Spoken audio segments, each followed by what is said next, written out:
Councillors, we are going to start. Can we have our seats?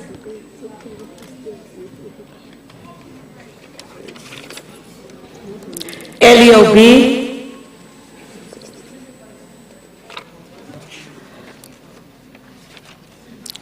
Councillors, our time is up. Can we be seated? There's 206 councillors that has registered, so we do form a quorum. Councillor Smith, can we be seated? The councillors, the two councillors of the EFF there, can we be seated? Deputy Whip, can we be seated? Thank you.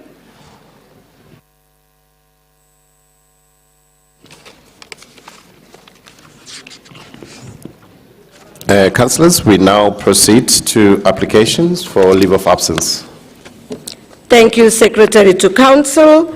We have received written apologies from Councillor A. Stewart, that is ill health, Councillor Crichton, ill health, Councillor Niemand, ill health, but is here, Councillor F. Roberts, private business, Councillor Mukwena from the APC, urgent private business, Councillor Ellen Kosi, ill health, Councillor J. Ngwenya, ill health, Councillor Mosetla, urgent private business, Councillor Ian Tsidi, out of the province, Councillor S. Whistler, out of the province, Councillor N. Johnson, out of the province, Councillor C. Motlala, out of the province.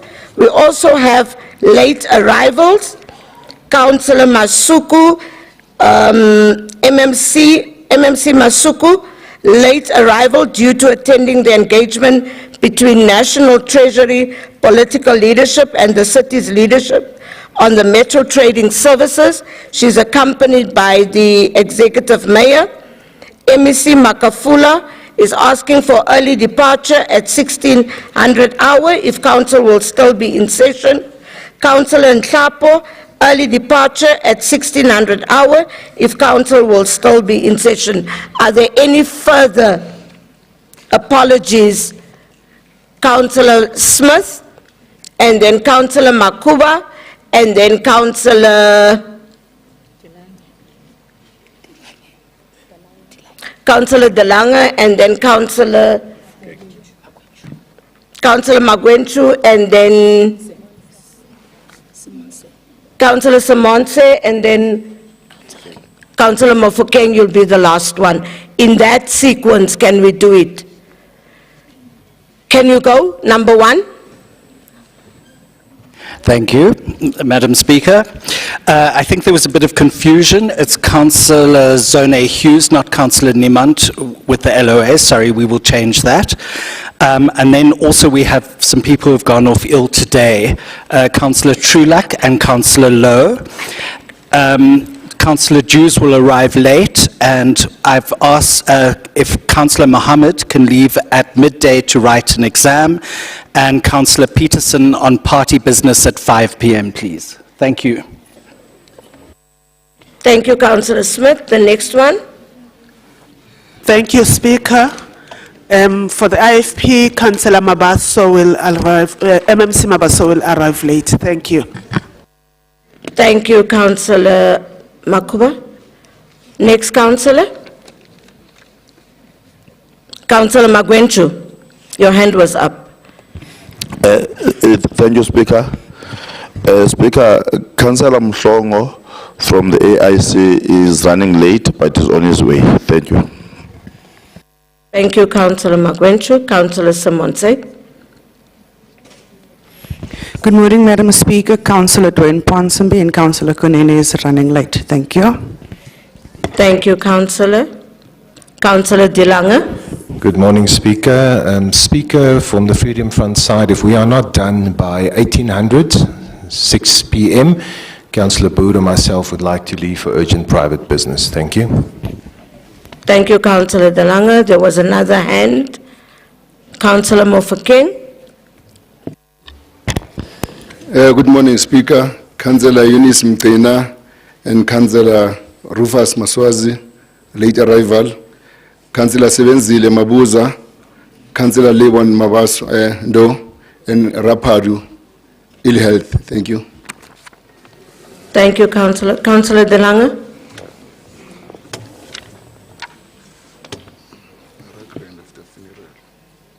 Councillor, can you switch off your mic? Thank you, Speaker. Just a correction. It's Councillor Boer, Councillor Pelser, and myself at 6 o'clock. Thank you. Thank you so much, Councillor Mogape. Thank you, Speaker. Greeting everyone from the EFF.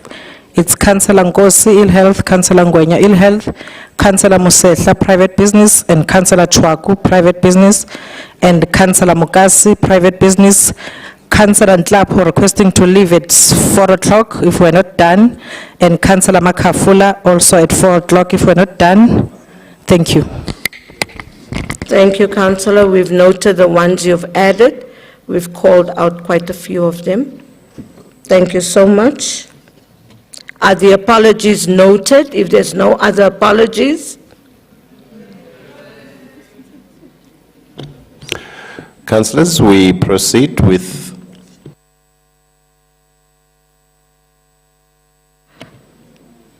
Councillor, I can't see your name, but it's a councillor from Action SA. Councillor Ntombela, Speaker. Thank you. As Action SA Speaker, we're asking for 30 minutes break. Thank you. I can't hear you. As Action SA, we're asking for a 30 minutes break. Councillor, we are on apologies and we are doing official notices. We will then look into breaks. Thank you. we are now on official notices. Councillors, please join me in wishing well to the councillors who are celebrating their birthdays during the month of September. Further join me in welcoming the following councillors to the City of Johannesburg Council. Councillor Nduduzo Mzolo, who replaced the late Councillor Tulani Buthelezi as the Ward Councillor of Ward 130, and we'd like to congratulate the ANC for winning Ward 130 by-elections.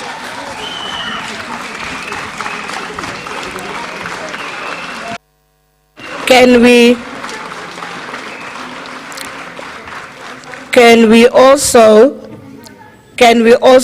in his absence, as he will be late, welcome Councillor Kenny Kunene, who replaced, oh, he's arrived. Where is he? Oh, can we also, okay, colleagues, I looked somewhere else. Can we also welcome Councillor Kenny Kunene, who replaced Councillor Liam Jacobs, who resigned as the Patriotic Alliance PR Councillor. Can you stand, Councillor?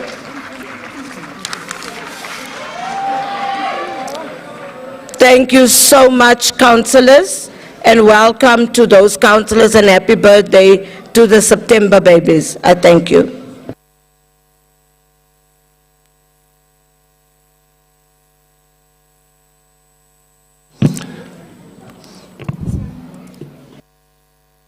Councillor Ran. Thank you, Madam Speaker. Just to make you aware, the live stream is not working correctly. The feed is patchy and the sound's not great, just for the record. Thank you. I know that IT said they are working on it, so maybe it's waiting for us to stop disturbing council. Just a light note, Councillor Ran. Okay, they are working on it. I've got confirmation that they're working on it. Thanks, councillors. Next item, SCC. We move now to confirmation of minutes, and these are minutes of the 32nd ordinary meeting held on the 28th of August 2025, and also minutes of the 43rd extraordinary meeting held on the 2nd of September 2025. Thank you, councillors. As per the minutes, can we have Councillor Mogapi and then Councillor Forisho, Mazibuku, and Mkonza in that fashion? Councillor Mogapi? Thank you, Speaker. We are fine. Okay. Councillor Yongama? Councillor Forisho. Thank you, Madam Speaker. Just for clarification on the format for the recording of dissent in the minutes. For example, the 43rd extraordinary meeting, item 17. Usually after the resolutions are minuted, the dissent is noted. Sorry. Okay. Just hold on, Councillor Forisho. People in the gallery, you should not be heard. You should be seen.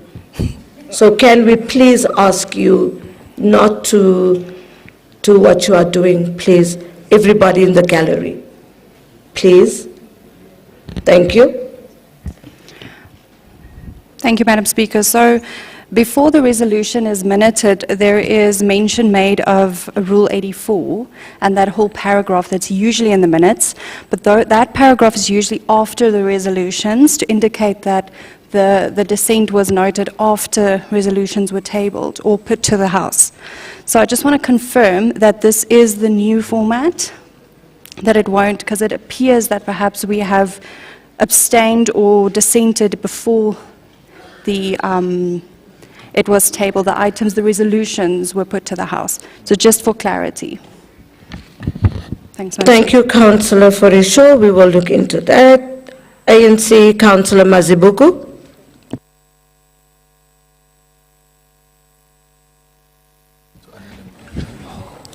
Thank you, Speaker.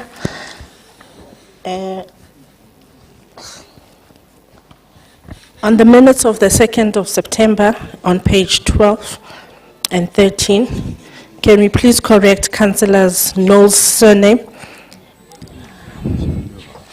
And then on page 15, on paragraph number 3, deeds of restrictions, can we correct the spelling of restrictions? And then on the resolved,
provincial and national is in the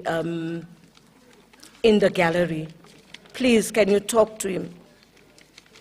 Ex-Kanarni.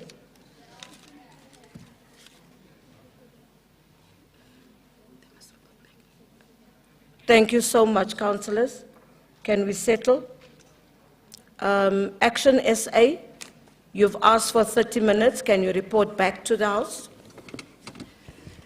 Madam Speaker, we do appreciate the opportunity. Action SA is good. We can go on. Thank you so much. Thank you, Councillor. Action SA is good within Action SA. Next item, STC. Councillors, we resume with item 5, and those are questions for written reply, of which notice has been given in terms of Rule 105, subsection 2, and Rule 111A of the Standing Rules and Orders of Council. Can we, in the absence of the Executive Mayor, get the Leader of Executive Business to respond to the questions? They are written questions, Leader of Executive Business.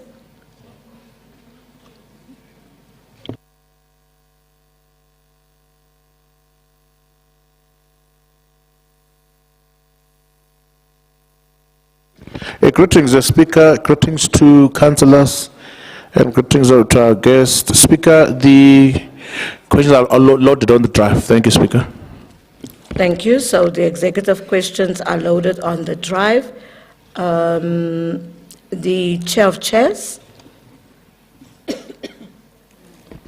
Thank you very much, Madam Speaker, honorable councillors, all protocol observed. The legislature questions are uploaded on the drive. Thank you very much. Thank you so much, Chair of Chairs. I hope all whips have heard that all the questions are uploaded on the drive. Thank you so much. STC.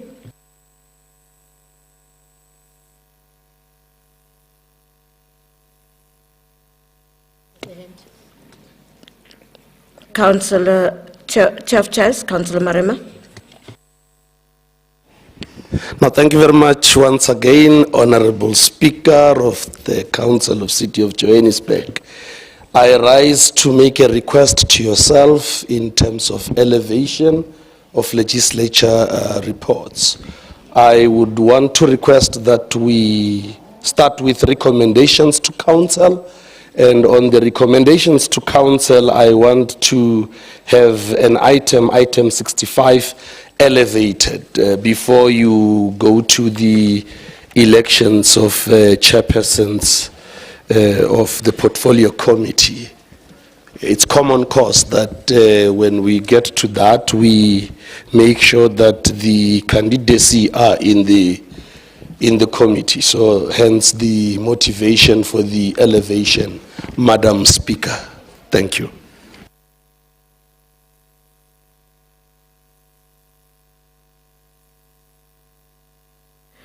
Thank you so much, Chair of Chairs. STC.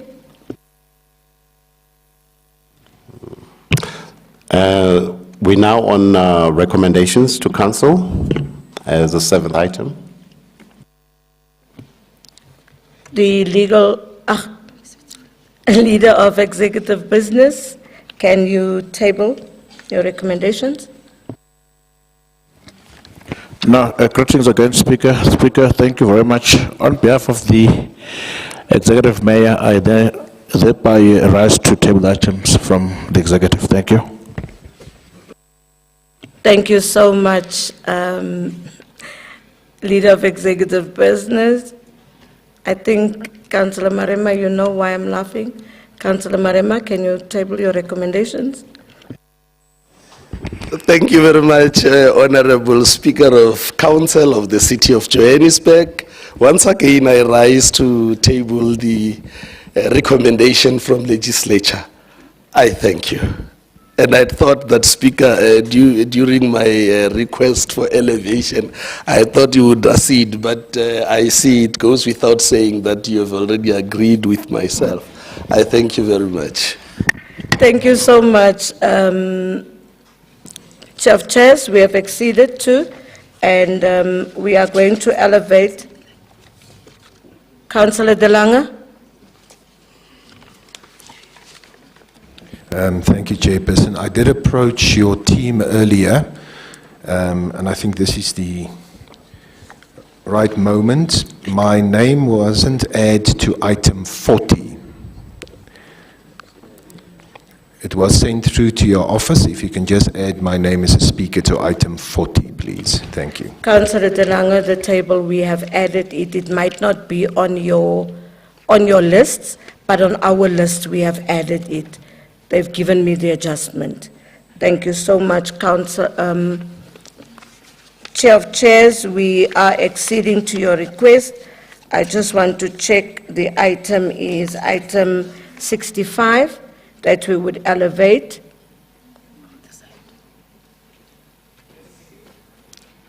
Item 65 will be elevated.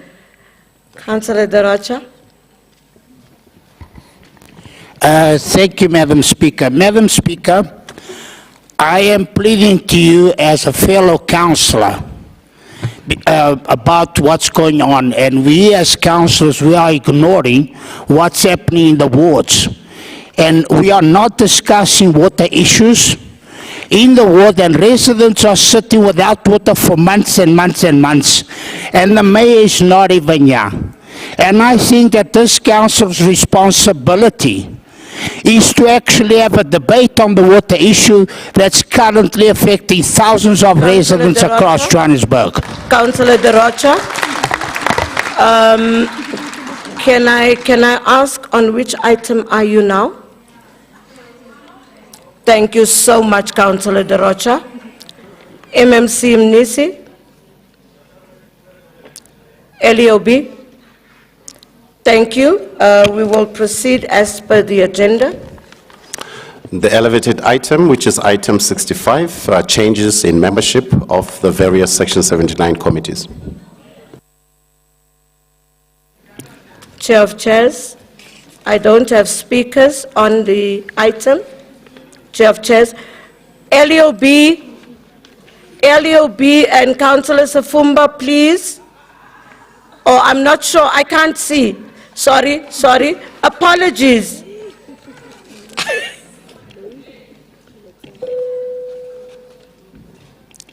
Whoever's mic was, Councillor De Rocha, can you please switch off your mic? Or please lift your mic so I can see it. Thank you. No, thank you, Madam Speaker, once again. On the item that I have asked, the reason for no speakers there is because you don't debate change of membership. It is just so that we make sure we comply in terms of the precedence or the working of council when we did deliberately, because we know that the chairpersons, committee chairpersons that we're going to elect or nominate today have to be part of the committee, so which is why we requested for this item to be elevated, seeing that the election of chairpersons is item 6. So there is no need for a debate. I think we are asking for council to note the changes of membership to that effect. Thank you. Thank you so much. Can we note the item, item 65, change of membership? The item noted? Thank you, colleagues.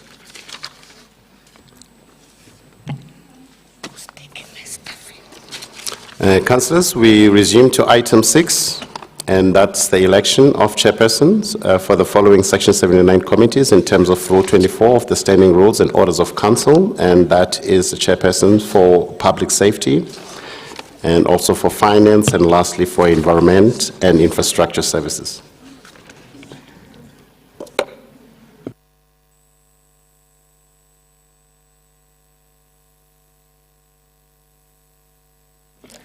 Councillors, please note that the elections of the chairpersons of Public Safety, Finance and Environment and Infrastructure Services will be done in accordance with Rule 24. Councillor Mhlongo and Councillor Yongama will be done in accordance with Rule 24 of the Standing Rules and Order of Council. In this instance, Voting will be by show of hands on the basis that the aforesaid positions are not part of Schedule 3 to the Municipal Structures Act 1999, Act 117 of 1998, apologies, Act 117 of 1998. The procedure set out in that schedule applies whenever a municipal council meets to elect a speaker, an executive mayor, a deputy executive mayor, or a deputy mayor or the whip of council. I've issued nomination forms to all political parties, whips of political parties, to submit nominations for the said positions. Please note that we are going to deal with these in the order that they appear in the notice. Colleagues, I am saying to Councillor Zigebe and Councillor Mhlongo, can we not disturb council, because we've been receiving and councillors asking, why do we have council on a Monday? But it is clearly because we do not take attention to what is given to us in council. And thus we then all say yes to what is given to us, and then we come back and we ask Speaker, why do you have council on a Monday? It's not Speaker that decided. It was the 269 plus the Speaker that voted for that roster to go around. So if we can focus and have attention, we will understand everything in council. I thank you. Councillors, we will start with the election of the Public Safety Committee Chair. I've received 2 nominations, and the first one is proposed by Councillor D. Manganye, seconded by Councillor Nyembe, nominating Councillor N. Makuba. The second nomination is proposed by Councillor J. Horwitz, seconded by Councillor C. Avant Smith, nominating Councillor S. Maila. The forms have been correctly filled and accordingly signed by the proposers, the seconders, and the nominees. I will now allow the proposers, the seconders, and nominees to please read out the nominations and acceptance respectively for record purposes. We will start with Councillor Manganye from the IFP, followed by Councillor Nyembe, then Councillor Makubu, and thereafter we will do Councillor Horwitz, followed by Councillor Avante Smith, then Councillor Maile, in that order. I thank you. And Machuroni Speaker, thank you. I, Councillor Dalsi Bantloi Manganyi, hereby nominate Councillor Helen Nontlantla Makuba for the position of Chairperson of Section 79 Public Safety Committee. Thank you. Thank you, Councillor Manganye. Councillor Nyembe. Thank you, Speaker. Greetings, councillors. I, Councillor Mkhuliseni Mduduzi Nyembe, seconds the nomination. Thank you. Acceptance of Councillor Makuba. Thank you, Speaker. I, Councillor Nontlantla Helen Makuba, accept the nomination for the position of Chairperson of the Section 79 Public Safety. Thank you. Thank you so much, Councillor. Councillor Joanne Horwitz. I, Councillor Joanne Horwitz, hereby nominate the excellent Councillor Solomon Maila for Chairperson of the Section 79 Oversight Committee of Public Safety. Can we have the seconder, Chris Avant Smith? Thank you, Speaker. I, Councillor Chris Avant Smith, hereby second the nomination for Councillor Maila for Chairperson of the Public Safety Committee. Thank you. Councillor, colleagues, it's a pity I'm sitting this side. Councillor Maile, Councillor Solomon Maile, can we have your acceptance? Thank you very much, Madam Speaker. Greetings and salutations. As the longest served chairperson of the Public Safety Committee in this term, I do accept with utmost humility my party's nomination to return as chairperson. I thank you. Thank you, councillors. Okay, these forms are all properly filled in, signed, everything. We will now move over. Colleagues, we will have those.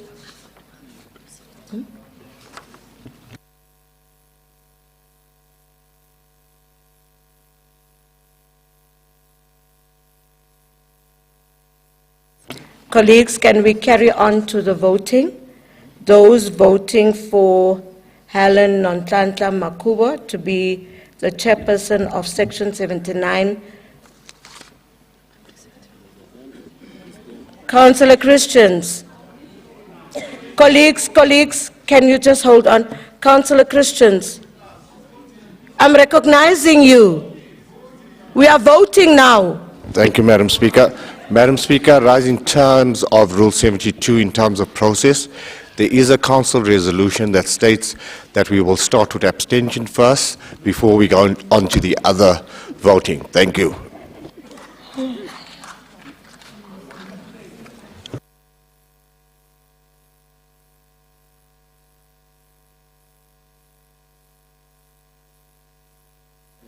I thought that thing in front of your mouth will make you not talk to me today, but when you do it. No, we needed a lighter moment, Councillor Belinda. Can I get those people that abstain from voting for both of the people? Those that abstain. Those that abstain from Makhubo?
Okay, your hands can be lowered. Those voting against? Thank you. Those voting for Councillor, we are just following what Councillor Christians has asked us to do. Those voting in favor of Councillor Nonhlanhla Helen's Makhubo?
Colleagues, you may lower your hands. We'll just wait. LOB and MMC Mnisi, you can lower your hands.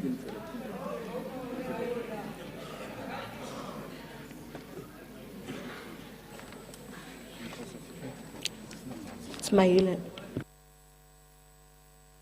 Okay, those who abstain from voting for Councillor Maile, can we see the hands?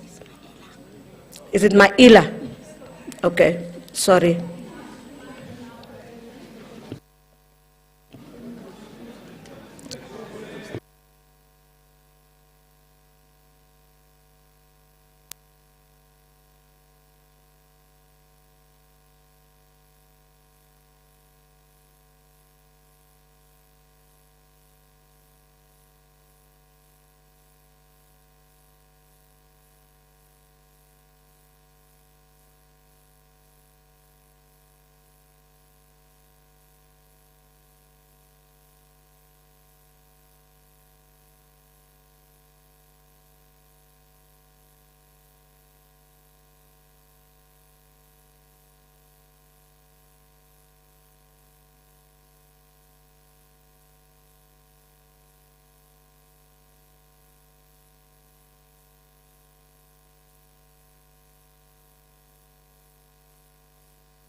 Okay, you can lower your hands. Those who says no. For Councillor Maile. Those who says no.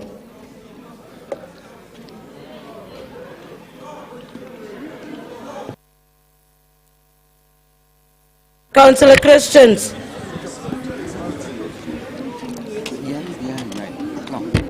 Those who says yes for Councillor Maile.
Thank you, colleagues. You may lower your hands. They're just counting. You may lower your hands. Councillor De Rocha, those heads are making you not to hear. Lower your hands.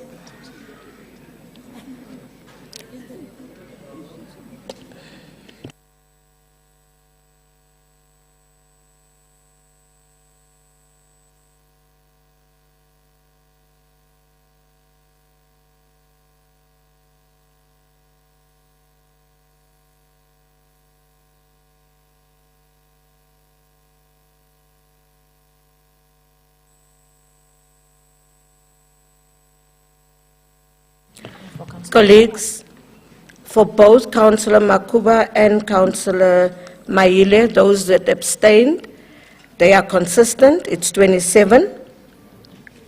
Those that voted for Councillor Maile is 68, and those that voted for Councillor Makuba is 130. So Councillor Makuba is duly elected as the chairperson of Public Safety.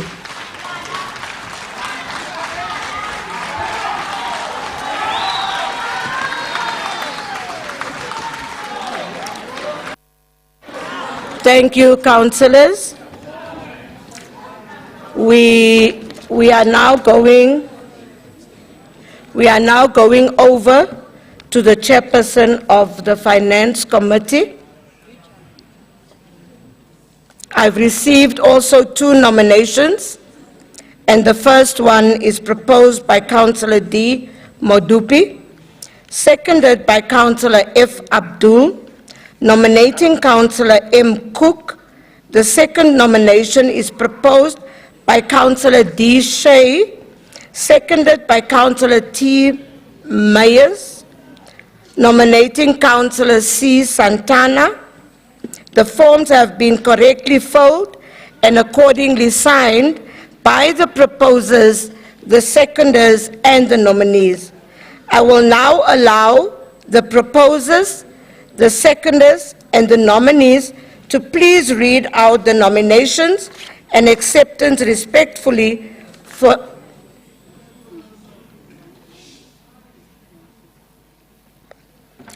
record purposes. We will start with Councillor Modupi, followed by Councillor Abdul, then Councillor Cook, thereafter Councillor Shea, followed by Councillor Myers, and then Councillor Santana, in that order. Can we start with Councillor Modupi? Thank you, Speaker. I, David Ntako Modupi, hereby nominate Councillor Matthew Cook for the position of the Section 79 Finance Committee. Thank you. Can I have the seconder? Councillor Abdul. Thank you, Speaker. I, Fatima Abdul, hereby second the nomination of Councillor Cook in the position as Section 79 Chairperson of Finances. Thank you. Can we have the acceptance from Councillor Matthew Cook? Thank you, Speaker. I, Councillor Matthew Cook, hereby accept the nomination for Section 79 Chairperson for the Finance Committee. Thank you, Councillor Cook. Can I have Councillor Shea? Morning, Speaker. Councillor Daniel Shea hereby nominates Councillor Christopher Glenn Santana, the accountant, to be the Section 79 Chair of Finance. Thank you. Thank you, Councillor Shea. Councillor Tyrell Myers. Thank you, Madam Speaker. I, Councillor Tyrell Myers, hereby second the nomination of Councillor Chris Santana for the Chairperson of the Finance Section 79 Committee. Thank you. Thank you. Can I have the acceptance from Councillor Santana? Thank you, Speaker. I, Christopher Glenn Santana, hereby accept the nomination as the Section 79 Finance Chairperson. Thank you.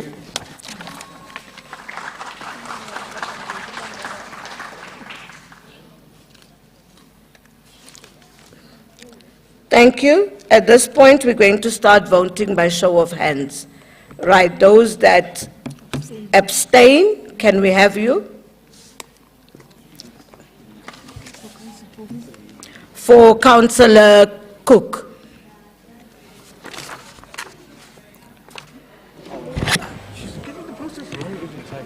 Councillor Christians.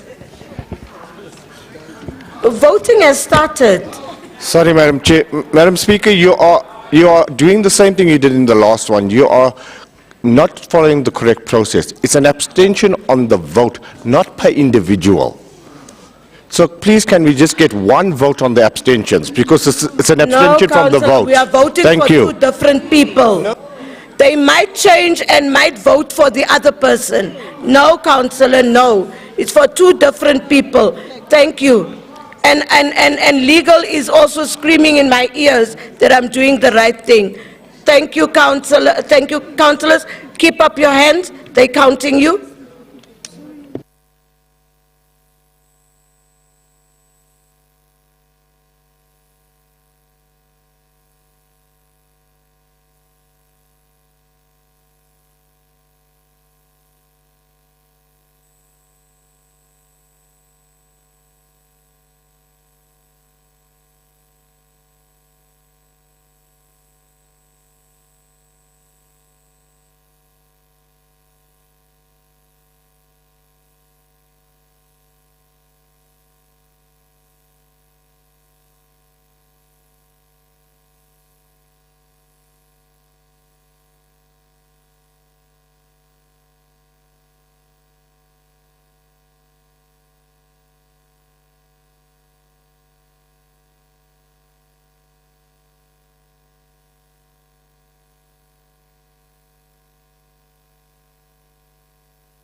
Thank you so much. You may lower your hands, councillors.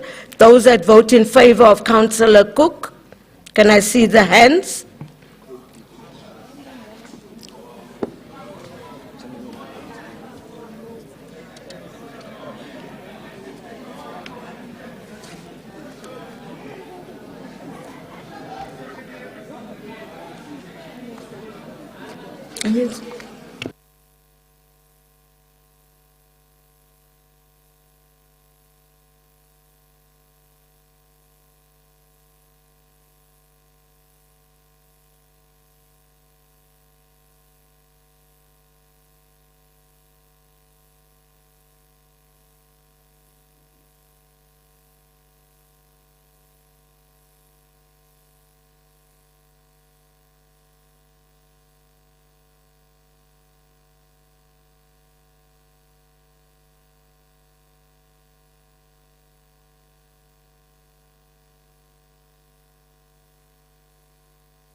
Thank you, colleagues. You may lower your hands.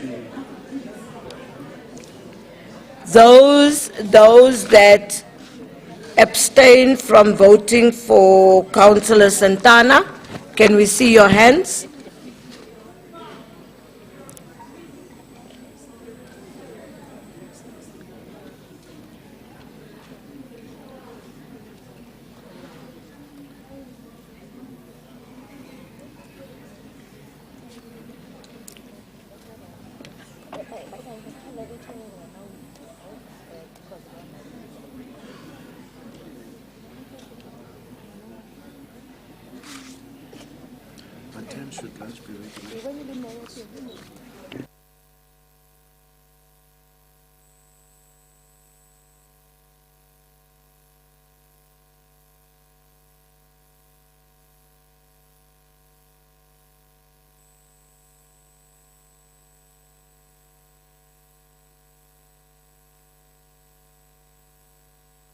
Thank you so much. You can drop your hands.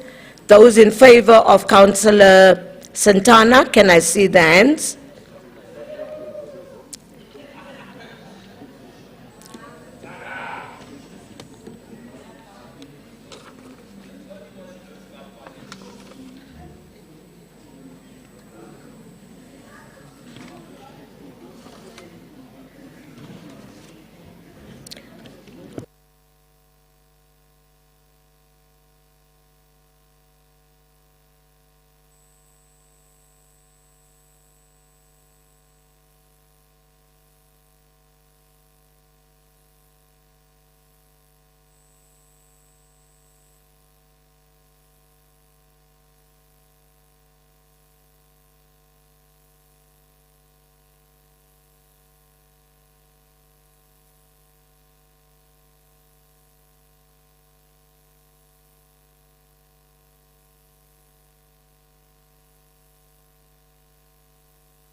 You can lower your hands, colleagues. Thank you.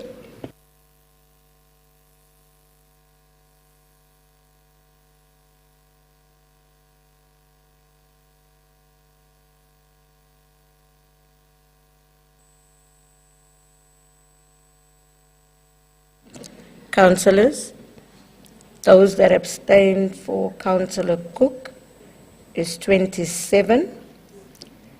Those that said yes is 132. Those that abstained for Councillor Santana is 27. And those that said yes is 68. That means that Councillor Cook is duly elected as the chairperson of Finance. I thank you.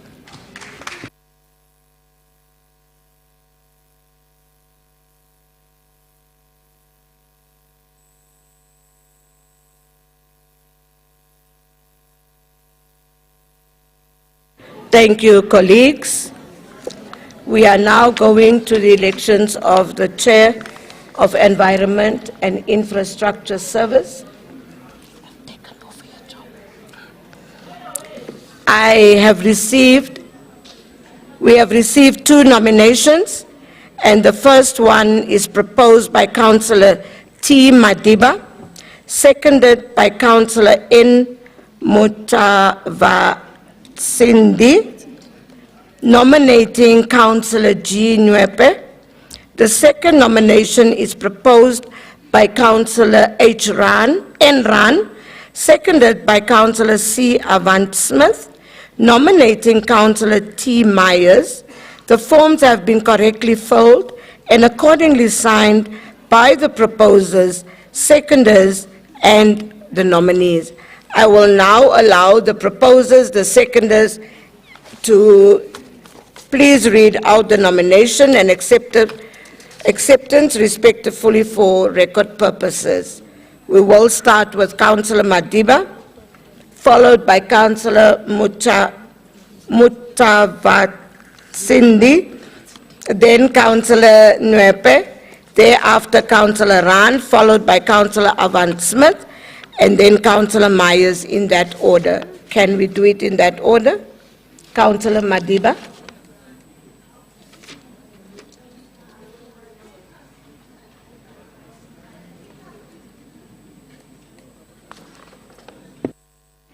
Can you try the speaker behind, the mic behind you?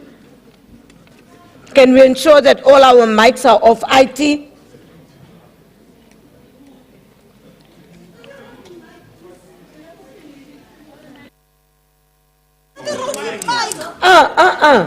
It's fine.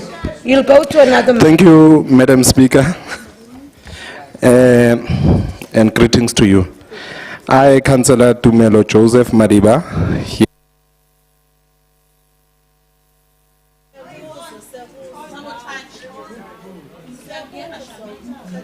IT, can we check? There's always a problem with those mics there. Can we please check those mics? Unless we have a roving mic for there. I, Councillor Tumelo Madiba, hereby nominate Councillor Charmaine Sbongile Nwepe for the position of Chairperson of Section 79 Environment and Infrastructure Services Committee. Thank you. Thank you, councillors. Can I have Councillor Matava Cindy please second it? Apologies, Councillor. The Macheloni Speaker, I would like to follow me when I said my surname, so that tomorrow you mustn't use the hammer of my surname. My surname is Mutavatsindi. Mutavatsindi. Thank you.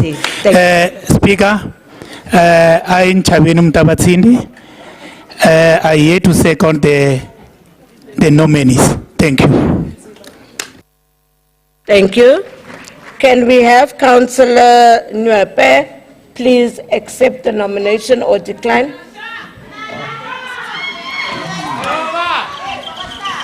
Greetings, Speaker. I, Charmaine Sbongile Nwepe, accept the nomination, Chairperson of Section 79 EISD. Thank you, Councillor. Can we now go over to Councillor Ran to do the nomination? Decline. Thank you, Madam Speaker. I, Councillor Nicole Jacqueline Rahn, do hereby nominate Councillor Terrell Myers for the chairperson position of EISD, Environment, Infrastructure and Service Delivery. Thank you. Thank you, Councillor Rahn. Can we please have the seconder, Avante Smith? Thank you, Speaker. I, Councillor Chris Evans-Smith, hereby second the nomination for Councillor Tyrell Myers for chairperson of EISD. Thank you. Thank you, Councillor Myers. Can you accept or decline? Thank you, Madam Speaker. I, Councillor Tyrell Myers, hereby accept my party's nomination. We never run away from a fight, and the fight right now is about water. Thank you. Thank you, Councillor. We will now start the voting at this point, and it will be the same procedure by show of hands. And we will now ask that those that vote in favor of that abstain from voting for Councillor Nwepe, please, can we see your hands?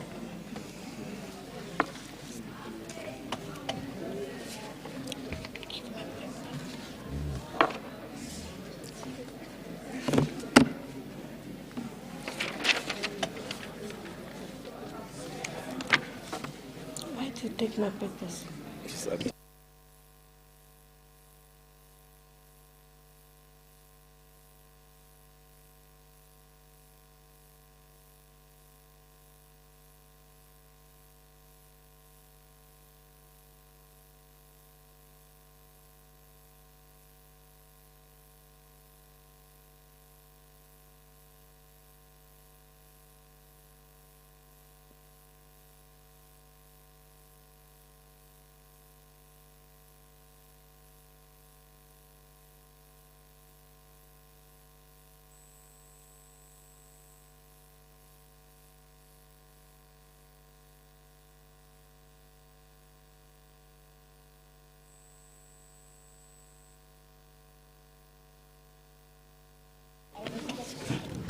You can lower your hands, councillors. Can I see those that are voting in favor of Councillor Nwepe?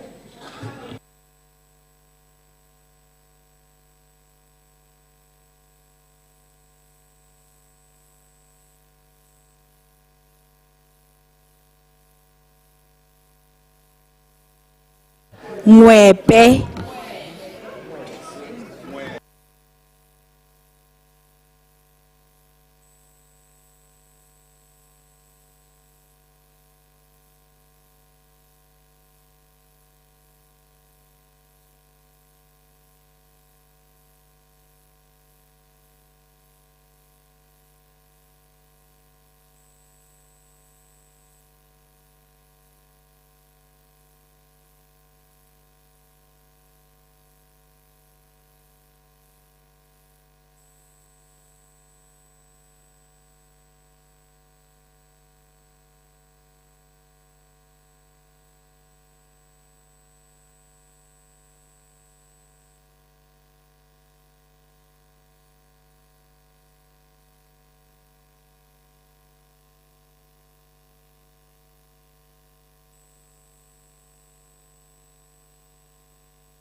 Thank you, colleagues. Those that abstain from voting for Councillor Tyrell Myers.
You may lower your hands, colleagues.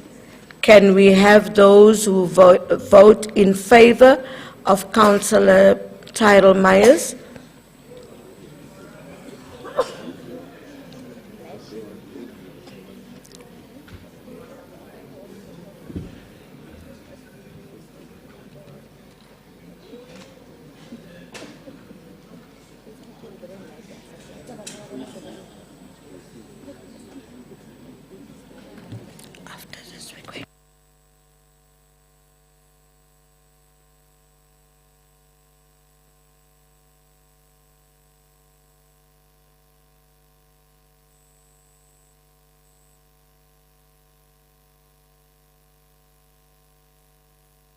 Thank you, colleagues. You may lower.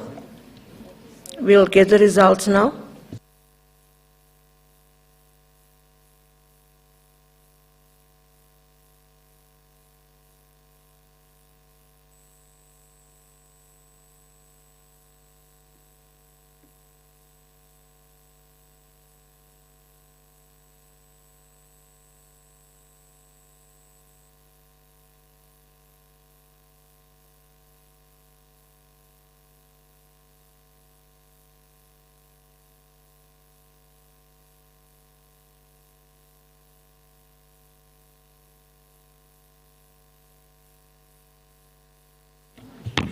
Thank you, colleagues. Those that abstained for Councillor Myers is 27. Those that voted in favor of Councillor Myers, 68. Those who abstained for Councillor Nwepe is 27. And those that voted in favor is 132. That informs us that Councillor Nwepe is duly elected as the chairperson of EISD. Thank you.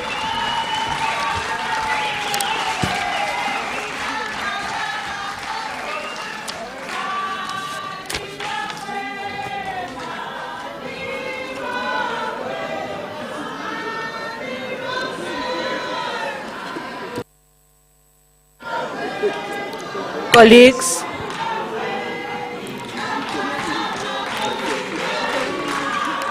thank you, colleagues. Thank you, colleagues. Thank you so much, colleagues. Thank you so much, colleagues. We are now done with the elections. We are now going over to the next item. I see that we are leaving the chamber. Councillor Belinda is Ekusenjoko. Got it right. Thank you, Madam Speaker. It's Echio Zonjoko.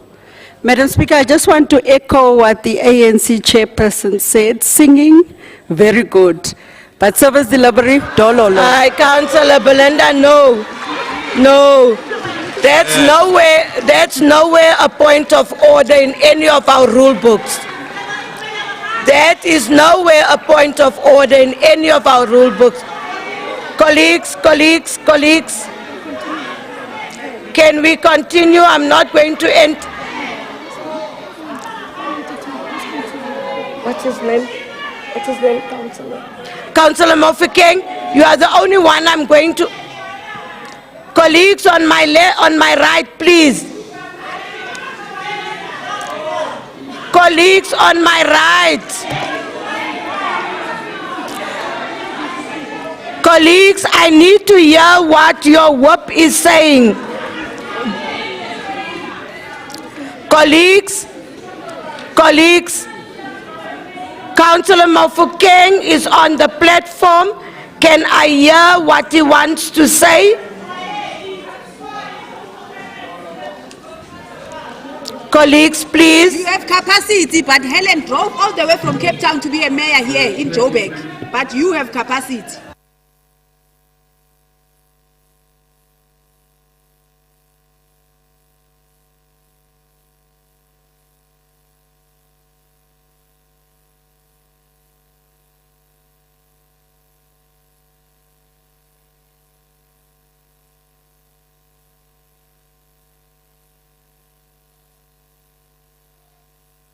Colleagues, can we please not do what we are doing? Councillor Belinda, nowhere in the rules is the singing of a chairperson saying it's nowhere in the rules. And now we are starting to degenerate council, because now this one will say that and that one will say that. It's not a point of order, and I'm not going to allow you. I am not going to allow you, Councillor Belinda. I'm not going to allow you. I'm ruling, I'm not going to allow you. I'm not going to allow this house to degenerate.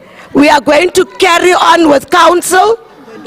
We are going to carry on with council, because now it's a point of order. I am denying you. I am denying you. You cannot put a point of order on a point of order.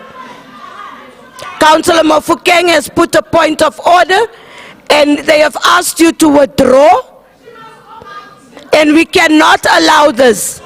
I'm not going to, and your hand is up to, listen to me, please listen.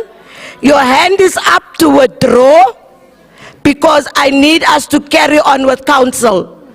It doesn't mean because we have 2 days, we have to carry on the way we are doing things. I'm going to continue. Colleagues, can I continue? I'm going to continue. You can only withdraw, nothing else. You only withdraw, nothing else.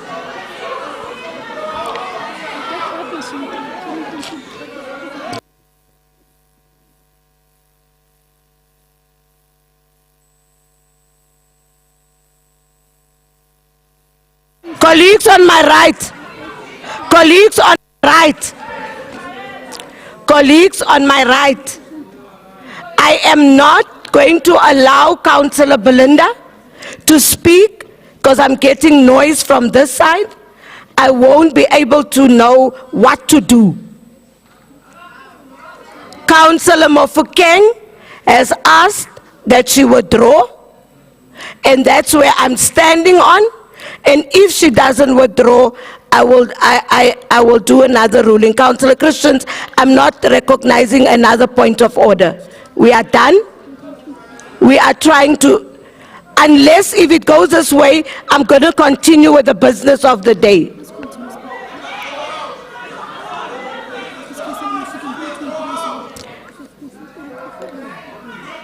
Councillor May, don't do that.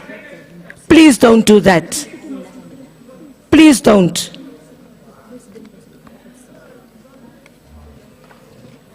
Councillor Belinda, you only stand up if you withdraw. If you don't withdraw, you remain seated, and we'll carry on, and we will decide as this table how we deal with the issue.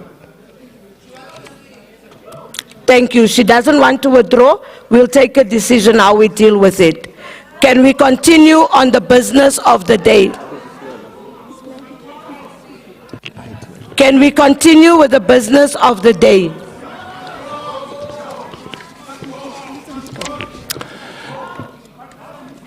Councillors, we are on recommendations to council, starting off with item 1, which is the performance assessment report for the Community Development Department for the 2024-25 financial year for the period April to June 2025, right together with item 2, which is the performance assessment report for the Johannesburg City Parks and Zoo for the 2024-25 financial year for the period April to June 2025, and also right with item 3, and that's the performance assessment report for the Joburg City Theatres for the 2024-25 financial year for the period April to June 2025, and the above items are read together with item 4, which is the oversight report of the Section 79 Community Development Committee on the 2024-25 fourth quarter performance assessment report of the Department of Community Development, Joburg City Theatres, and Joburg City Parks and Zoo for the financial year period April to June 2025.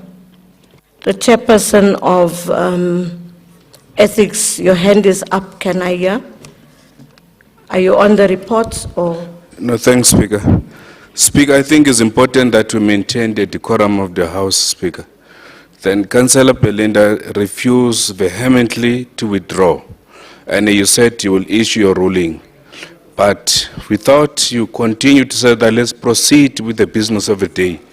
We don't know, Speaker, what kind of a precedence are you setting? I'm just standing on clarity on that, Speaker. Thank you. Councillor, Chair of Ethics, I ruled that if she doesn't get up and withdraw, we will take a decision how to deal with the matter, and you will definitely get it in the next meeting as to how are we going to deal with her.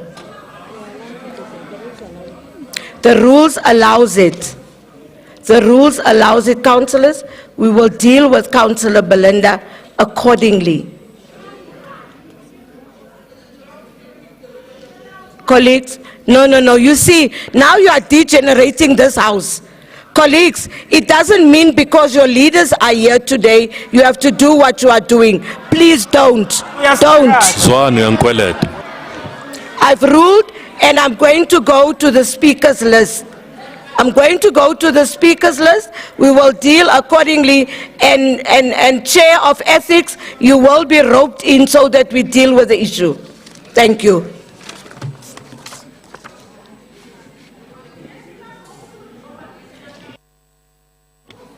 Thank you, councillors.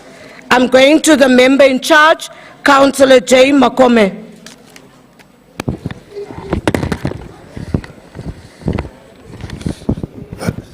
Speaker, thank you. Speaker, in this House, I rise to present on behalf of Section 79 Community Development Oversight Committee, the fourth quarter oversight report for the Department of Community Development and its entities for the period 2024-2025 financial year, for the period from April to June 2025 for consideration. Thank you.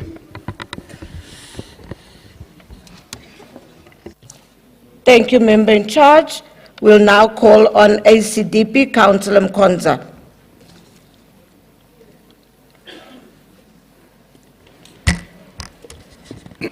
Shalom, shalom once again, Madam Speaker. Allow me to first acknowledge our Almighty God, eternally existent in three persons, God the Father, God the Son, God the Holy Spirit. To also acknowledge our beloved residents.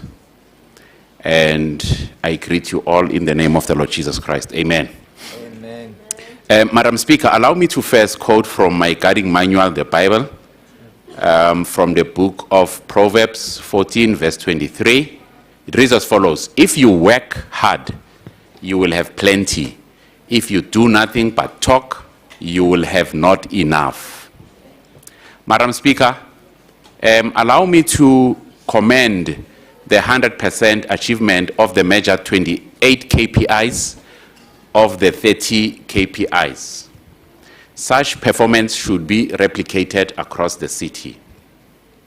Madam Speaker, we further appreciate the retention of patrons as well as the attraction of new patrons. Lastly, Madam Speaker, we are encouraged by the Creative Entrepreneurship Program, which promotes inclusivity and economic development in the arts sector. And the decline in revenue income for catering and hospitality is greatly appreciated. I think I must repeat this one.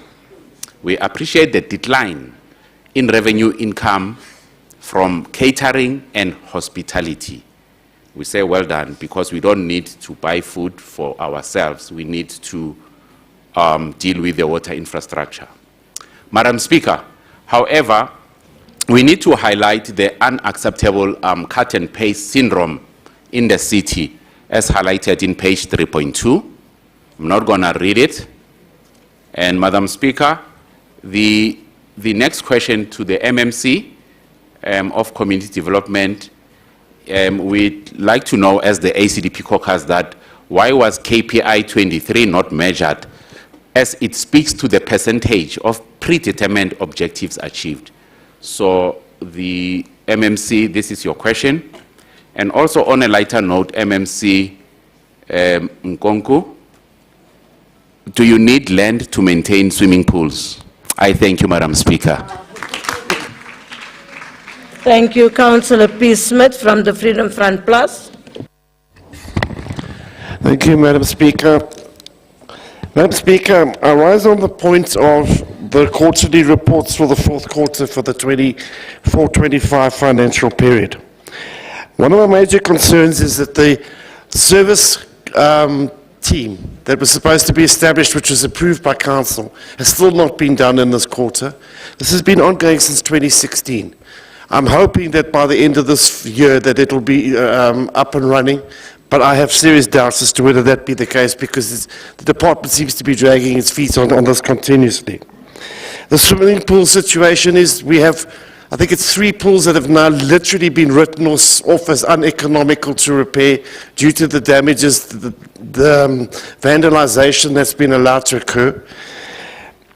And the fact is that the city has not secured its assets and has effectively lost those assets now. On the issue of the rec centres, the same situation is happening in the rec centres. That we're going to get to a point where rec centres, like a flagship rec centre like Cllr Park, is going to land up uneconomical to repair eventually, if we don't start getting our act together. When it comes to the Parks Department, there's serious signs of problems in the department, and I'm hoping that the Parks Department is actually going to come back to us now eventually and tell us what really is going on, because they've been ducking and diving the questions in the Section 79 for months. The shining star in the department is the Joburg theatres, and I'd like to compliment them on every single quarter. They are getting, they're achieving their targets, and they're actually putting the rest of the department into shame, in shame compared to what they're achieving. If everybody achieved what they're achieving, we would be running as one of the best departments in the city. Thank you. Thank you, Councillor Smith. Councillor M. Cook from Good. Chairperson Cook. Thank you, Speaker. Speaker, the Community Development Department's Q4 report is both inspiring and sobering.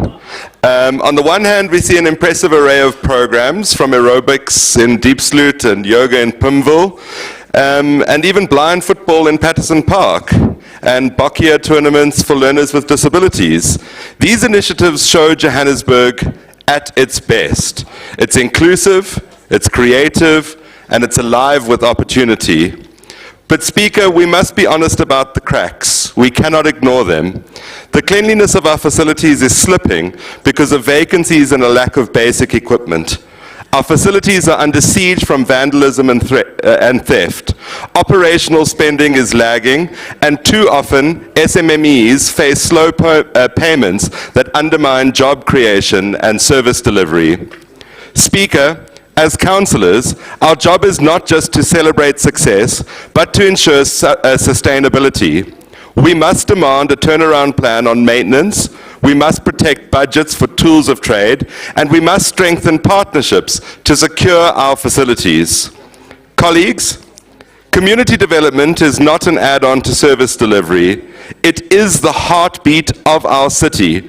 If we invest wisely, and we manage transparently, and we defend our public goods, we can give every resident, young, old, rich or poor, able-bodied or disabled, we can give them an opportunity to live a healthier and a more connected life in Johannesburg. That is the promise of this city, not just as a city, but it is a promise we must keep. I thank you. Thank you, Councillor Cook. Councillor F. Abdul from the UIM. Greetings, Madam Speaker, Executive Mayor, fellow councillors, guests in the gallery, members of the public watching on live stream. I rise on item 1. This is my personal favorite department, and therefore I will always speak on it. I would like to thank the department for a comprehensive, detailed, honest report. It is said that the Community Development Department prioritizes customer services as evidenced by the service charter displayed at all facilities outlining the city's commitment to expected service delivery. However, noting that the cleanliness, and we did not exchange notes, standard was not met because of the inability to fill general worker vacancies. This is unacceptable. The unavailability of cleaning equipment like brooms, etc., etc. Just reading all of this is an embarrassment, because how can we say that we are a world-class city if we cannot even provide the basics to keep our facilities clean? The ongoing maintenance crisis, which is driven by the absence of departmental service providers, panel for repairs, maintenance, etc., etc., the potential collusion and poor workmanship, weak security, increased vandalism, this is concerning. The recommendations are not robust enough, I'm sorry, and will result in us having the similar report in a few months from now. We all know a clean environment impacts the state and morality of a community. Why has it been a challenge to open up swimming pools? We've known for 9 months that spring is coming, and why don't we have our swimming pools? The excuses that were given are so flimsy, it's almost unreal. Let me just get this, my space here. Ek wil nie nonsens praat nie.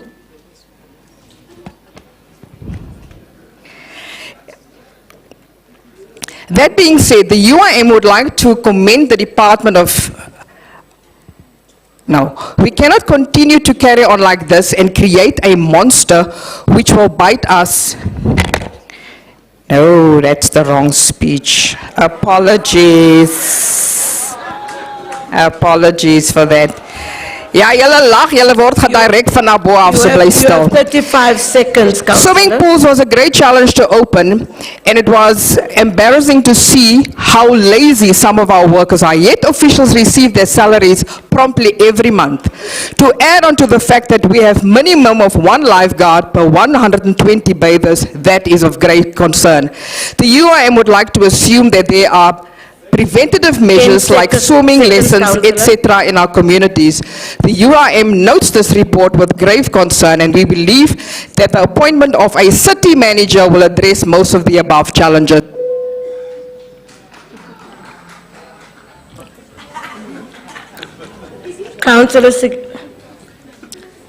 Councillor Mufokeng. Thank you, Speaker. Speaker, I want to draw your attention to Rule 76 of the Council. It's very clear that if the Council is in motion, when people are leaving the chamber or entering the chamber, they must bow for the Speaker. But everybody is doing as they wish. Please. I'm talking about the rules, Chair. I've been crying, besides the bowing, I've been crying, and I've been moaning that we, as WUPs, we are not keeping our councillors intact. Everybody's just leaving. And that's why you are sitting in council on a Monday. WUPs and leaders of political parties are rather on their phones themselves outside. I don't know how do we lead people the way we are doing it today. But thank you, Councillor Mofokeng, for that. We are really not following the rules. Councillor Sigebe, let me not take your time.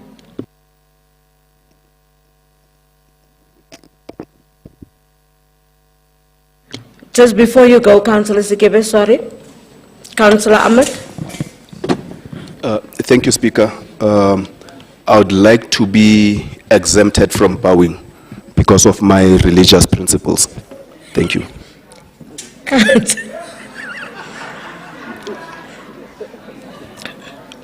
Let me just say, we have a name for Councillor Ahmed, it's Alostro. Thank you, Councillor Ahmed. Councillor Sigebe, please, it's your turn. I haven't cut into your time. You still have your time. Honorable Speaker, and councillors and the people of Johannesburg, The United Democratic Movement rises to reflect on the fourth quarter performance report of the Johannesburg City Parks and Zoo for the 2025-2024. Councillor Segebe? Yes. Apologies. Can you just move your mic slightly so that you speak into it? You are very soft. Thank you. Yeah, speak into it. Thanks. Thank you, Speaker. We rise to reflect on the fourth quarter performance report of the Johannesburg City Parks and Zoo for the 2024-25 financial year. While there is progress to acknowledge, there are also shortcomings that demand attention. We note with appreciation that JCPZ achieved 94% of its corporate scorecard targets, proving that service delivery can succeed despite difficult circumstances. Through environmental education and awareness programs, over 48,000 beneficiaries were reached, surpassing the annual target. The alternative burial campaign has gained momentum across the city, and patrols in our nature reserves have led to a notable reduction in wildlife poaching. We further commend initiatives such as the 1 Million Trees project, which bring hope for a greener and more sustainable Johannesburg. The International Recognition Award to the Zoo through the Bernard Harrison and Friends Conservation Award is also an achievement that deserves celebration. At the same time, we must confront the challenges. Only 65% of the capital budget was spent against a 95% target, largely due to contractor underperformance, delays in procurement, and political bottlenecks. The under-expenditure has held back critical upgrades. The entity also closed the year with a deficit of 63 million, worsened by rising cost of security, electricity, and water, as well as delayed payments from the city. The risk register further shows vulnerabilities in safety at facilities, vandalism, and service delivery gaps that communities feel daily in poorly maintained parks, cemeteries, and playgrounds. Though progress has been made in addressing audit findings, Speaker, irregular expenditure and compliance issues remain a concern. The UDM believes in recognizing the dedication of officials and workers, but we also insist that celebrating achievements must go hand in hand with addressing failures. To this end, we call for the strengthened procurement systems with clear penalties for underperforming contractors, a strict deficit recovery plan that protects frontline services, deeper partnerships with communities to maintain facilities and improve safety, and greater transparency so that residents themselves can monitor performance. Johannesburg deserves parks that are safe, cemeteries that restore dignity, and a zoo that inspires our children. The UDM therefore supports the adoption of this report with strong recommendations, but we stress that corrective action is urgent. Progress must not remain the exception, it must become the standard of how this city delivers to its people. I thank you. Thank you, Councillor Segebe. You kept your time well. You had 1 second left. Councillor S. Zwane from Action SA. Is he still in the House? Thank you, Speaker. Greetings, Speaker. Just hold on, Councillor Zwane. Action SA. If you are not going to make the noise, others won't make a noise. So can we please keep the decorum of the House? Councillor Zwane, can you ask your colleagues so that you can speak in peace? Colleagues on my right, please. Thank you, Speaker. Greetings, Speaker, Mayor, Chief Whip of Council, Chair of Chairs, Action SA, caucus leader, and all councillors in the House. Special greetings to the resident of the city of Johannesburg. I rise to speak on item 1, 2, 3, and 4. Acknowledging and recognizing where the legislature has met its mandate, where the department has met its mandate, there are several key achievements worth noting. This report outlines the department progress in fulfilling its mandates, enriched lives, foster social cohesion, and build resilient communities across the city of Johannesburg. Let us acknowledge the department's success. This quarter, the department have directly engaged and benefited over 1.8 million residents through core services. Our library information services reached 461,378 individuals, not only with books, but with critical digital literacy, coding, and e-learning programs. Firmly supporting our smart city agenda. Sport and recreation energized 1.3 promoting healthy lifestyle and uniting communities through everything from aerobics to competitive sporting codes, art and culture and heritage. Engage 57,734 residents with a powerful exhibition like negotiating democracy at Museum Africa and revitalization of Vilakazi Precinct, ensuring our shared history is preserved and celebrated. Furthermore, created 1,725 employment opportunities through the EPWP, supported by 57 SMEs, and achieved an 88 success rate against our key performance target. Those are not just numbers, they present a real impact in our communities. However, an honest assessment is the foundation of improvement. While we celebrate those achievements, we must also confront the significant challenges that hinders our ability to deliver services at the standard our residents deserve. Let me outline 3 key challenges. The infrastructure maintenance crisis. The department manages the portfolio of approximately 700 diverse facilities. Years of underinvestment and neglect have left many in the poor state, leading to health and safety risk. This is compounded by vandalism, theft, and absence of dedicated department service provider panel, causing delay in essential repairs. The city needs to look at how best they can make sure that those facilities are properly spread across the city. For example, communities of Doornkop, Green Village, Mdeni, Naledi, and Zola are expected to use a swimming pool in Mletsana. And yet, people of Mletsana, they've got an option whether they want to go to Mletsana or Ejablane, which is they should have spread their facilities a little bit more so that it reaches more people in other areas. Chronic operational shortfall on operational budget expenditure targets for the department. Department achieved 77 against a target of 95.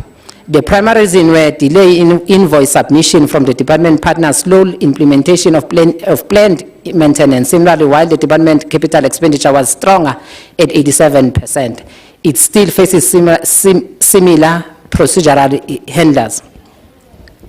Compromise service standard. Compromise service standards. Despite the department's best efforts, the department did not meet its cleanliness target, achieving 92.1 against a target of 95 target. This is a direct link to the department inability to fulfill general vacancies while we have a very high unemployment rate in South Africa and in the city. A chronic shortage of basic clinic equipment, broom, mops, and soap at the 40 city store. seconds, Councillor. Furthermore, ongoing service interruption like water and power outage forces facility to close and program cancellation disruption, the very service we are mandated to provide. Those challenges are real, but they are not unsurmountable. The department must have a clear and actionable plan to address those. I thank you. Thank you, Councillor Zwane. Councillor Samonse from the Patriotic Alliance. Good day, Madam Speaker, Executive Main in absentia, Joburg 10 Caucus, colleagues, guests in the gallery, and most importantly, the city of Johannesburg's residents. Today, I rise to speak on the performance assessment report of the Community Development Portfolio for the 4th quarter from April to June 2025. We acknowledge the progress achieved during this quarter.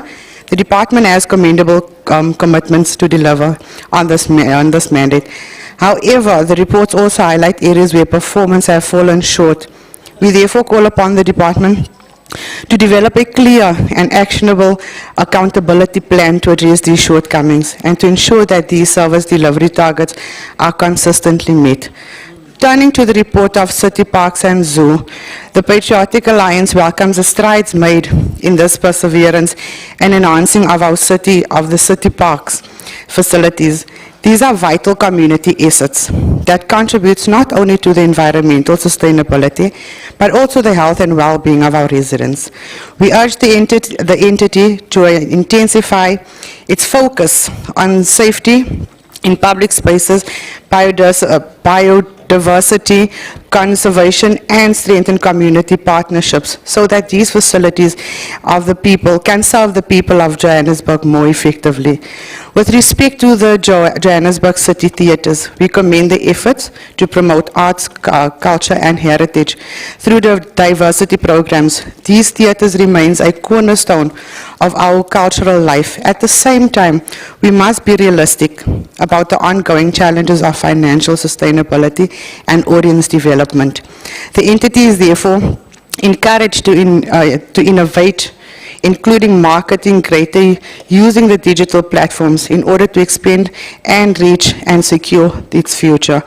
Members, Madam Speaker, while these reports confirm the meaningful progress that has been made, they also reveal recurring challenges. These including financial mismanagement issues, service delivery gaps, and the need for more timely corrective actions. As the Patriotic Alliance, we recommend strong monitoring mechanisms to follow up with the engagements of all these entities and sharpen focus on implementing corrective measures without delay. We can do more. The Patriotic Alliance notes the report. Salute. Thank you, Councillor. Someone say? Councillor Insafumba from the DA. Thank you very much, Speaker. Greetings to the residents of Johannesburg, our mayoral candidates, Mayor Helen Zille, our provincial leader, Ntate Tshepiso Solim Simanga, our caucus leader, the executive mayor in his absentia, fellow councillors. Speaker, the reports before us paint a picture that should worry every resident who still dares to hope for a better Johannesburg. They reveal a city government that celebrates small wins while ignoring glaring failures. Yes, the Community Development Department claims an 88% KPI achievement rate, but behind the glossy numbers lies the truth of collapsing facilities, incompetent maintenance, and contractors who don't perform. Over 700 public facilities are crumbling, Speaker. They are plagued by vandalism, weak security, and poor workmanship. The city admits it cannot even keep its libraries, sports grounds, and recreation centers in safe and dignified condition. What kind of a government neglects the very spaces that shape the lives of our youth and communities, Speaker? The reports also reveal that the department spent only 77% of its 1.7 billion operational budget. That's nearly 400 million in services not delivered because invoices were delayed, contractors failed, and planning collapsed. Residents are told to wait while bureaucrats shuffle papers. Even cleanliness, Speaker, the most basic of human functions, it fell short. Facilities reached only 92% compliance against a 95% target. Why, you may ask? Because there are no cleaning supplies in the storerooms. Because vacancies for general workers remain unfilled. This is not just poor governance, Speaker. It is a betrayal of residents who deserve dignity in their daily lives. Speaker, when we turn to Johannesburg City Parks and Zoo, the failures there are worse. The center is not holding at all. The AG's report flagged irregular expenditure within JCPZ in fleet contracts, bid pre-qualifications, the procurement. About 64 million in new irregular expenditure was incurred this year alone. The board wrote off 51.9 million in October and January, and another 16.4 million in April. They are busy playing referee and player at the same time. Think about that, Speaker. Tens of millions simply written off while our parks are overgrown, while our cemeteries are neglected, and water features are dry. Residents are also confronted with a shortage of burial spaces. That is one disaster that is waiting to occur, Speaker. Inaccurate cemetery records is another disaster, and outdated systems, leaving families distressed when trying to bury their loved ones. This is the ultimate failure of dignity and care in our city, Speaker. And let's talk about service delivery, Speaker, shall we? Out of 12 KPIs, only 10 were achieved in the last quarter, a year-end rate of just 88%. Compliance with legislation, one may ask? Nah, non-compliant. Suppliers were not paid within the 30 days, with only 84% compliance against a 94% target. How many small businesses were forced to close because the city could not pay them on time, Speaker? We are told of highlights like concerts, Easter egg hunts, all the nice to haves. But residents don't want pageantry. They want working cemeteries, they want safe parks and functional recreational spaces. They want a city that doesn't drown in irregular expenditure while the neighborhoods drown in sewage. Speaker, the reports show us a government obsessed with spin, not service. With reports, not results. With excuses and not execution. As DA, the official opposition in this House, we are clear, Speaker. Johannesburg cannot afford another 5 years of failure. We cannot afford another 5 years where 86 million in irregular expenditure piles up, where contractors are paid to fail, and where even soap and brooms cannot be procured for our facilities. The 2026 election is not just another contest. It is a turning point, colleagues. Either we continue with a city where money is wasted, services collapse, and residents lose hope, or we choose a new path. A path of clean governance, a path of accountability or accountable leadership, and service before self. Our vision is a Johannesburg where budgets are spent on time, on target, and most importantly, on residents. A Johannesburg where every park is a safe green space, every facility is maintained, every municipal swimming pool is operational and open during the swimming season. Every library has books and internet. Every worker is equipped to serve, and most of all, there is water supply in the facilities. The ANC, Action SA, EFF, PAC, and PA coalition has shown us, Speaker, who they are. Incapable, wasteful, and dishonest. We must show residents who we are as the DA: disciplined, accountable, and most of all, ready to govern. Speaker, Johannesburg is not poor. It is just poorly governed.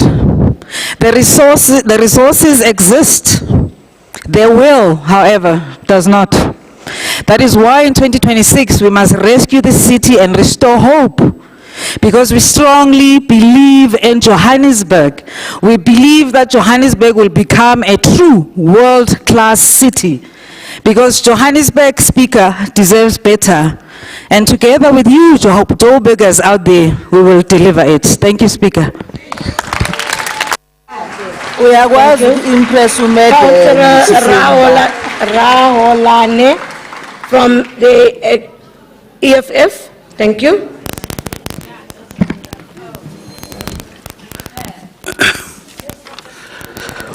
Thank you, Speaker. EFF Caucus Leader, Commissioner Tsaku, EFF Caucus Sweep, Councillor Mwapi, Honorable Speaker, fellow councillors, and the most importantly, resident of Johannesburg. We stand today to reflect on the fourth quarter performance of Department of Community Development and its titles. Joburg City Theatre and Johannesburg City Parks and Zoo. It is important that we begin by acknowledging the positive work that has been done. Joburg City Theatre has achieved all its measured key performance indicators, delivering diverse and vibrant programming that not only entertained but educated our people. celebration of Africa Month and Youth Month saw packed houses with performances like Sarafina and Inala. Alongside tribute to Bongeni Gema, Lady Smith Black Mambazo, and the Drangasburg Boys Choir. School networks such as Romeo and Juliet and My Child, My Africa reach young audience. Sorry, Speaker. While Soweto and Rutopol theaters continue to serve as important community platforms. Councillor, can you please just move slightly away from the mic? We can't hear your words. I'm too short, my dear problem. A theater continues to serve as an important community platform. Similar, Johannesburg City Parks and Zoo hosted events such as Indigenous Tree Day, Internationally Biodiversity Day, World Environment Day, and the rehabilitation of 100 illegal dumping sites, while also ensuring that service delivery standards in open spaces and cemeteries were met. The Department of Community Development itself reached nearly 1.8 million residents through its libraries, sports direction, and arts programs, and created more than 1.7 expanded public works program opportunities, bringing tangible benefit to communities across our city. But, Honorable Speaker, while we must acknowledge this achievement, we must also be bold enough to confront the shortcomings. The Department of Community Development achieved only 88% of its target, falling short on both capital and operational expenditure. Instead of spending 95% of allocated budget, only 87% of the capital budget and 77% of the operational budget were spent, with similar failures recorded in the maintenance of facilities. Johannesburg City Parks and Zoo, though strong on service delivery, managed only 65% expenditure of its capital budget due to contract termination, procurement delays, and poor planning. These failures, repeated year after year, mean that infrastructure projects are delayed, communities and deprived of promised facilities, and the city risks losing future budget allocation. Underspending is not just an attractive issue.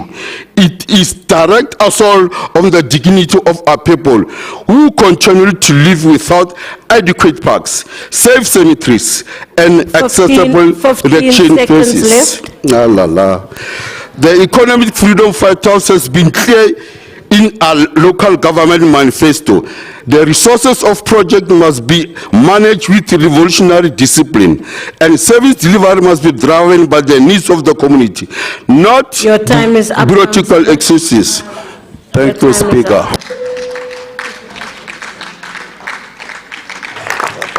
Thank you, Councillor from the EFF. Councillor Mashinini from the ANC.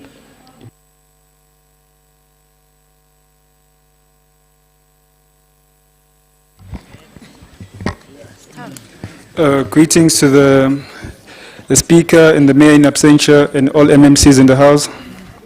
And greetings to the residents of Johannesburg. Allow me to quote Ngungi, "A people without memory are in danger of losing their souls," close quote. I rise on item 1. The department's performance of an 88% reflects a working department. However, there are many challenges in that, because what you see, it reflects many challenges. There are many challenges in the department, as the safety in our facilities are a challenge, and the safety in our facilities are a challenge, and the people attending the libraries are also a challenge.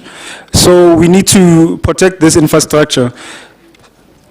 However, Speaker, there's many there are many achievements that have happened also in this department. Moving from the last report, when we saw this time last year, we were not at this point. The 88% achievement is it's a real reflection that we have officials who are committed, and we have people who are patriotic. If they are given the motivation, and if they are motivated enough, they will do the right thing.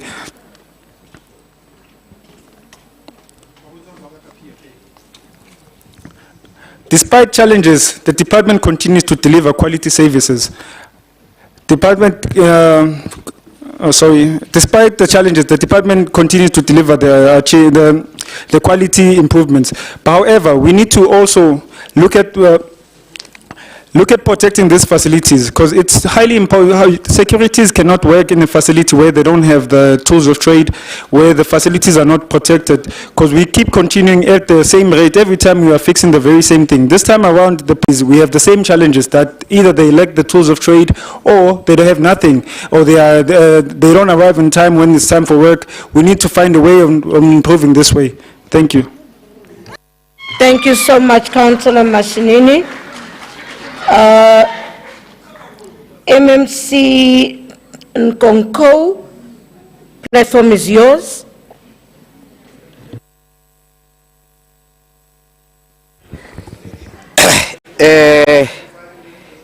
Ke go leboge wena moisa khotla ke be ke dumedise bomma ditilo le borre ditilo go ya ka manano a teng mme ga go le dumedise baagi ba mona go toroponyana ya Gauteng ke be ke dumedise botlhe ba ba leng teng. Madam Speaker, I just want to highlight this important issue that I am an Africanist and I'm up for a challenge.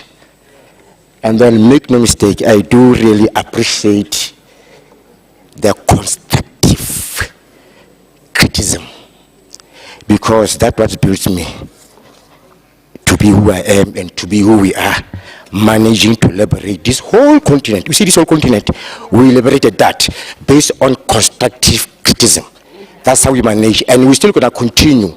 And I welcome the question asked by Councillor Shalom Kwanza. I think he was asking me whether do we need the land to maintain the swimming pools. I think he was just shalom it. Let me shalom you back. Thank you, Kwanza. Councillor Smith, Councillor Cook, Councillor Abdul, Councillor Gebe, Councillor Zwane, Councillor Simons, Councillor Rahul, thank you very much. I have noted all your concerns. And also, I'm just going to summarize everything. Also regarding the recommendations, the Revenue Department will indeed look into that and we'll get back to you in writing.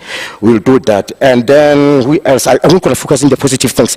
It's very important to be positive, you know, in this journey of liberating, the journey of gaining the land. Must be positive. Don't ever allow yourself to be distracted by those evil people. You know them. Never! I will never allow myself to get into that. So if you have a problem, I'm sorry. It's your problem that you have allowed yourself to sell your soul. So you sell your soul to the devil, to go and dance with the devil. Madam Speaker, thank you very much and greetings to everyone. Hallelujah. Thank you, Councillor MMC Nkonko. Member in charge, Councillor Mokome. Thank you, Madam Speaker. All protocols observed.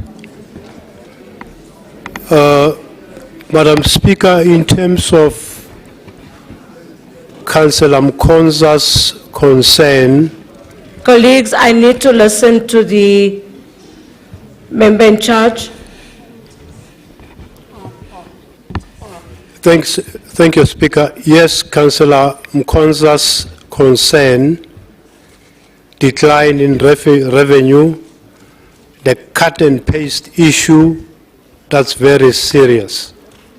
But we appreciate the fact that there is acknowledgement where good work has been done. Councillor Smith, yes, the issue of swimming pools has been an ongoing concern, given the fact that there was that outstanding repairs and maintenance establishment.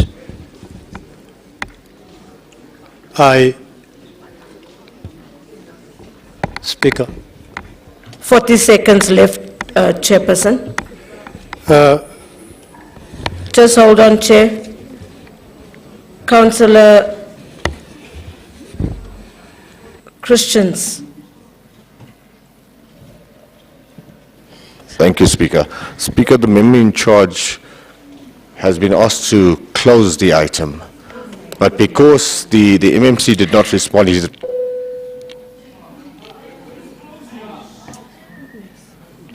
The member in charge is closing it. It doesn't matter in which way he's doing it. He's closing the item. Can I let him carry on? Member in charge, can you please carry on? Yeah, thank you, Madam Speaker. We acknowledge the fact that the repairs and maintenance issue has been quite outstanding, and it is being attended to.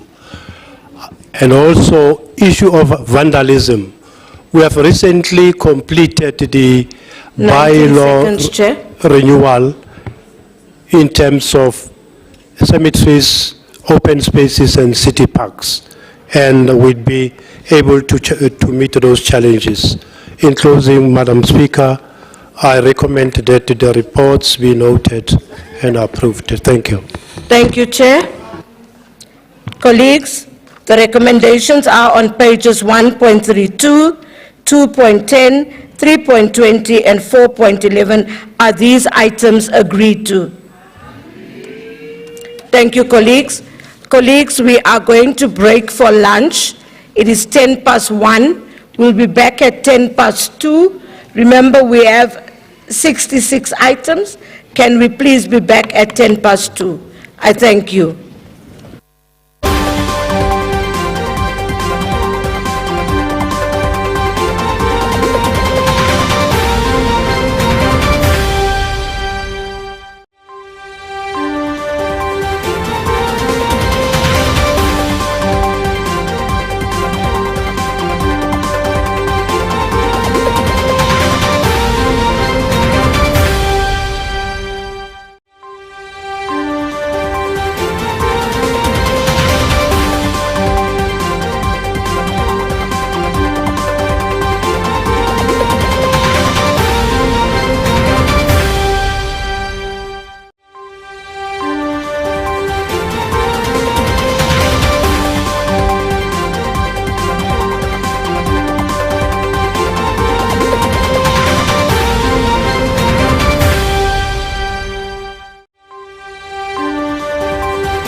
Colleagues, before we go to the speakers list, I have a badge of someone called PM Madidilala, Councillor. You've lost your badge. You can pick it up from us later. Apologies if I did wrong on the surname. Thank you so much. Member in charge for development planning, Councillor Chairperson J. Caldine. Thank you, Speaker. Speaker, I rise to table the performance oversight report of the Development Planning Section 79 Committee on the 2024-2025 fourth quarter performance reports of the Department of Development Planning and Johannesburg Development Agency, JDA. I thank you. Thank you, Councillor Caldine. Councillor from Action SA, Sihoao.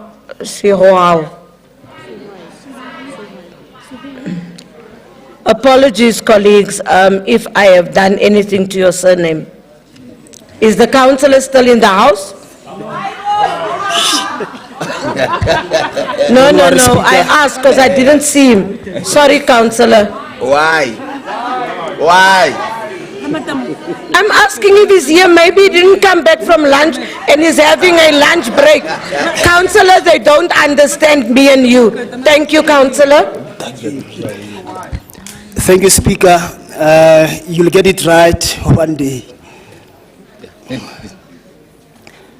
Thank you, Madam Speaker, and greetings to fellow councillors, especially our fabulous 44, soon to be fabulous 45. Colleagues, I rise to speak on both performance assessment reports of Development Planning and the Johannesburg Development Agency. Looking at these reports, I can only say both the department and the entity are trying under difficult circumstances. A lot of challenges contained in this report have been there for some time, with only a slow progress or nothing to resolve them. We welcome targets that were met, and we frown upon those which were not met. For example, after demolishing an illegal structure and evicting people, how do you rely on JOSCO and women's settlement to help you with alternative accommodation when we know the city has been grappling with the issue of land and space for some time now? Surely you should know better about the constraints of moving people away from job opportunities and other amenities. I sincerely hope the next report will clarify this. Madam Speaker, although JDA is saying they have introduced a working capital to contractors as part of them getting jobs, and this will ensure they have enough working capital to fund projects, I'm afraid we still yet to see the impact of this on the ground. Projects are still stalling, poor workmanship is the order of the day, invoices are delayed, and workers are not paid on time. We can't be again talking about cash flow problems when the new business model was proposed some time ago. Without a doubt, yes, we welcome 544 EPWP jobs that were created against the target of 400, but the value of any labor, as we know, is to see projects completed on time so that our residents can enjoy the final product. Speaking of our residents, Madam Speaker, it would be remiss of me not to conclude on the plight of Westbury, Coronationville, and Nuclear residents who don't have water. And we said like me, Madam Speaker, if they don't have water for such a long time, why are we here? We came here smelling nice and looking nice. It was hard for some of us to get our side of our mirrors this morning, and yet the residents we claim to represent don't have water. I ask again, why? Madam Speaker, how I wish the executive mayor was joking when he said the residents mustn't expect much from him in this term. He was not. Even the President Ramaphosa also once said he doesn't know why he was doing his job. Every day, the decay of Johannesburg reminds us of these unfortunate statements that were uttered. How do you justify the diversion of 4 billion from Joburg Water, which has a staggering 24 billion infrastructure backlog? I wish someone helped me as I'm short of description. In closing, Madam Speaker, allow me to say this to these poor residents of Coronationville, New Cllr, and Westbury. This too shall pass. Action SA government will be here sooner than later. A government that knows how to deliver water to the people in record time. A government that cares. A government where residents get the value of their tax. An ethical government. We are starting now with Ward 29 on the 15th of October.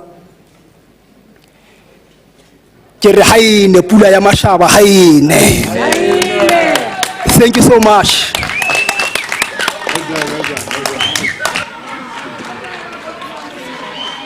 Can we have Councillor Mabidilala from the EFF?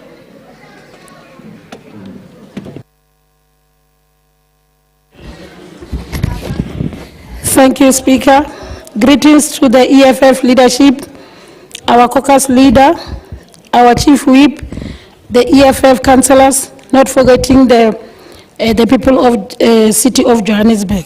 Speaker, the Department of Development Planning and its entity, JDA, are at the heart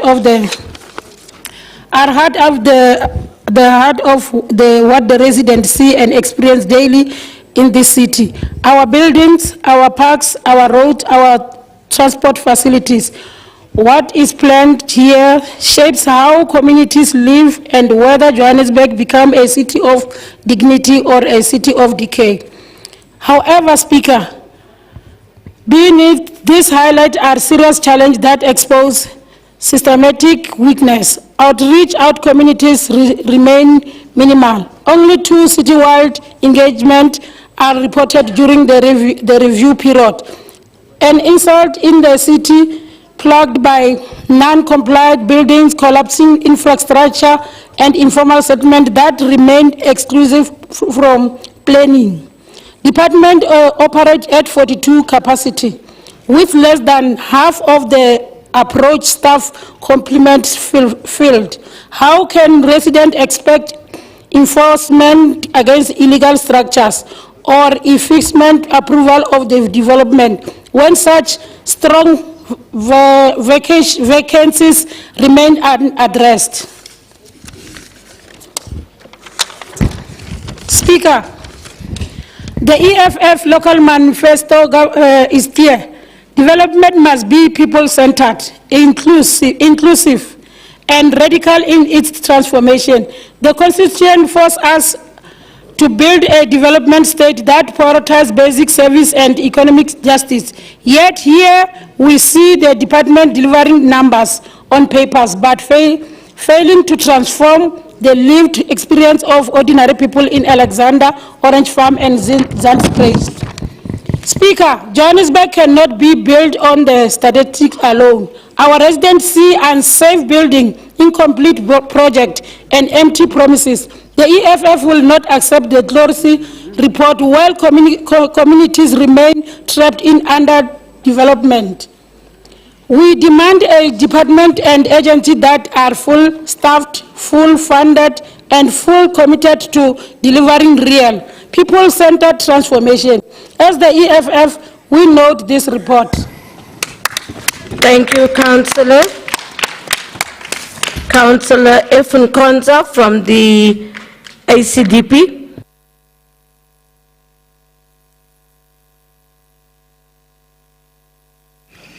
Yes, shalom, Madam Speaker.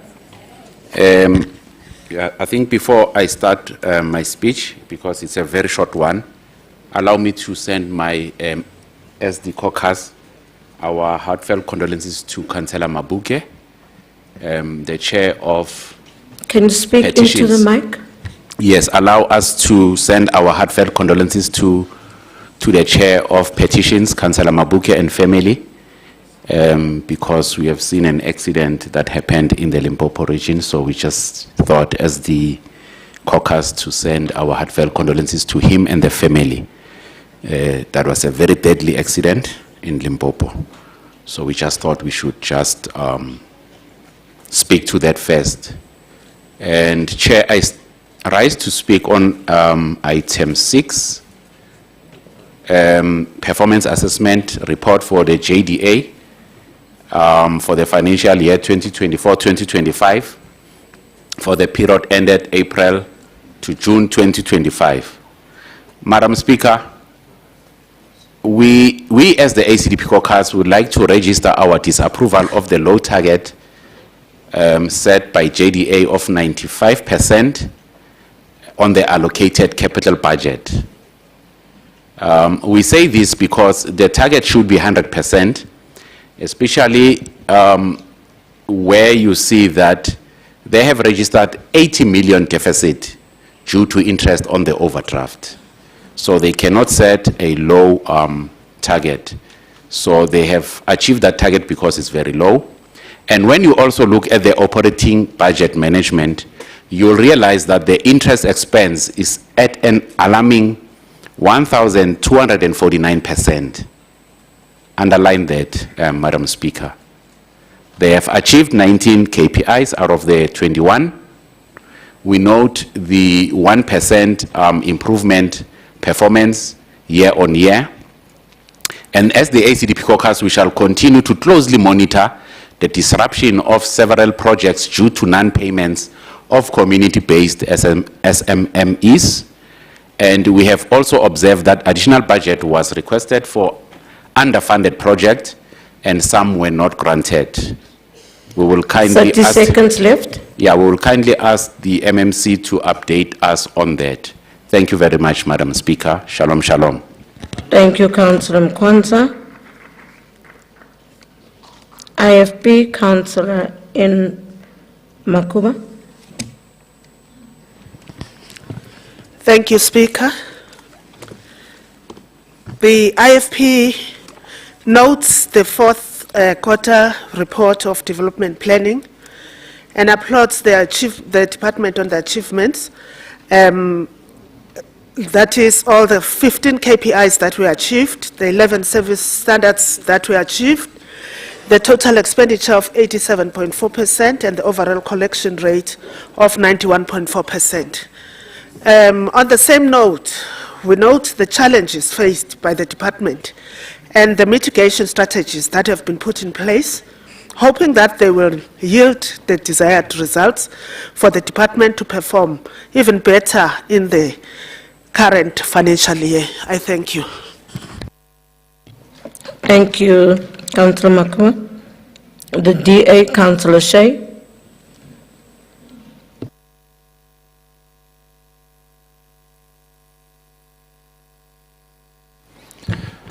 Honourable Speaker, to my DA colleagues who fight every day to make Joburg shine again, to the Gauteng Provincial Leader of the Democratic Alliance, Solly Msimanga, to the residents of Johannesburg, and to the class of 2026, greetings.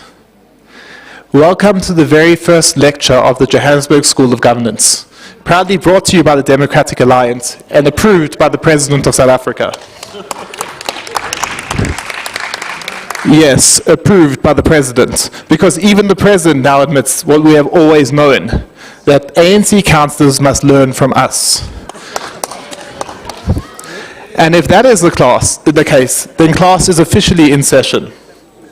We believe in Joburg. We believe the city can work. We believe that Johannesburg can be a place of order, of efficiency and of delivery. But that belief starts with telling the truth about where we are now and how badly we are failing. Normally, I bring children's books to council. Simple stories with simple lessons for those who refuse to learn the basics. But it seems that the executive has already chosen its new definitive guide on construction materials, the Three Little Pigs. Because on Lillian and Goy Street, a major road, they decided to build with bricks after years of delays, congratulating themselves on choosing the strongest material. It seems fairy tale logic not engineering, is now guiding the future of our city. So let's put the storybooks away and pick up something from the adult shelf instead. This is Project Management for Engineering and Construction by Gerald D. Oberlender, a textbook used around the world to teach engineers and project managers how to deliver real-world infrastructure. And I want to read just a few sentences from it. A project consists of three components: scope, budget, and schedule. Scope represents the work to be accomplished. Schedule refers to the logical sequencing and timing to be performed, and budget refers to the cost. Not only should the scope, budget, and schedule be well defined, but each must be linked together since one affects the other, individually and collectively. This is not my definition. This is not the DA's definition. This is the definition. And yet, when we turn to the quarterly reports of the JDA, the city's primary implementing agent, not a single KPI measures how many projects were delivered on time and within budget. Not one. How can you manage what you do not measure? How can you fix what you refuse to acknowledge? If we believe in Joburg, and we do, then we must start measuring not how many projects we launched, not how many notices we issued, not how many pages our reports contain, but how many projects we actually completed on time, within scope, and within budget. Because right now, colleagues, the picture is catastrophic. The JDA recorded a deficit of 80 million this quarter, not because of reckless spending, but because the city of Johannesburg failed to pay its own entity. That forced JDA into an overdrawn bank account and settled it with 98.3 million in interest, 1,249% over budget. That is money that should have been used to build infrastructure, now wasted on interest payments. The result? JDA's can't pay its suppliers. Only 19% of invoices were paid within 30 days. 19%. That's not a payment system, that's a financial chokehold on small business. And so contractors have stopped working. The Chris Hani Sports Centre, suspended. The Mayani Drive upgrade, suspended. The Drizak Recreational Park, suspended. That's not just bad governance. That is a direct assault on service delivery and on the small businesses that keep our communities working. Strategic delivery, 0. The JDA set a target of 2 strategic projects in key economic nodes this quarter. It delivered none, 0, dollar law. And while this collapse unfolds, the Development Planning Department stands before us and boasts it achieved 100% of its KPIs. Except it only spent 87.4% of its operating budget. It failed to spend 10 million on GIS software due to prolonged appointment processes. It collected only 91.4% of revenue, and the UNEP GEF grant, a dismal 64.2%. That's not 100% success, that's 100% spin. This is an illusion of performance. It is a government celebrating itself instead of turning up and delivering. And here's the deeper truth. DA-governed Cape Town measures outcomes. Joburg measures outputs. DA-governed Cape Town measures how long residents actually wait for building plans to be approved. We measure how many applications we processed. DA-governed Cape Town measures citizen satisfaction, how people actually feel about their city. We measured how many projects reached practical completion, regardless of whether they were late, over budget, or had their scope reduced to something meaningless. DA-governed Cape Town measures impact. Joburg measures activity. And what does that mean for the residents of Johannesburg? It means that when the government measures the right things, you get the right results. When Cape Town measures how long you wait for building plan approvals, you wait less. When they measure citizen satisfaction, your complaints are answered. When they measure projects completed on time and within budget, your roads are fixed and your parks are built. That's not coincidence. That's cause and effect. Change what government measures and you change what government delivers. Keep measuring the wrong things and you get the wrong results. And nowhere is this clearer than how residents obtain their own building plans. Just a few weeks ago, I revealed that corrupt officials in the city are charging residents thousands of rands to retrieve their own approved plans from the city.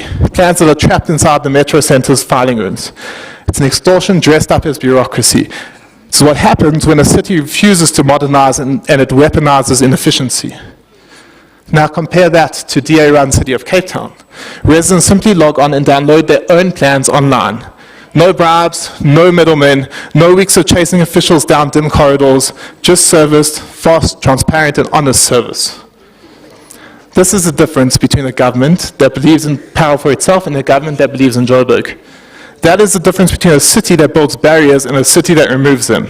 We believe in Joburg. We believe the city deserves real governance, not fairy tales. We believe the city must measure results, not paperwork. We believe in Joburg where public money builds roads, not pays interest. We believe in a Johannesburg where projects finish on time, not projects that never finish at all. Class of 2026, thank you for attending the first lecture by the Johannesburg School of Governance. But remember, this is the last 40 term. seconds left, Councillor. There will be no extended learning program for slow learners. From next term onwards, there will be no more instruction. There will be demonstration only. Because we don't just believe in talking, we don't just believe in teaching, we believe in Johannesburg. Thank you. Thank you, Councillor Shay. The ANC, Councillor Lefutso.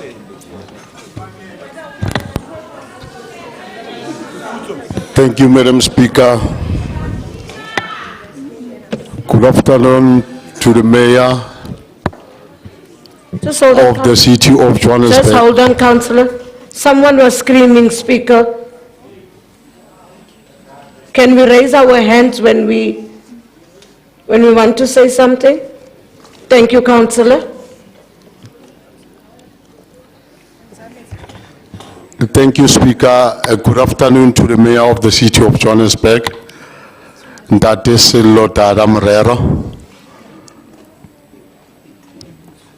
to all the MMCs, to the glorious movement, the African National Congress, and to the residents of Johannesburg. Madam Speaker, allow me to refresh our minds that in 1652 there were 3 ships, Reiger, dromedaries, that brought the sailors to the Cape Town. Those 3 ships, Madam Speaker, they delivered what we are realizing today. And I think our president has been misquoted. In that the reference made is misunderstood. And it must be put into perspective, Madam Speaker.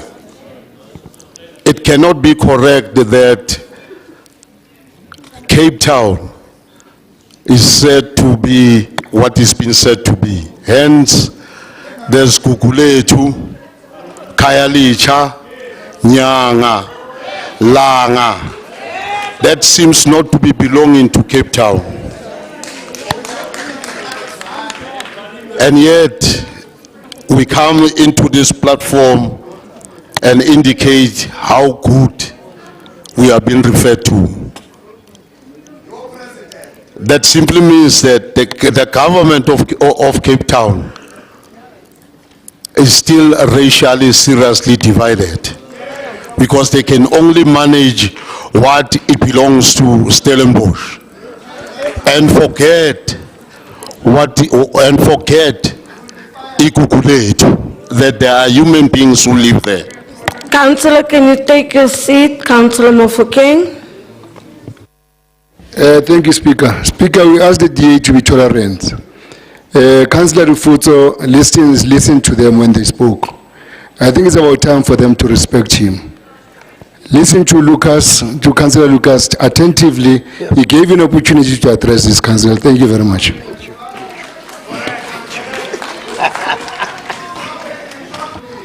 Can I ask that we all respect a person that is speaking?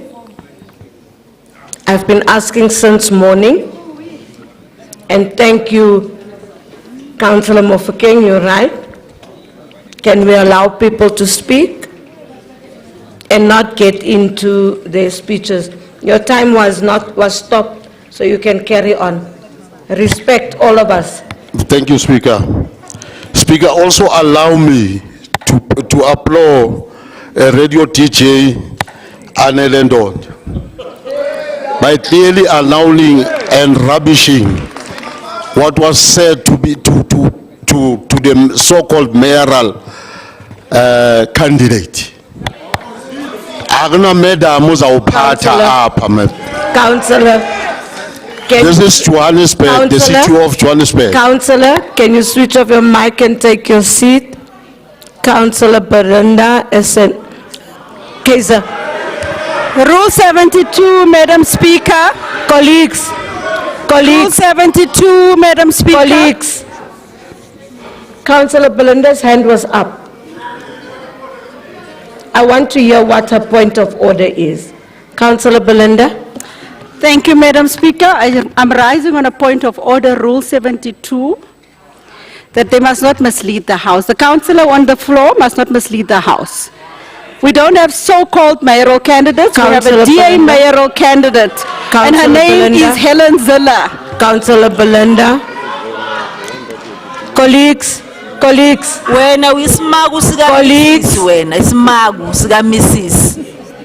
Colleagues. I've just asked for respect to everybody. Councillor, can you proceed? Thank you, Madam Speaker. I see we are catching feelings, Madam Speaker. I'll revert back to my words. What I have said, Madam Speaker, was a mayoral, so-called mayoral candidate. I never mentioned any names. So if you are catching feelings, please be able to deal with that. Councillor Belinda, he has just clarified. He didn't mention any political party. Thank you. Thank you, Councillor Belinda. No. No. No, Councillor Belinda. He hasn't mentioned any political party. In the city of Johannesburg, 4 parties revealed their mayoral candidates. Councillor, can you carry on? Can you carry on, Councillor? Thank you, Madam Speaker, for your protection. I think, Madam Speaker, let me get into item 5, 6, and 7.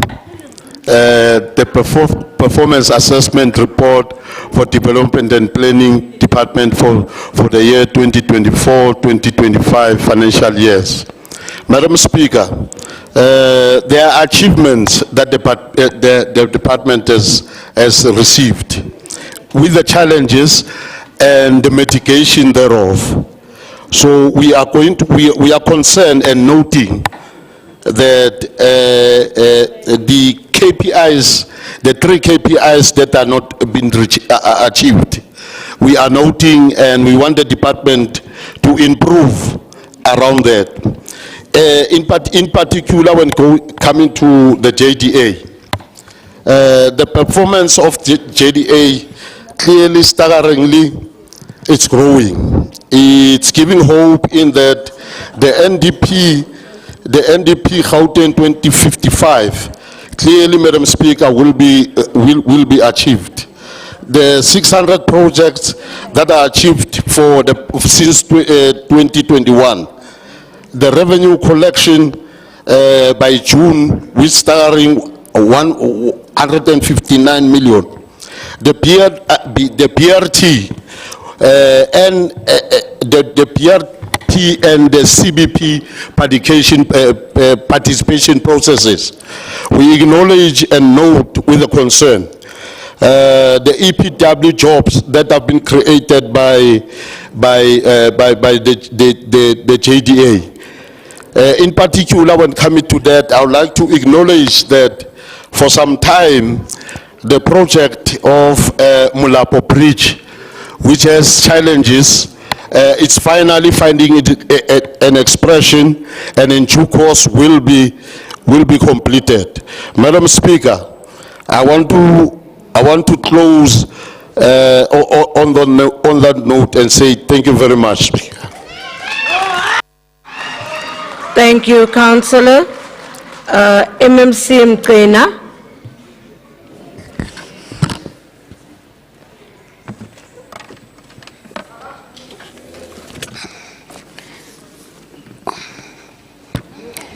Ndi Machironi.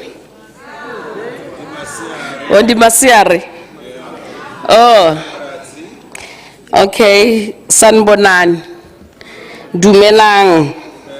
Abshen. Goeiemiddag. Good afternoon. Thank you very much, Madam Speaker. Let me acknowledge the Chief Whip of Council, yourself, Chair of Chairs, all MMCs that are present, fellow councillors, most especially the residents at home who are watching us through the social streaming. Let me appreciate the councillors who have actually appreciated the performance of the department, especially development planning, for achieving 100% of their KPIs, which is something that has never happened in the department.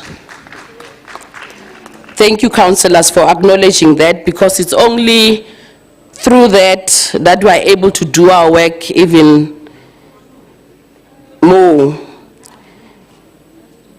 Councillor Mabidilala, I'm noting, and I did raise this even previously, in terms of the vacancy rate in the department, which also affects the work that we do in the department, especially around issues of enforcement, as well as, yes, on enforcement, I think in the main, we note that, and we want to indicate in this House that we are committing ourselves to make sure that we do improve in that regard. Speaker,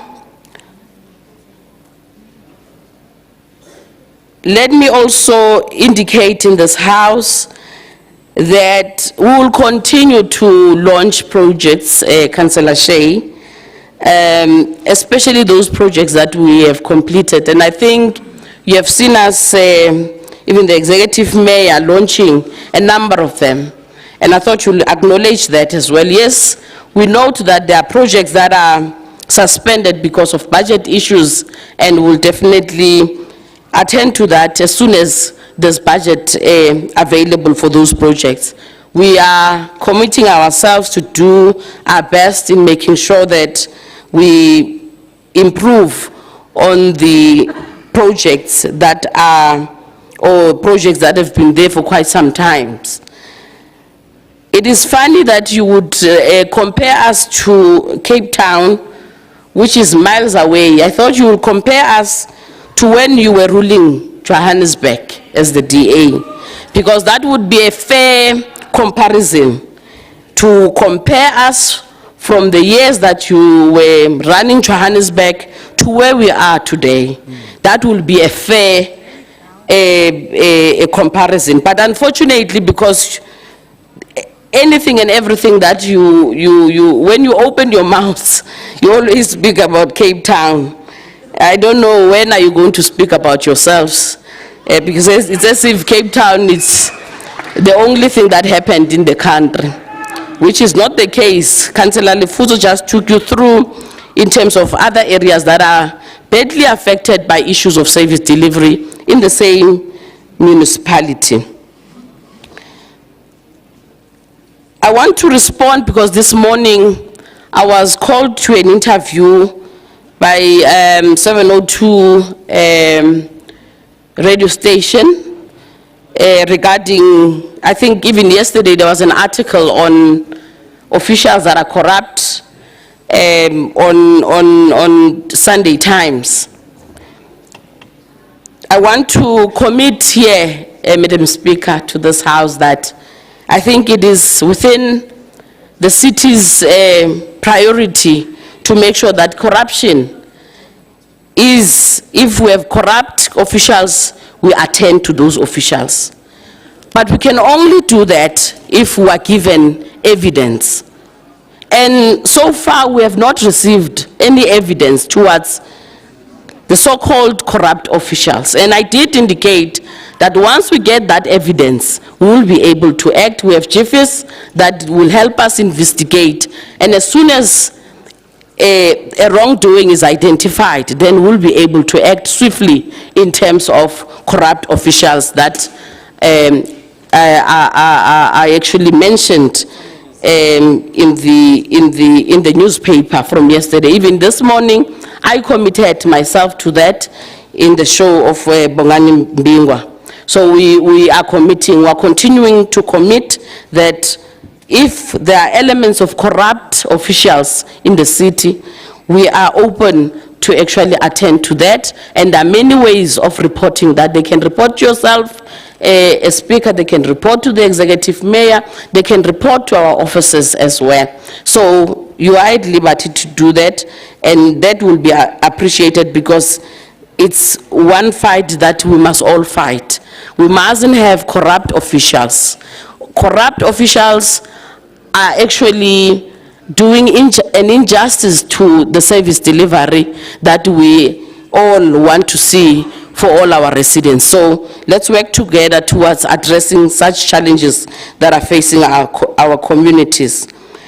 Lastly, Madam Speaker, I just want to thank the committee as well for always raising points that assist us in making sure that we do our work even much better. There's still a lot that we need to fix. We have identified our challenges, but as well we have also put mitigation plans for us to address those challenges. Some of them are beyond the department, but we are still committing ourselves in making sure that there is improvement in the department. And thank you very much, Madam Speaker. Thank you, MMC.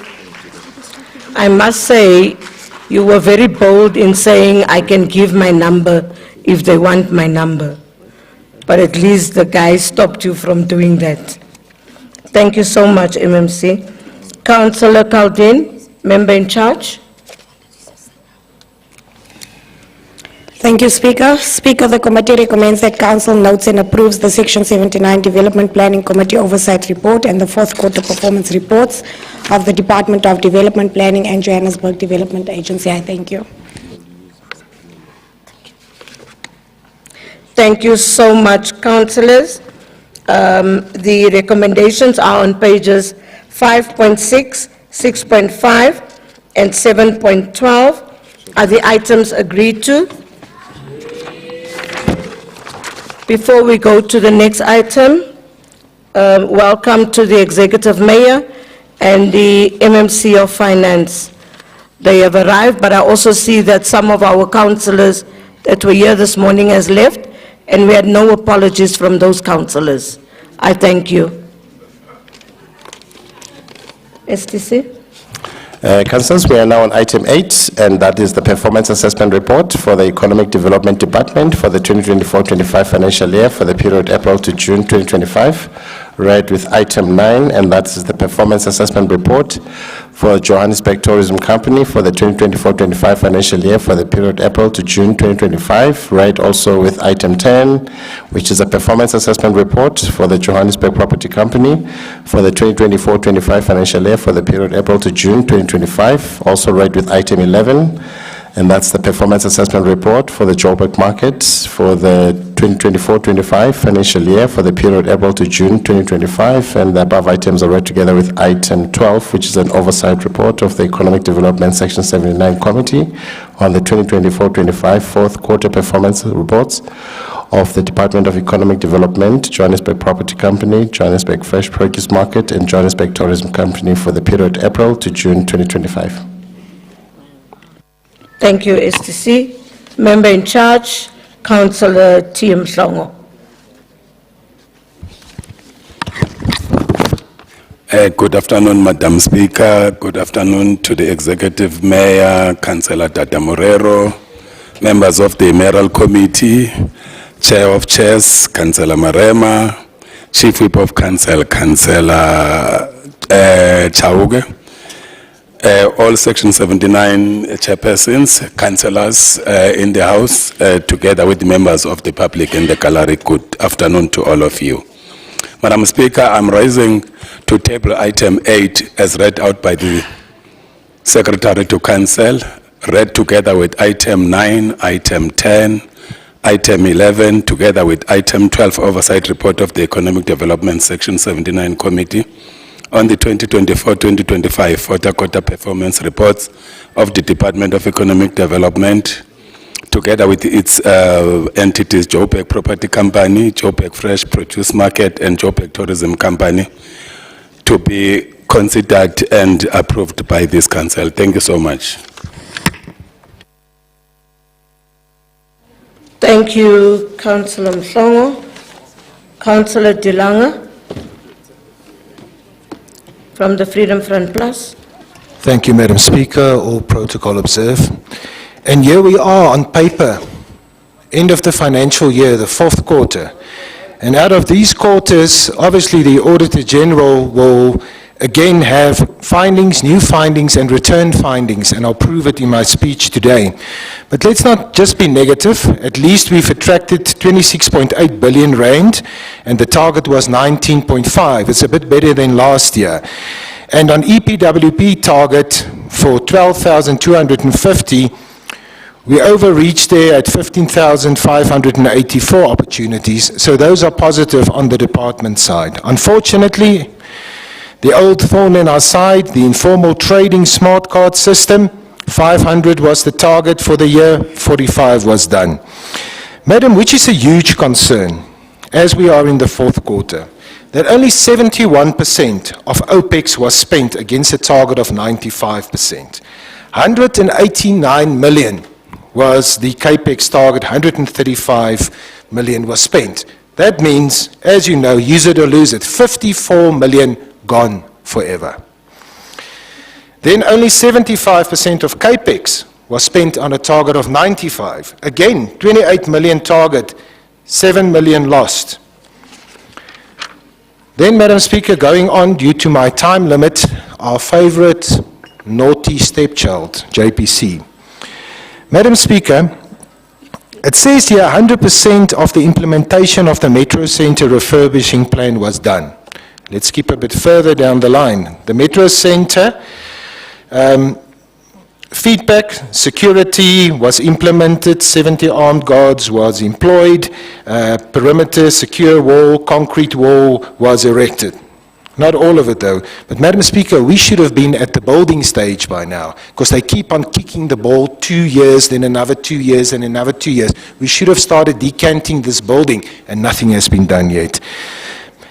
Madam Speaker, further to JPC, 120 million raised through leases and property sales on a portfolio of 10.5 billion. It's a crying shame. It's 1.2% yield on our property portfolio. Target of 97% on CAPEX, 45 was reached, so that means 52 million is lost forever. JPC mustn't come and complain again that they don't have CAPEX to fix their property portfolio. 23 seconds left. Thank you, Madam Speaker. In conclusion here, what I cannot understand, JPC is not an emergency entity like Joburg Water or EISD or City Power, but still, irrevocable written off 153 million. Then 1 second. Correct, irrevocable expenditure, 239.9 million rand. I raise my case. Thank you, Madam Speaker. Thank you, Councillor Delanga. DA, Councillor Geletsane.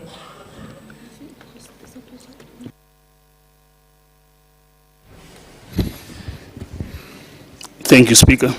Good afternoon, councillors, residents of City of Johannesburg, and our provincial leader, Solum Sima.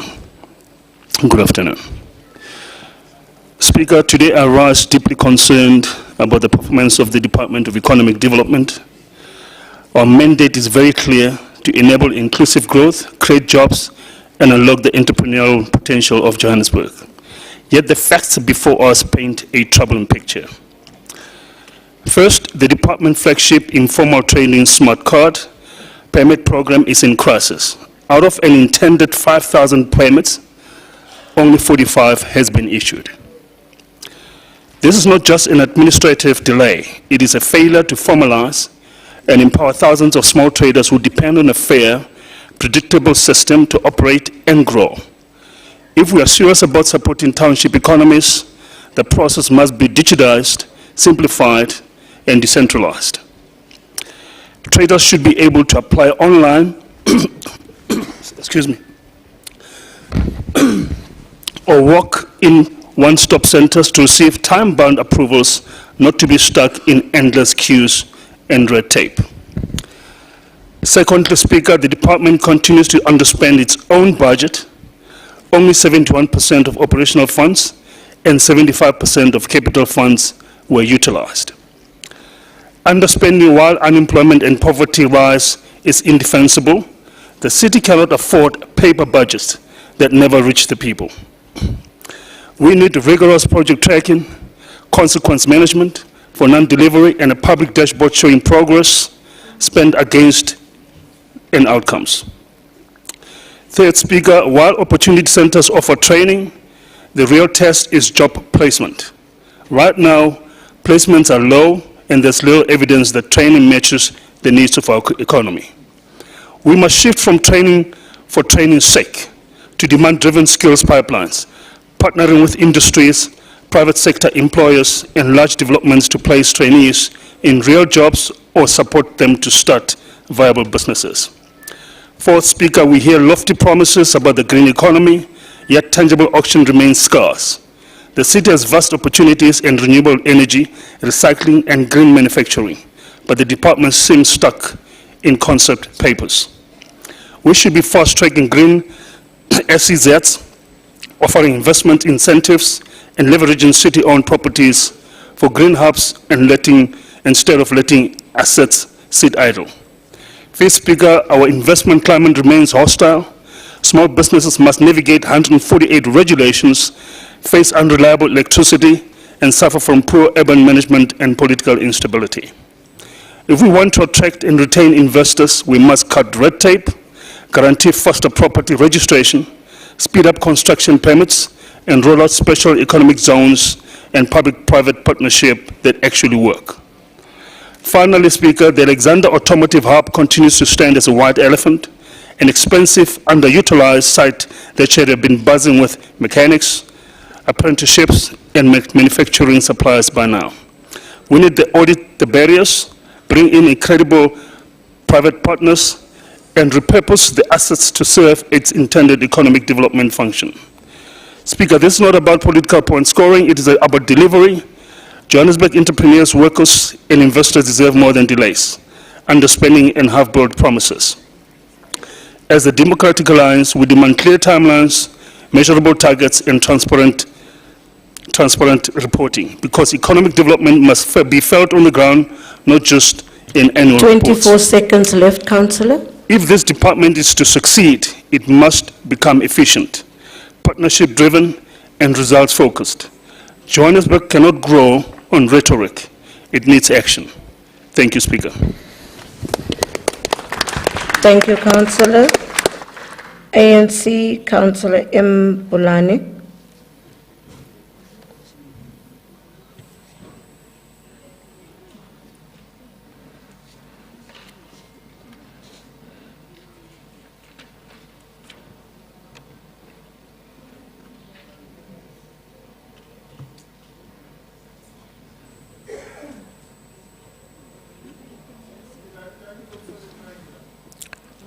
Can you try a mic next to you? If not, can we give a roving mic there, please? The councillor that just spoke, is your mic off? Thank you.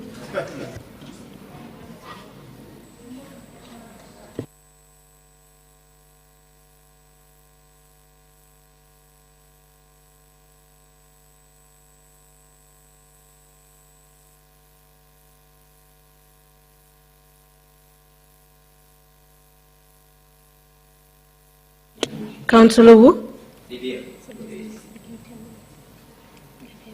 Oh, okay, it's an ANC councillor.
are in synergy with the statement that was made by the Mayor of Johannesburg, Councillor Adjournment, when he issued a very thorough and proper statement that the city of Johannesburg is a construction site.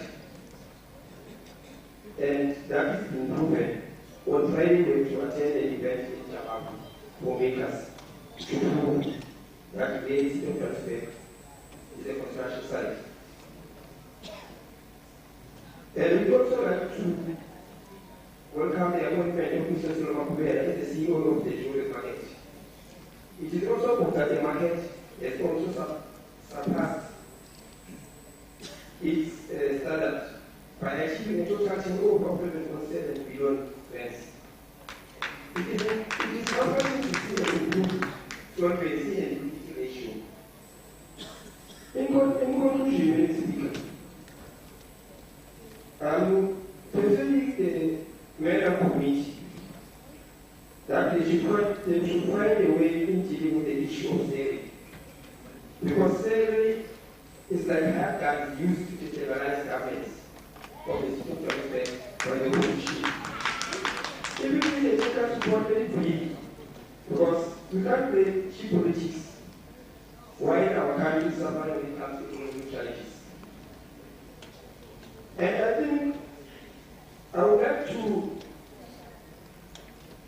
persuade the Democratic Alliance that they should learn something from the ANC. And I think that is how we and that they are not country. We've proven that a good dancer not going to leave the stage, which I doubt that they may able to get. But let's now get to show them. Let us see to go retirement.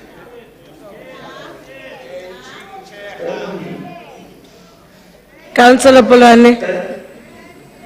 No, there's no hands. It's okay. I don't see hands. Thank you, Councillor Bolane. Carry on.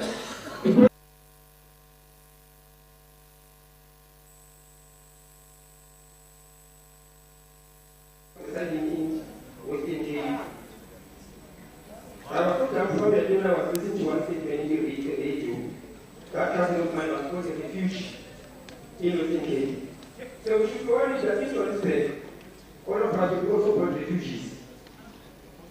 And it's on record, everyone knows it. Asina Mona, Asina Zono, Saint ANC. Thank you, Councillor. Councillor P. Kulu from Action SA.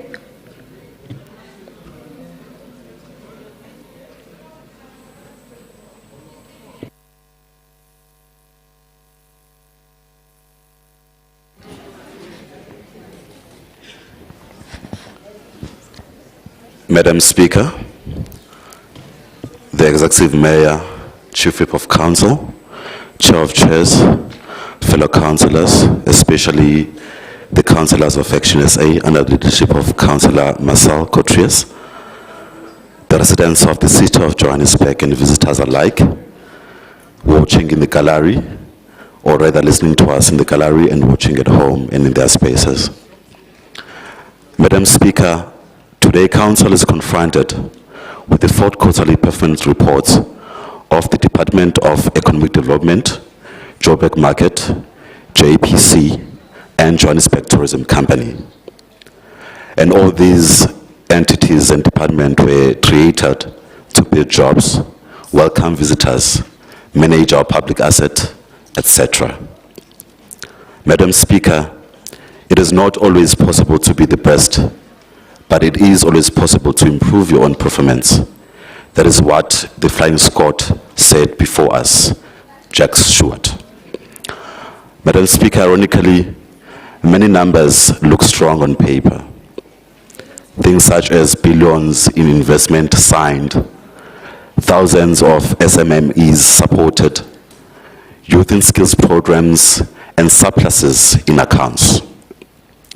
But Madam Speaker, the residents are always asking us, when and where are they going to see the change that they can see and feel?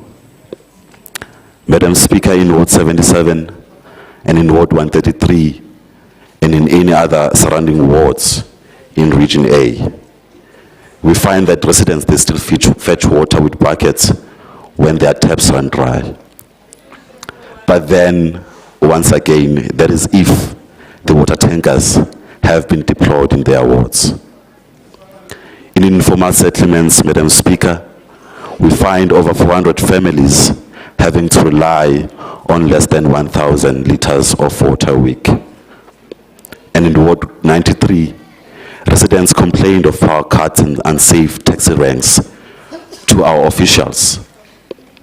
Madam Speaker, visitors who come to Vilakazi Street or Maboneng, they still face unsafe spaces, filth, and poor lighting. Madam Speaker, and if we look to other metros, we see what happens when the bases collapse. In the DA Gov in Cape Town, not so long ago when the drought peaked, international tourist arrivals fell up to 12.6% month to month. Hotels lost 30% of visitor spend. And Madam Speaker, if Joburg cannot keep water flowing, we are going to face the same loss. Councillor Kulu, can you just move the mic slightly away from your mouth? Madam Speaker, I might not have energy, but capacity on icon.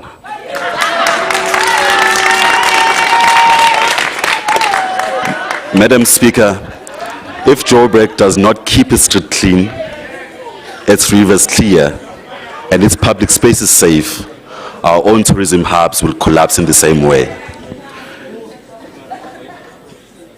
They'll start singing. In Egoruleni, Madam Speaker, some residents went for more than 20 days without water and without electricity. Parents did shut schools because classroom had no power. Food spoiled at home. Meanwhile, millions worth of equipment lay unused in warehouses. And if Joburg keeps mismanaging infrastructure, residents here will face the same.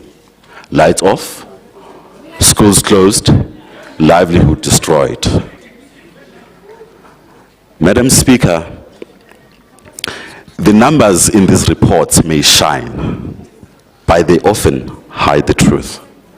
40 seconds left. Joburg Tourism Company surplus is not from the real visitor growth, but from underspending and loan interest. JPC shows high investment values at informal sellers in Faraday still work in unsafe conditions. We cannot celebrate surpluses when service providers go unpaid. Madam Speaker, we know these items, but we are saying that if this city continues to report on paper but not deliver on the ground, Joburg would follow Durban's decay, Cape Town's drought, Egoruleni blackout, and Mangaung's waste of public funds. Safety, clean spaces, working taps, working lights.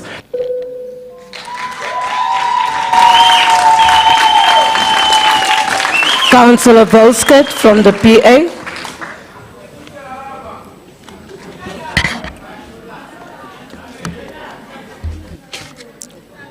Greetings, Madam Speaker, Executive Mayor, Joburg 10 councillors, 11 is loading. Under the capable leadership of Councillor Kenny Kunene, all councillors, distinguished guests, and fellow citizens. Speaker, I rise to speak on the performance assessment report for the Economic Development Department for 2024-2025 financial year for the period of April to June 2025. As we review the performance assessment report for the Economic Development Department, the Patriotic Alliance acknowledges the report findings. However, we cannot ignore the stark reality of our city, our city state. Johannesburg faces numerous challenges from infrastructure, decay to safety concerns which hinder our economic growth and citizens' quality of life. The Economic Development Department report highlights a mix in success and challenges. While some targets are met, others were not.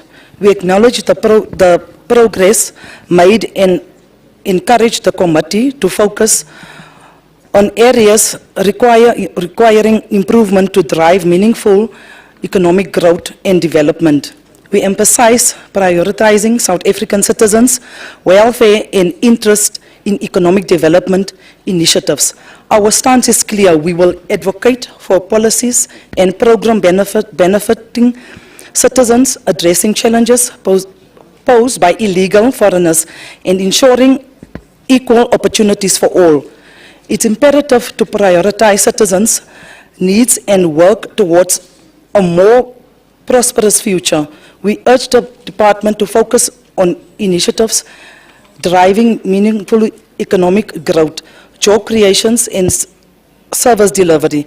The Patriotic Alliance note this report and we look forward to engaging with the department on matters of mutual interest and concerns.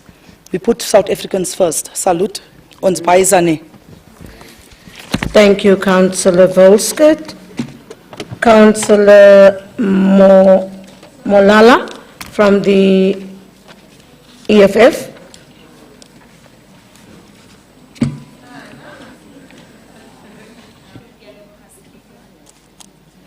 Councillor Volskert, have you switched off your mic? Oh, there you go. Thank you. Ke a leboga, Speaker, and all protocol observed. The department achieved 16 out of 21 KPIs, including targets in investment attraction at 26.8 billion against a target of 19.5 billion, supporting over 14,000 SMMEs and enrolling nearly 500 young people in technical and artisan training. The public works opportunities extended expectation, creating more than 15,000 work opportunities across the city. This results speaking to a potential of the sector to drive exclusive growth, empower communities, and tackle unemployment when proper directed. The EFF is clear in its local government manifesto. Economic transformation must serve the working class and poor, not just provide glossy numbers. The department underperformed on 5 KPIs. Informal traders who form the backbone of our township economy remains neglected. Out of a target of 500 smart trading permits, only 45 were issued. Reform action plans to improve businesses standards were not implemented at all. The capital budget was underspent at 75% and operation budget at 71%, while unemployment, particularly among the youth, remains painfully high. Speaker, the residents of Johannesburg do not eat percentage, they live reality. A permit denied is in a breadwinner excluded. A budget unspent, it's a community betrayal. A failure innovation is an opportunity stolen. Ke a leboga. Thank you, Councillor Molala. Councillor Mkonza from the ACDP.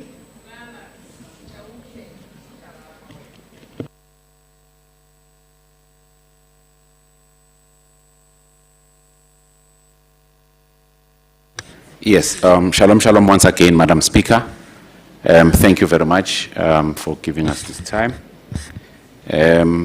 I rise to speak on item 8, the performance assessment for the Economic Development Department for the year 2024-2025 for the period April to June. Madam Speaker, as the ACDP caucus, we commend the 100% achievement of the measured SDBIP, though we do not see the products of the investment realized within the city. And we further say that the 62.5% achievement on the departmental scorecard is noted and would like to bring it to the MMC's attention that the departmental KPI number 11, the departmental KPIs achieved are not 11, but it's 10. As a result, the overall percentage is distorted. From 76, it's supposed to be 71%. And we also have the following questions to the MMC. I see she's wearing nicely today. Maybe she'll be able to answer these ones. What are the contributing factors, MMC, that led to the unacceptable 9% achievement on the number of informal trading smart cards permits issued to the city informal traders? I'm asking this. I might have been answered by someone who was speaking here, but I just thought because I had prepared the speech, let me rather ask it so that you confirm what I heard was correct. And number two, I would like you to comment on the zero achievement on the number of reform actions plans evaluated for the business standards. Reform action plans evaluated, so I should repeat that one. You might have missed that one.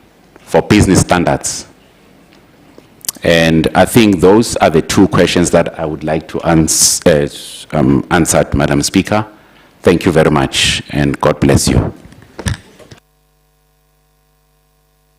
Thank you, Councillor Mkonza. Councillor Abdul from UIM. Thank you, Speaker. I rise on item 8. The first portion will be an extraction of the report that I read. The city's unemployment rate is 34.3%. It is below that of Gauteng, which is 34.7%, and above the national average, 32.9%. A sustained 2.3% annual increase in unemployment over the past 10 years raises concerns. Youth unemployment in particular is acute, reaching 60.3% in 2024, which is significantly exceeding the citywide rate. This trend is often linked to a mismatch between the skills of the labor force and the demands of high growth sectors such as renewable energy and technology. The recommended intervention, including targeted skills development, tailored education programs, etc., and structured mentorship is commendable. However, it is not enough. There are supposed to be 27 development skills centers in the city of Joburg. However, almost none of them are functional and operating. I am still confused as to why these centers have been allocated as a responsibility of the Department of Social Development when it is a vehicle which is to capacitate and empower the community economically. The buildings have been vandalized, there's illegal occupation. We can continue to carry on like this and create a monster which will bite us in the form of increased crime and moral and physical decay of the city. Or we must address this, revamp and reuse these centers for the purpose they were built. That being said, the UIM would like to commend the Department of Economic Development for executing their mandate with the minimum financial support which they receive. That op zichself is 'n skreiende skande. It is mind-boggling to observe the fact that departments that is focused on humanity and humans are the departments that are lagging behind, investing in the human capital of the city, which will ensure that everything else is taken care of. And now I end off with a lyric of a song that most of us would know. Happy couples make happy communities. Happy communities make happy cities. And happy cities are supposed to make a happy country. You and me, us all together, are able to build a happy country and a happy city. However, our political shenanigans prevents us from doing that because we have to promote our political parties and speak on behalf of our political parties instead of speaking on behalf of the community that has placed us here. The UIM notes and accepts this report. Thank you. Thank you, Councillor Abdul. Councillor Zigebe from the UDM.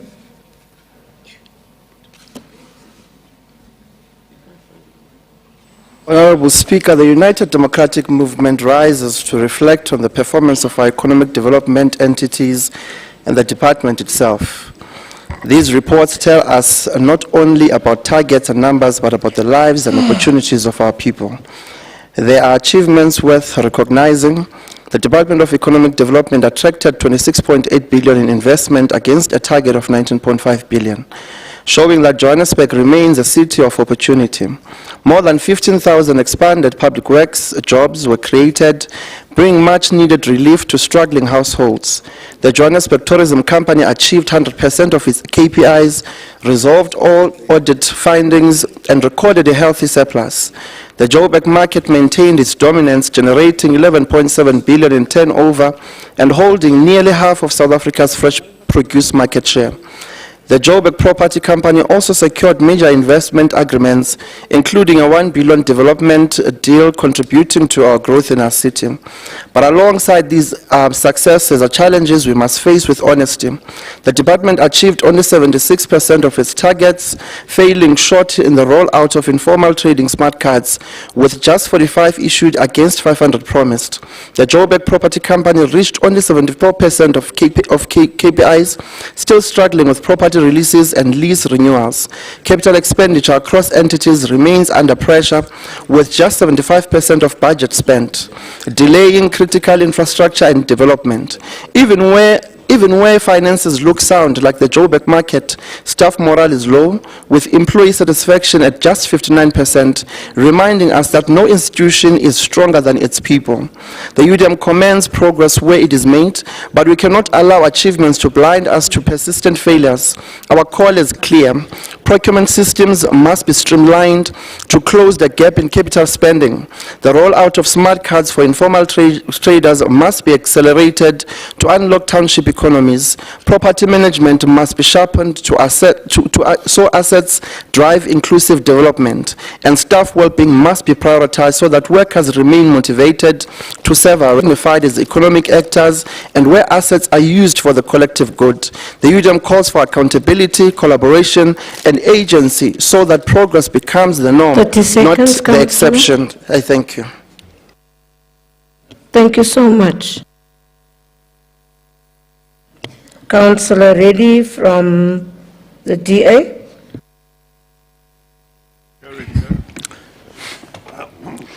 Good afternoon, Madam Speaker, DA leadership, all protocols observed. I rise to speak on the fourth quarter report of Joburg Property Company. From the outset, I wish to state that JPC has met and in some ways exceeded all expectations of poor performance. The failure to meet key indicators is indicative of this. The KI is the entity's performance scorecard, set by itself to measure its performance across the board. Failure to meet your own targets is akin to failing a self-assessment exam. For 3 years since the decanting Metro House, we find ourselves still rehousing departments with some leases still to be finalized. More importantly is the failure of JPC to finalize property leases that could bring much needed revenue to the city. We would be told that the process to get these leases approved are slow. But for a property company operating for decades, should they not be tending to leases before they come to end of term? In many cases, we see extremely low-priced long-term leases that are coming up for renewal, many that have expired years ago. The only thing the fast-track committee does is rush leases through to council by requesting special extraordinary sessions of Section 79 sittings. JPC is nowhere close to starting to evaluate what form the PPP for Metro House would be taking. We have heard about JPC speak of the PPP for the past 2 years and about the appointment of the Treasury advisor who is to evaluate the project proposals. Now we are told that the appointment should only be in place by the end of September. This is literally now, as I'm giving you this address. Given all the delays, this begs the question. Will we get a finalized proposal within our term of office, or will new incoming councillors be bewildered by a proposal they know little of? In April, we were told about a 26 million rand perimeter wall that was to be constructed again around this building. It was awarded to Joshco. We were told that it would be completed by the end of July 2025. If you look outside, you will not see one panel up. If you look hard enough, you'll find some evidence of groundwork for this fabled wall. The delays in this protective wall, which was initially touted as an emergency measure to protect Metro House from vandalism and theft, is fabled only to be now completed in December 2025, 12 months after the awarding of the contract. This begs the question, does a company with seasoned management not stipulate performance clauses and award a contract where the supply of said panels are guaranteed to be available instead of waiting for it to be delivered in December? Despite all the billion-rand contracts signed by JPC, we have seen a massive decline in SMMEs supported to about 370. The city should really have protocols in place to ensure training, skills development, and long-term employment with flagship developments like these.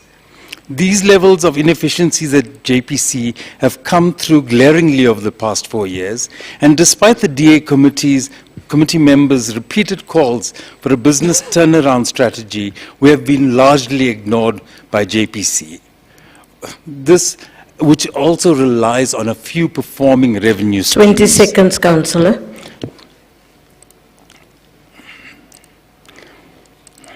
We at the DA believe in Johannesburg and have faith that the city and its entities can be saved. I therefore call on JPC to pursue a turnaround strategy to streamline the business, making it more efficient so that its core contributors to its Your time is financial up. aid.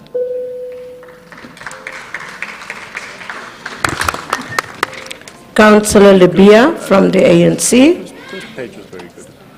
I like the turn of phrase, the delivery. Oh, sorry. No. You donated your time. No. Apologies. There's no time for you. You donated your time to Councillor Bolani. So you're doing some Thank you, Councillor. MMC Mnisi. I've just seen that I've saved my speech 42 over speech 43. So I'm missing speech 43. Chairperson? I don't know. Just hold on, MMC. Chairs. I hope there's a version saved somewhere. Switch your mic off. Switch your mic. Try the next mic. No, thank you, Speaker. I was saying it's the other way around.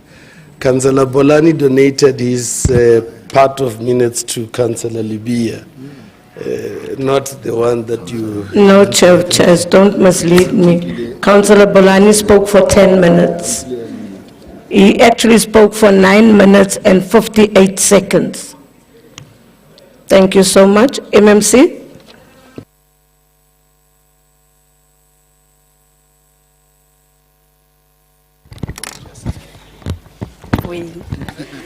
Thank you very much, Madam Speaker, the Executive Mayor of the City of Johannesburg, the Chief Whip of Council, the Chair of Chairs, councillors in the chamber, our esteemed guests in the gallery. Madam Speaker, allow me to acknowledge and appreciate. You arrived late and you were making noise.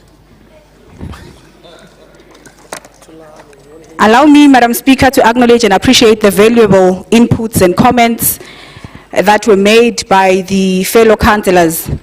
While we may differ in perspective and emphasis, the contributions from across reflects the shared commitment to the progress of our city.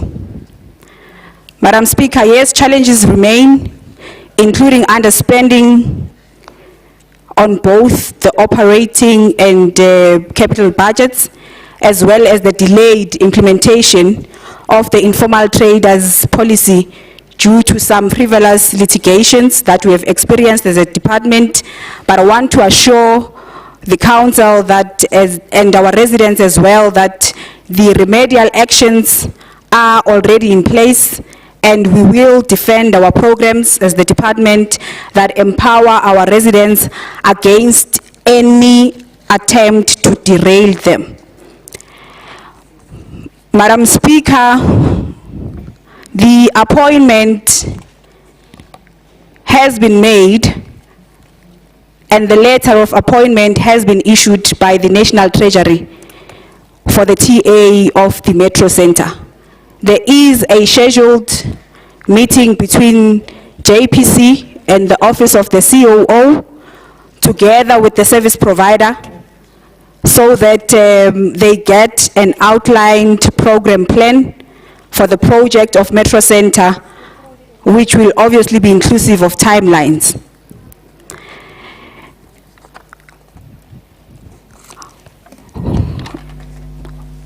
To Councillor Khalizang,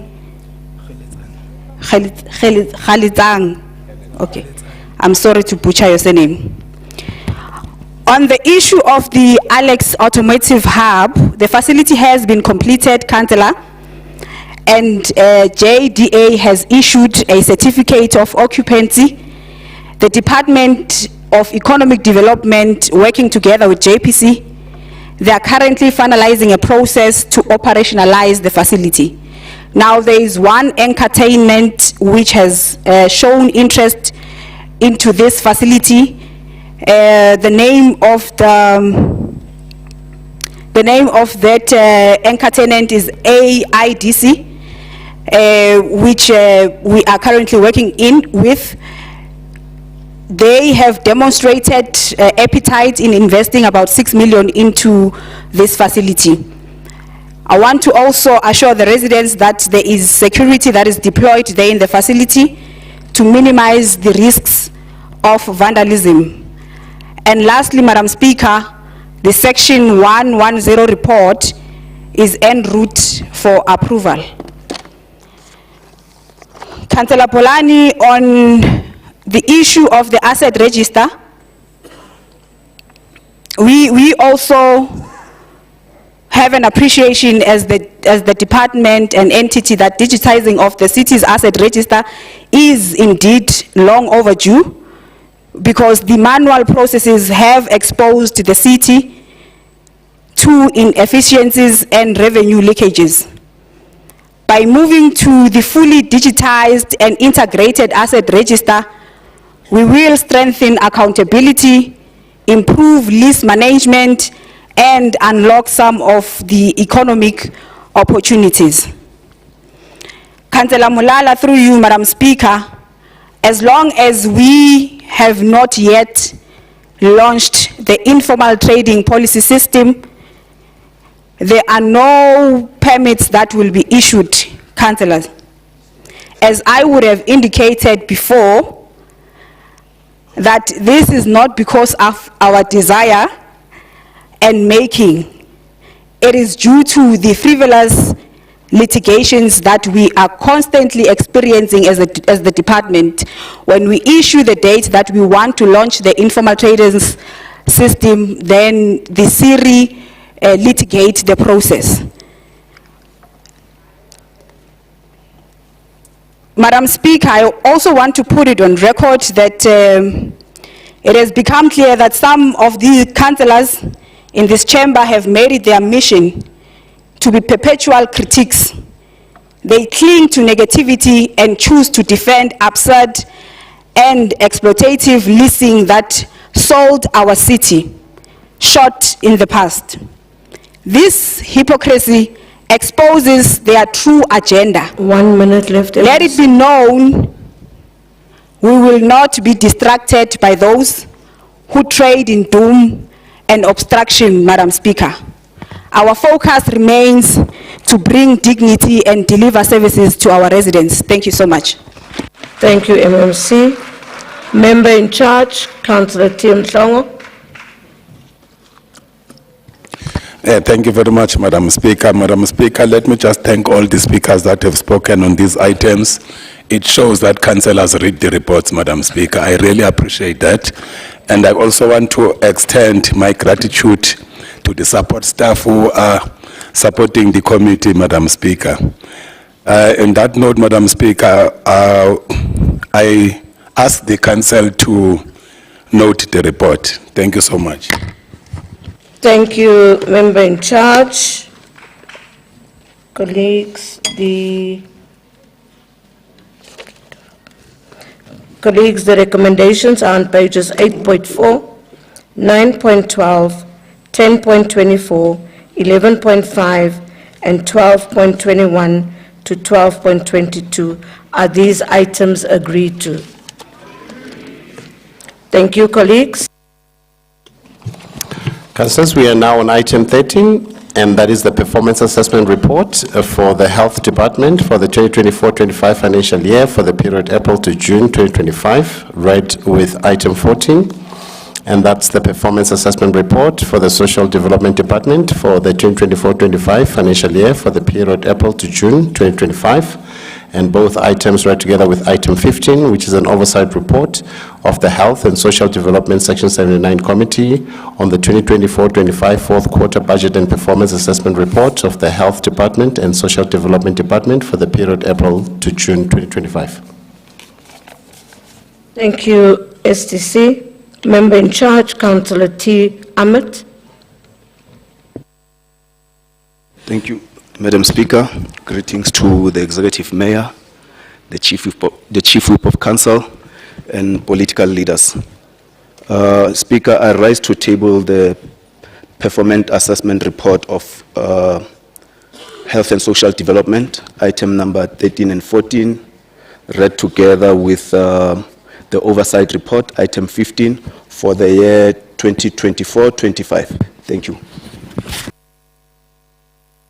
Thank you, Member in Charge. Action SA, Councillor Mashapo.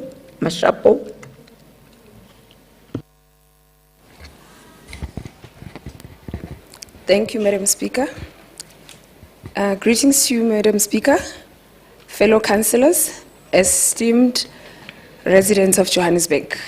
I rise to speak on item 13. As Action SA, we cannot ignore the failures in the Health Department's report because behind the numbers are real lives.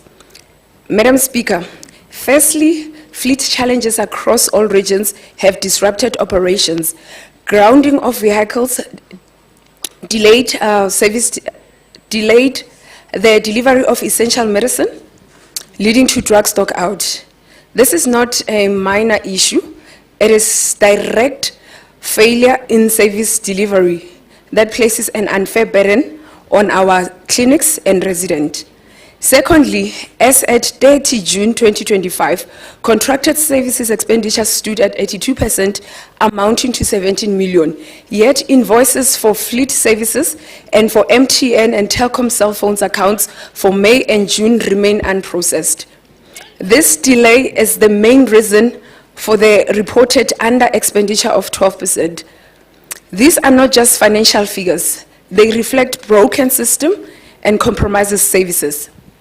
Madam Speaker, Action SA's values compels us to be honest about these shortcomings and to insist on urgent corrective actions. We therefore call for immediate interventions to resolve fleet constraints, stronger financial controls, timely processing of invoices, including MTN and Telkom accounts, to prevent further disruptions. Madam Speaker, residents of Johannesburg deserve reliable health care, not excuses. Action SA will continue to fight for ethical leadership, transparency, and community-focused governance. Honorable Speaker, this report is not progress. It is a wake-up call, and Action SA will not remain silent. We note the report with concern. Thank you. Thank you, Councillor. Councillor B. Jacobs from the DA.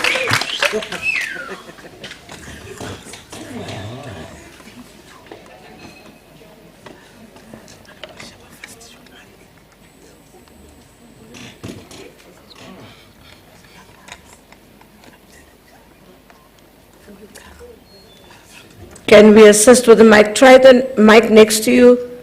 There it goes. Thank you, Chair. Madam Speaker, Executive Mayor, all protocol observed. I rise to speak on item 14, the fourth quarter performance report for the Social Development Department. It is a 178-page document filled with words that demand applause for KPIs achieved.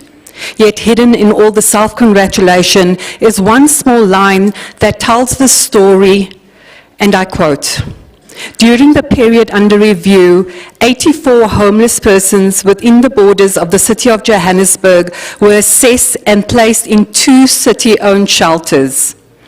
Madam Speaker, we have over 15,000 people sleeping on our streets, under bridges, on pavements, and in open spaces.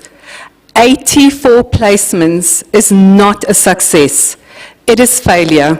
And this failure is not on the officials, but on the ANC, PA, EFF administration that has abandoned the most vulnerable in our city. In December 2023, our largest shelter, Cllr Street, was shut down and remains closed to this day. In the same month, however, ribbon cuttings were held for a shelter in Devland, in Region G, a project riddled with mismanagement, no operational budget, and unpaid service providers. It was never about service delivery, this project. It was about scoring cheap political points to the detriment of the residents.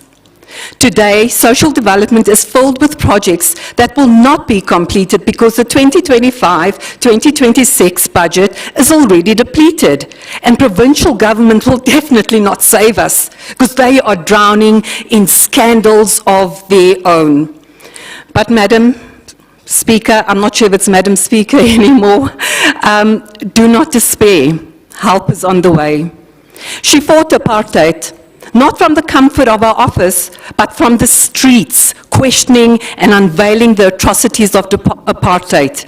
She sheltered comrades in her home, risking her life, Sir Speaker, including ANC comrades. Yep. She turned, Madam Speaker, she turned Cape Town around as mayor from 2006 to 2009, and then as the premier for Western Cape from 2009 to 2019, she made it the best-run province in South Africa. Now she's back to resuscitate Johannesburg, to restore governance, and to bring the city back to life, to pursue the fight for freedom, fairness, and opportunity.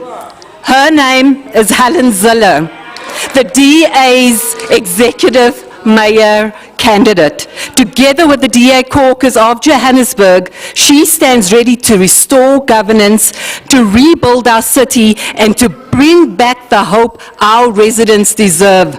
Madam Speaker, Sir Speaker, I'd like to say now, Action SA said they want to bring back ethical leadership. Look no further. Thank you.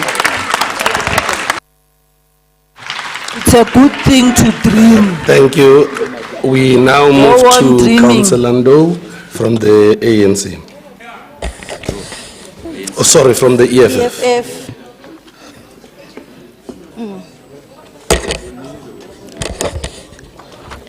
Greetings, Speaker, Executive Mayor, Chief Whip of Council, 2 capable MMCs of the EFF, Dr. Mgcinitwaku and Councillor Eni Makafula, Chief Whip of Economic Freedom Fighters, Councillor Thabisa Mokgapi, 29 battalions of the EFF, guests in the gallery, most importantly, the residents of Johannesburg. At the department, there is distribution of resources to key priority programs set by Council under the capable MMC Councillor Eni Makafula. 2 facilities have been identified for modification to provide maternity and 24 hours casualty services. These facilities will operate under a hybrid model, collaboratively managed by both provincial and local government spheres. There is a continuous mobile service delivery in areas where there are no fixed facilities to ensure accessibility of basic service. generators and solars in identified facilities, upgrading of Tutukani Clinic and replacement of asbestos roof. Due to budget constraint, the Department of Health could not continue with EPWP recruitment, but managed to create 605 jobs through the Ijozi Hlomile program funded. Social Development Department, most targets have been achieved. Some went above their quarterly targets. Small-scale farmers supported to promote urban agriculture within the city. Number of vulnerable individuals receiving economic skills training. Intervention benefiting children, senior citizens, as well as people living with disability, and initiatives implemented to combat substance abuse. Therefore, Speaker, as the EFF, we note the report. Thank you. Thank you so much, Councillor Ndo. Councillor Mkonza from the ACDP.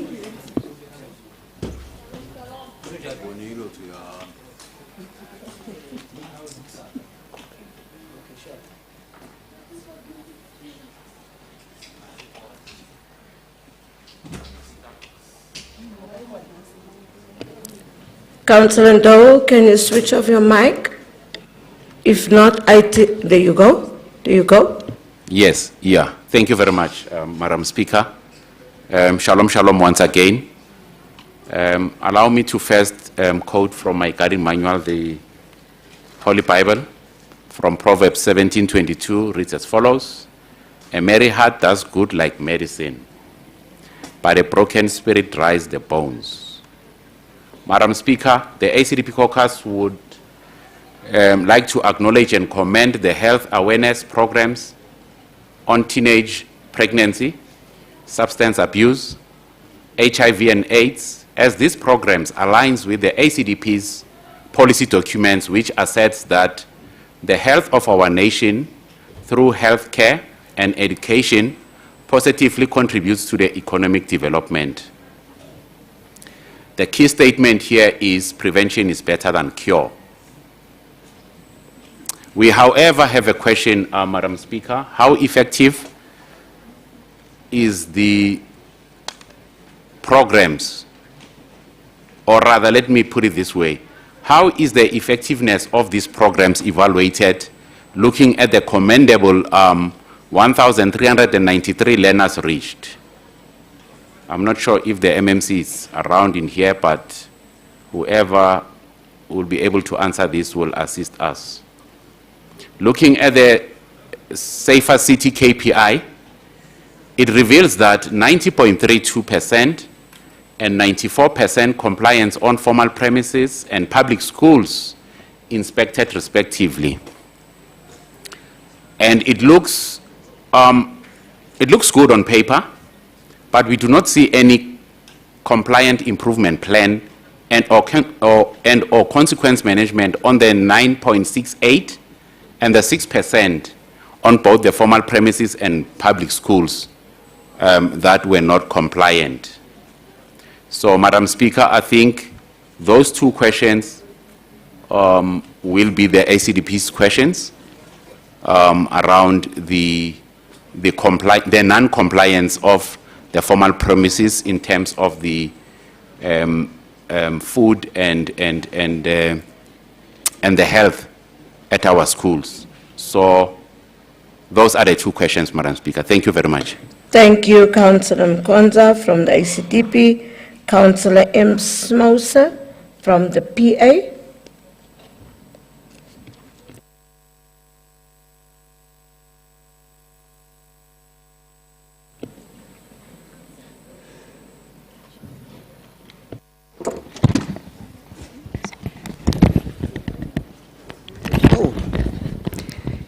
Good day, Madam Speaker, Executive Mayor, fellow councillors, the Joburg Den PA councillors, and the residents of this great city of Johannesburg.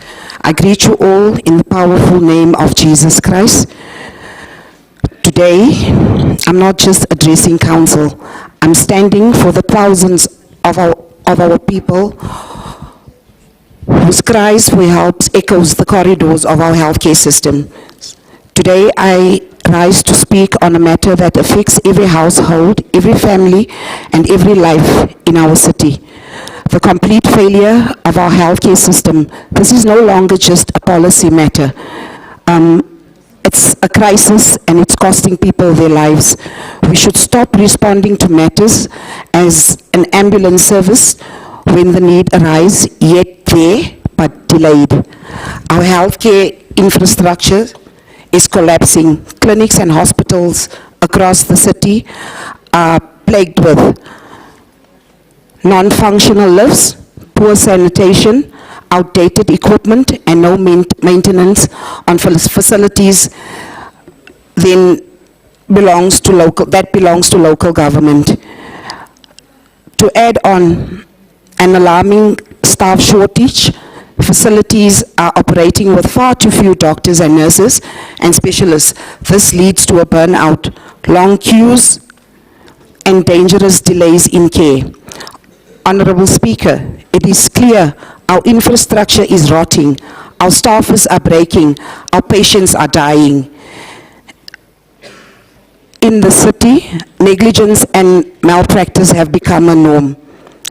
Let me remind this chamber of lives we've lost, elderly patients and children receiving wrong medication, the tragic death of Mariam Singh and her unborn baby at the Westbury Clinic.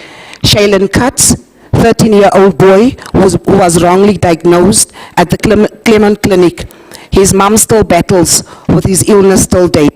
Newborns dying daily at the Rahima Musa Hospital as their lives don't matter. We understand it's provincial government. We plead with the MMC to keep the province accountable.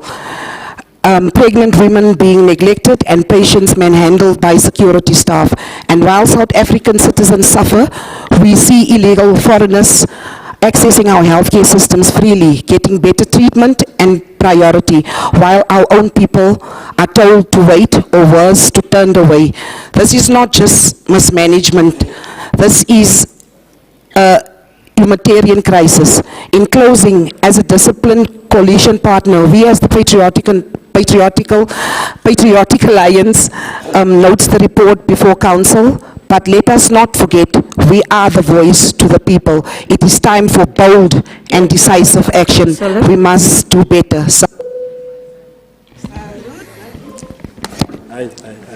Councillor M. Cook from Good. Shy. You did well. Spirit. Did you switch off the mic? Councillor, can you switch off your mic? Thank you, Madam Speaker.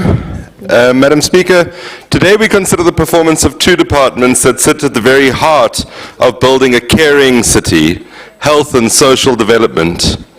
Both reports reflect teams working under immense pressure, yet still delivering services that change lives daily. In health, we saw strong outcomes on immunization, HIV treatment, TB care, with over 93% of children fully immunized and more than 96% of eligible patients initiated on treatment. Naledi Clinic was opened. Blitzes on spaza shops were conducted after the tragic poisoning of children in our communities, and awareness programs on TB, cancer, and HIV reached communities across all regions. These are achievements that do matter. But, Speaker, the Health Department is carrying an impossible load. Salaries consume 87% of the operating budget, while essential items like medicines, equipment, and maintenance are squeezed by relentless budget rebasing. The result? Drug stockouts, broken infrastructure, and clinics left without water or generators. A department tasked with saving lives cannot be set up for failure by austerity. Social development, meanwhile, has achieved 90% of its targets. Over 5,600 homeless residents were linked to services, nearly 300,000 vegetable packs were distributed, and over 35,000 people received social work interventions. There has been real progress in combating gender-based violence, supporting youth in the LGBTQIA+ community, and extending substance abuse treatment. Yet again, we must acknowledge the fault lines. Only 83,000 indigent households accessed free basic services when 100,000 were promised, and less than 30,000 food parcels reached families against a target of 50,000. These aren't just numbers, Speaker. There are households left without food, and there are households left with a lack of dignity. The lesson from both departments is clear. Our frontline services are resilient, but they are starved of predictable funding and undermined by disjointed policy. Speaker, if Johannesburg is to be a caring city, we must invest in people first. Let us match the dedication of our frontline workers with the budgets and the policies they need to succeed. I thank you. Thank you, Councillor. Councillor Abdul, UIM. Thank you, Speaker. I rise on item 13. The shortage of trained nurses and doctors within most of our clinics should not only be viewed as a concern, but as an absolute crisis. The UIM is well aware of the fact that it is the responsibility of both national and provincial government to provide municipalities with trained and medical practitioners, and therefore our plea is that this needs to be addressed on municipal level, provincial level, as well as national level. Our clinics are overcrowded with not just foreign nationals, but also with citizens who are in dire need of medical attention. The fact that the city is unable to employ and retain professional nurses is due to the fact that the city is unable to comply to market-related salaries. In other words, we are underpaying our professionals. I would like to understand why. Then this very sore and sensitive matter is very concerning. The sanitary pad distribution.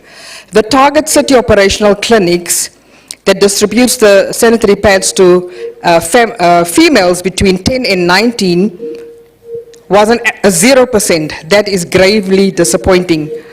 And the reasons are as follows. Finalizing service level agreements was not appointed. Reason for non-achievement is also raising red flags, and it includes the tender was evaluated and submitted in December. It took longer than anticipated and delayed the whole chain, therefore affecting their targets. While all the waiting occurred, 9 girls between 10 and 19 had to miss between 36 and 84 days of school. This is utterly disappointing and a reflection of, once again, of the fact that the residents of the city, specifically the female, the poor, are not prioritized. Medication shortage. Because of grounded fleet, medication is not collected on time as per the monthly clinic schedule, and there's a bottleneck that is created at the pharmacies. All of the above is unacceptable, and I would like to encourage that department to really pull up their socks and make means and address these shortages. The UIM notes the report. Thank you, Councillor Abdul. Councillor Nkomo, IFP. Thank you, Speaker. Greetings to the Executive Mayor of Joburg, Whip of Council, Chair of Chairs, all chairpersons of Section 79 committees. Special greetings to the IFP caucus. As the IFP, we note the report. Thank you, Speaker. Thank you, Councillor Nkomo. Councillor Sigebe, UDM.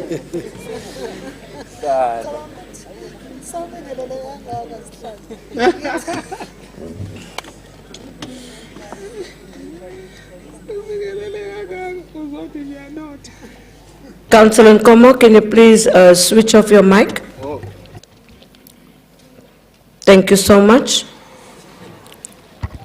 When a clinic in Decorum finally gets its long-awaited upgrade, or when a young man battling substance abuse in Alexandra finds help through Josie Ihlomile, that is when governance becomes real.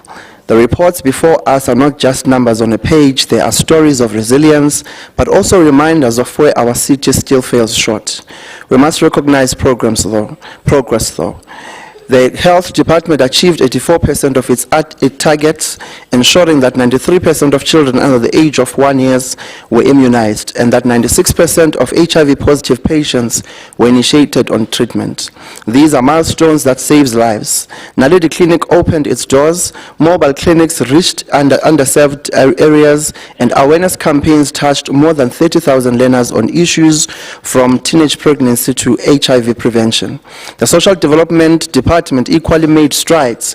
It reached 90% of its targets, linking over 5,600 people living on the streets to services, distributing nearly 300,000 food packs, and supporting small-scale farmers and agro-processors. Programs for children, senior citizens, people with disabilities, and the LGBTQI+ community were rolled out, showing that no community should be invisible in this city. Yet, Speaker, we must confront uncomfortable truths. Only 83,325 indigent households accessed free basic services against a target of 100,000. That shortfall represents families still living without dignity. Many clinics remain unsafe with asbestos roofs, unreliable water, and limited space because agent budget requests for upgrades were declined. And while 605 EPWP jobs were created through Josie Hlomile, the wider health EPWP could not continue due to funding constraints. These gaps cannot be ignored. They are the cracks through which our people fall. The UDM believes leadership is about balance, to celebrate progress where it exists, but to demand agency where it is lacking. We must invest in clinic infrastructure, ensuring that no patient is treated in unsafe conditions. We must close the gap on free basic services so that the poorest are not left behind. We must expand community partnerships to fight substance abuse, hunger, and social decay, because government alone cannot win these battles. The UDM supports the adoption of these reports, but our support comes with a solemn call. Let us match good statistics with bold action, and let us ensure that progress is not measured by numbers alone. Thank you. Thank you, Councillor. You had 20 seconds left. Councillor Mpaho from the ANC. I hope I'm saying it correct. You have 5 minutes, because Councillor Slashwayo has given you 5 minutes.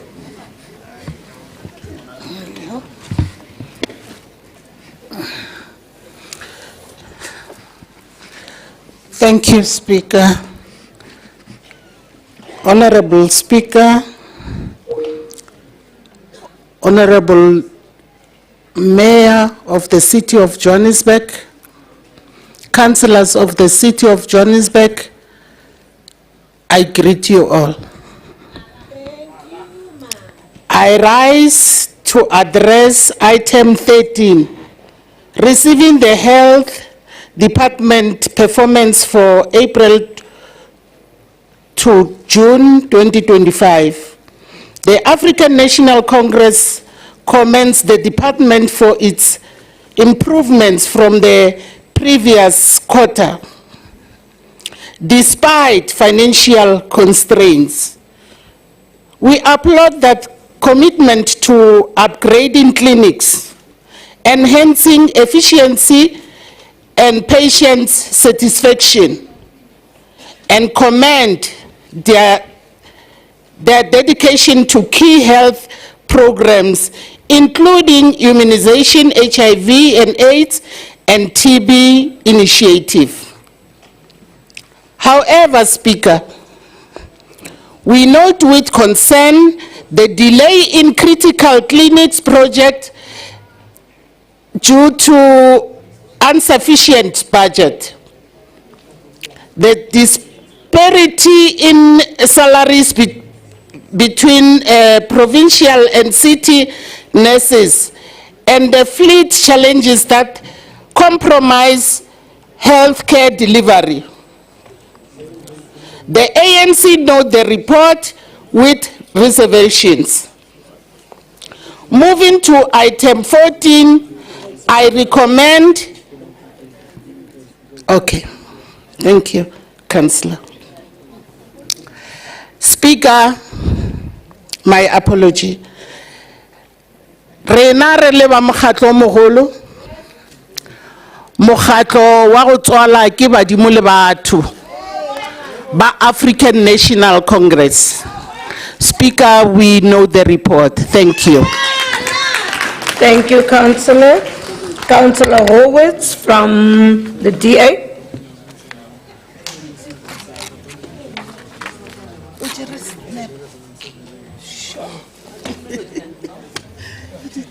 Councillor, can you please switch off your mic? Councillor Pau. Thank you. Thank you, Speaker. All protocol observed. Colleagues, when I spoke at last month's council sitting, I warned that our health department lacked the funds, the staff and the governance to be the National Health Insurance and the District Health Council model guinea pig. To illustrate this reality, let's consider what the fourth quarter oversight report before us today states, as it underlines what I was saying last month. Firstly, let's just look at the percentages of people that tested for TB or HIV and who tested positive and started treatment. These are confusingly quoted. The percentages achieved that are quoted are higher than the KPI, but the actual number of people those percentages equate to are lower. What can we make of this? Well, for starters, a high percentage can hide the fact that it's because the denominator has changed, not because of an increase in the numbers of patients actually helped. This is another perfect example of how KPI percentages creates an impression of success that might not be there.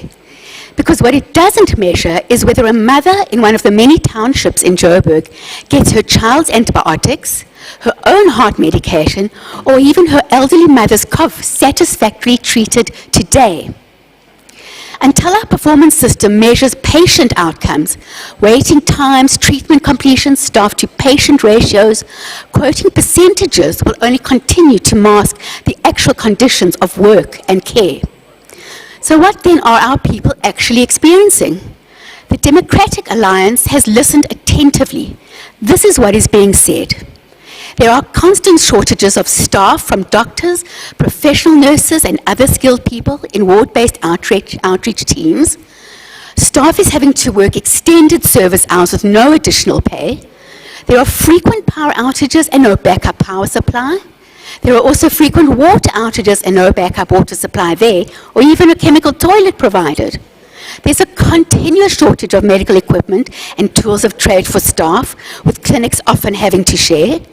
Frequently, cleaning materials and stationery supplies at stores run out. There is an unstable or complete lack of network connectivity, often with the clinic manager having to pay for data out of their own pocket. There is totally inadequate filing systems in place and mountain upon mountain of paper records, which paper is actually often purchased by clinic managers again with their own money. Almost all patients engaged with described long waiting times, with some even having to attend for days before being seen. And all that doesn't even begin to cover the stalled capital projects, delayed payment of invoices of service providers, and an exceptionally high vacancy rate, as my honourable colleagues have already mentioned, that affect other portfolios. The department is chronically underfunded. Budget for services or products is constantly diverted elsewhere, and rechanneling of budget takes place every single time the budget is rebased. This repeated divestiture of funding for the Health and Social Department only sets us up for future failure. Providing a health service that sets the patient's experience at the very heart of performance indicators is what the Democratic Alliance strenuously advocates for, because we know that nothing else will improve service delivery to our people.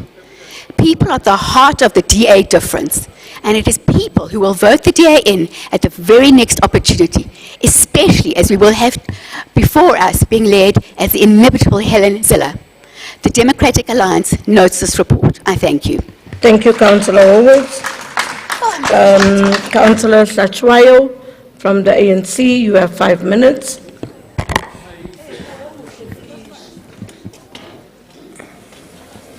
Honorable Speaker, Honorable Executive Mayor, Councillor Tata Murero, Chief Whip of the Council, Councillor Chauke, Chair of Chairs, Councillor Marema,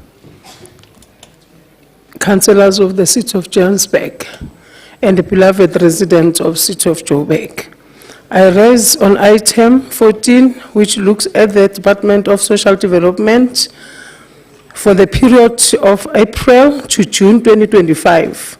For the quarter under review, the department achieved an outstanding performance of 90%. The department remains steadfast in their efforts, bring about change in the lives of all residents of Johannesburg. The ANC especially comments on department efforts in assisting the vulnerable group through ensuring that they have access to essential services that contribute holistically to their well-being. The African National Congress notes the report, Speaker. We thank you. Speaker, I want to remind DA that they did have an opportunity to let Johannesburg. So it cannot now want them to come to the City of Johannesburg thinking that there's something that they can change. They failed themselves. The resident of the City of Johannesburg, 2016, they give them that opportunity. So they did fail themselves. They must fix Cape Town before they think about Johannesburg. I thank you. Thank you so much. MMC Mabaso.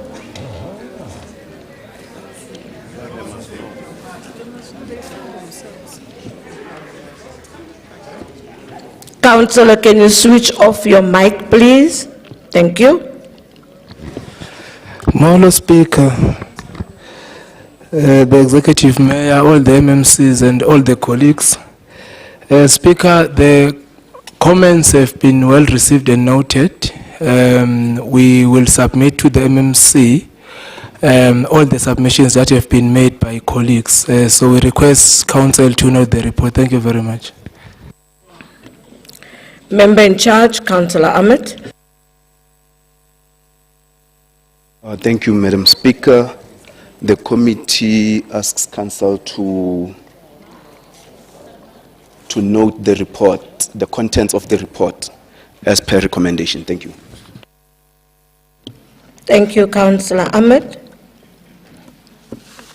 Councillors, the recommendations are on page 13.21, 14.4, 15.16, and 15.17 are the items agreed to. Thank you. We now proceed with item 16, which is the performance assessment report for the Human Settlements Department for the 2024-25 financial year for the period April to June 2025, read with item 17. And that's the performance assessment report for the Johannesburg Social Housing Company for the 2024-25 financial year for the period April to June 2025. And both items read with item 18. That's your oversight report of the Human Settlements Section 79 Committee on the 2024-25 third quarter performance assessment report of the Department of Human Settlements and the Johannesburg Social Housing Company for the period April to June 2025. Thank you, STC. Member in charge, Councillor M. Polabasha. Thank you very much, Madam Speaker. On behalf of Section 79, Women Settlement, I rise to table item 16 and item 17, read together with item 18. Thank you, Madam Speaker. Thank you, Member in charge. Councillor R. Harris.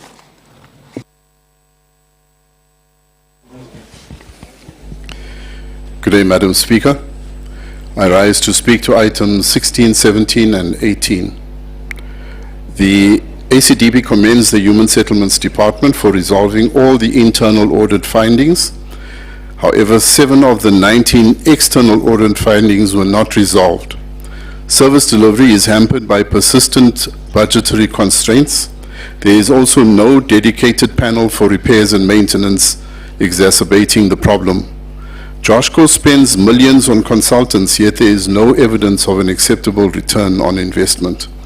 No reason is given for the removal of the 12 million rand provincial grant, which could have gone a long way to assisting the department. Well done on the issuing of title deeds. Regrettably, nothing is said about Claremont being declared a township so that the residents there can receive their title deeds, so that the economy of the area can be stimulated as well. Targets to provide water and electricity to informal settlements were not achieved. This is due to the uncontrollable growth in informal settlements, as quoted in the report. The unanswered question is, when will the growth of the informal settlements be controlled and eradicated? Despite a capex budget of 61 million rand, not a single service site was delivered for the year. Even under the upgrading of informal settlements program as defined in the National Treasury Circular 88, no service stands were made available.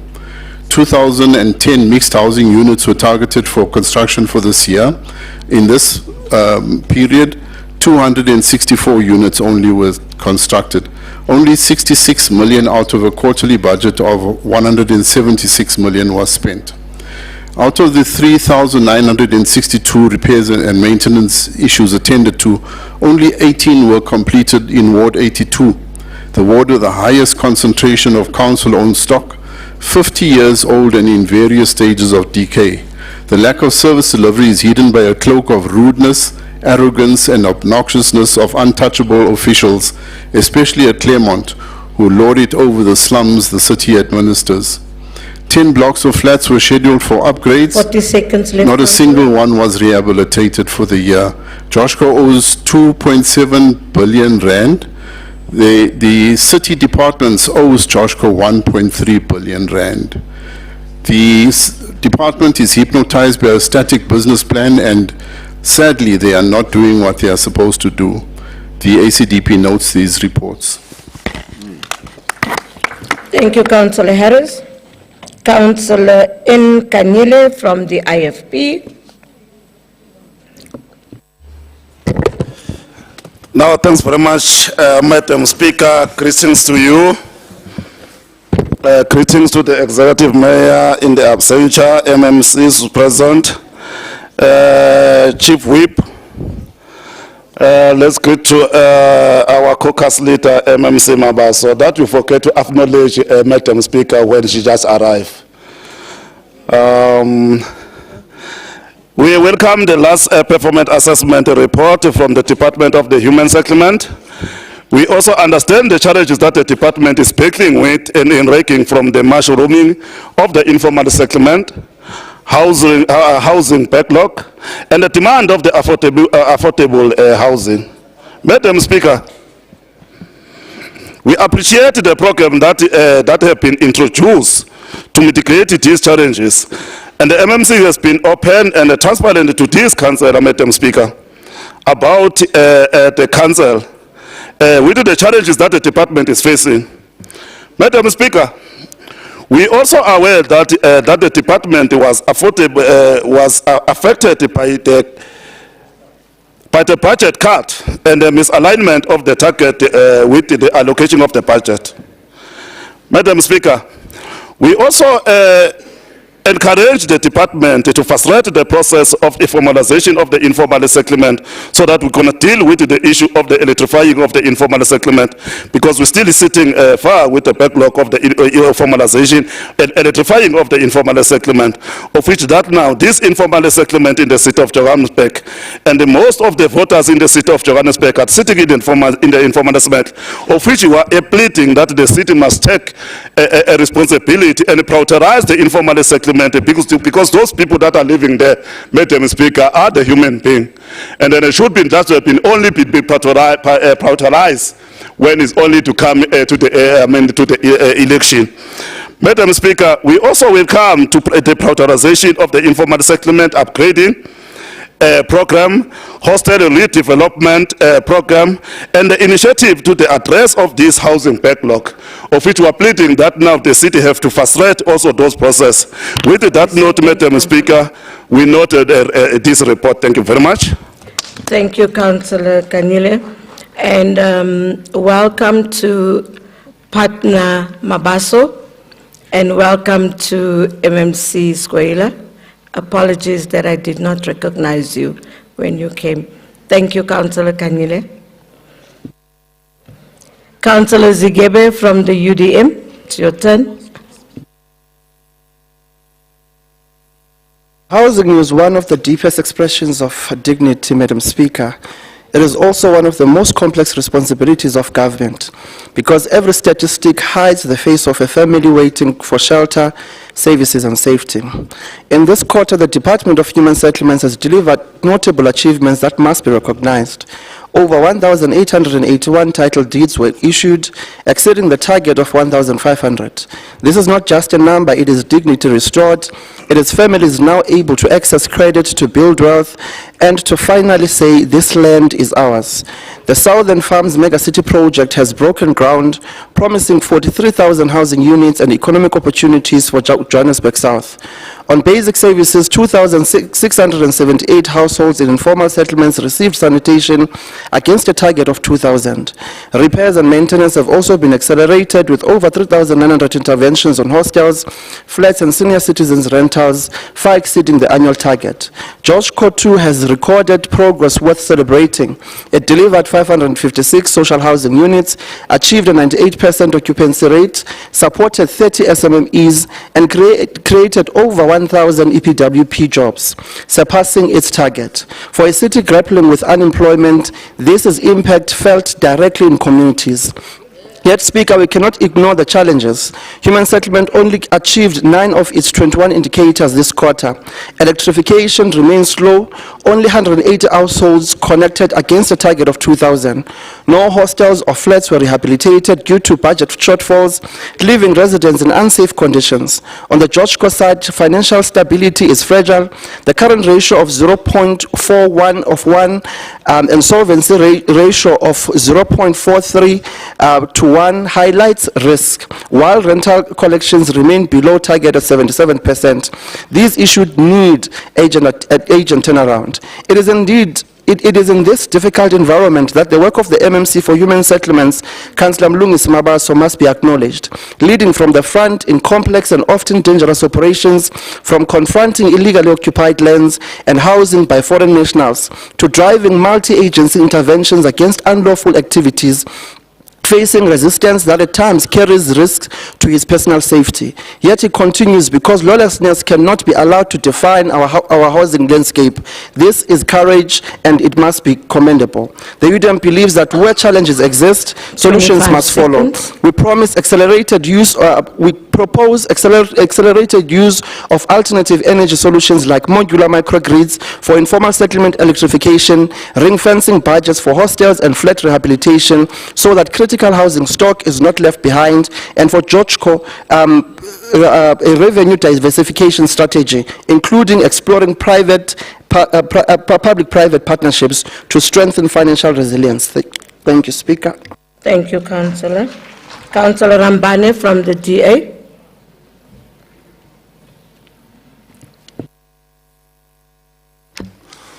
Thank you very much, Speaker. Fellow councillors, good afternoon. The fourth quarter performance report for the Department of Human Settlement is frankly alarming. For the third consecutive quarter, this department has failed to meet more than a half of its performance indicators. In quarter 4, less than 50% of the 21 KPI were achieved. In quarter 3, the achievement rate was just 44%.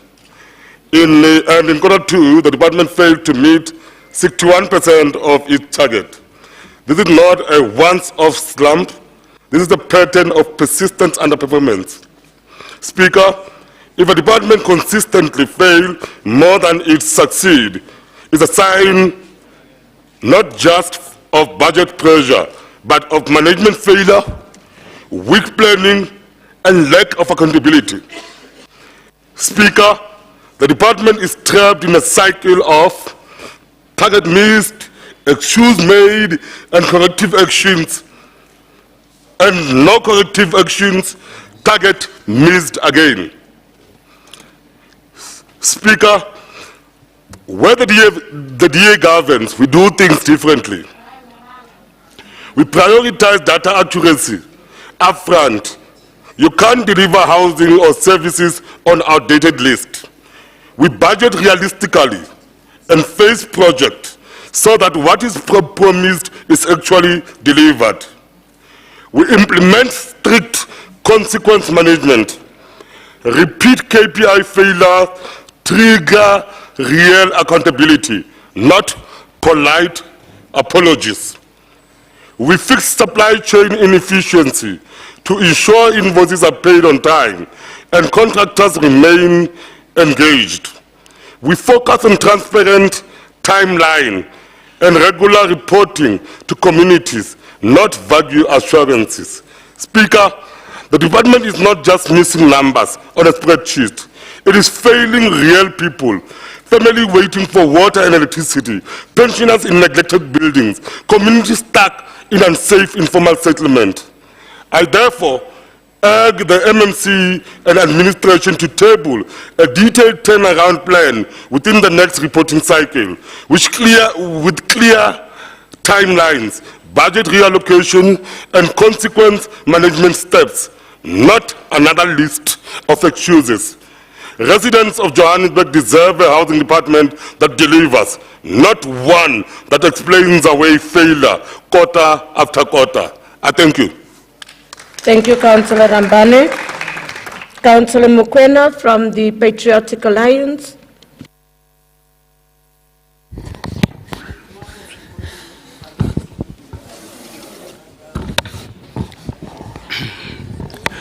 Greetings, Madam Speaker, esteemed colleagues from the Joburg 10 under the capable leadership of Kenny Kuneno, fellow councillors and distinguished guests, all protocol observed. Madam Speaker, I rise on items 16, 17 and 18. The performance assessment report for the Human Settlement Department for 2014-25 financial year for the period April to June 2025. We acknowledge the successful completion of 556 housing units and the impressive 98% occupancy rate achieved. This is a positive development, and we condemn Joshko on this achievement. Furthermore, we are encouraged by the ongoing construction of 43,000 housing unit Southern Farms mega project. This initiative is crucial in addressing the city's significant housing backlog. I have reviewed the recent report and noted the absence of rehabilitation efforts for flats and hostels due to budgetary constraints.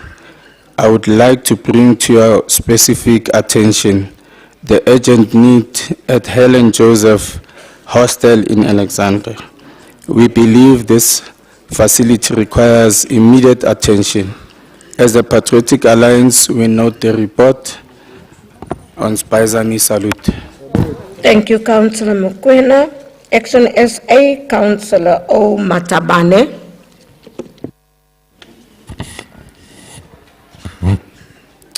Thank you, Speaker. Greetings to you once more. Mayor of the City of Johannesburg, guests in the gallery, fellow councillors, and most importantly, the residents of the City of Johannesburg. I rise to speak on items 16, 17, and 18. Speaker, the items and matters before us are of a serious concern because they include the health, dignity, and security of our people. Our words must describe and articulate the cries of our people. Our people are living in unlivable conditions. The state of informal settlements, flats, and hostels are really deteriorating with many structural risk, health risk, and security risk. And also, we are still using bucket systems in 2025 in an urban area like Joburg. It is indeed a concern. Speaker, we understand that human settlement have funding issues and that obviously the lack of funding affects their performance and their failure of the department to reach some of their KPIs. We are also aware that the department needs to prioritize what they deem as important, and they need to deal with day-to-day issues like water, electricity, and sewage. We do see the department has started with dealing with some of the issues, but Speaker, as Action SA, we are still concerned with the lack of appetite from the department to hold residents who can afford to pay for services accountable. The department cannot cry about money when they don't even try to lift their finger to deal with some of the issues of payment of services. Again, Speaker, we commend the department for trying to issue out title deeds, but we also want to put forth the fact that tenant education is important. Our people cannot just be thrown with title deeds. We request that the department take this seriously, the issue of tenant education and engagement. Speaker, our concern with Joshua is the amount of money that is spent on security. Again, we ask the entity to look into other mechanisms to fast-track fixing of units that are vandalized so they can be occupied and less money will be spent on security. We also urge Joshua not to compromise when it comes to rent collection. Speaker, we are all gathered here with a purpose. The decisions taken in this house affect lives, homes, and futures. So as Action SA, we ask that the Department of Human Settlement to really look into doing better. With that being said, Action SA notes the report. Thank you. Thank you, Councillor. Councillor Nenemba from the Economic Freedom Fighters. Thank you very much, Speaker.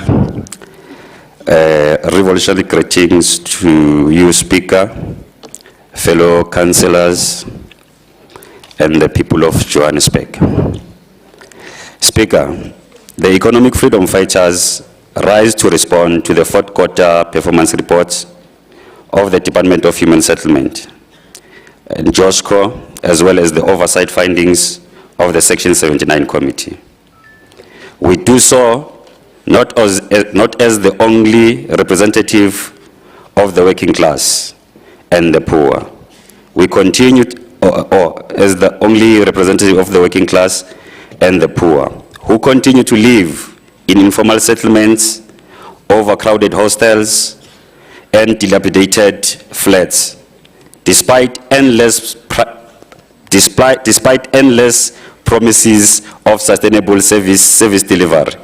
Speaker, on the Department of Human Settlement, we note with concern that out of 21 key targets, only 9 were achieved.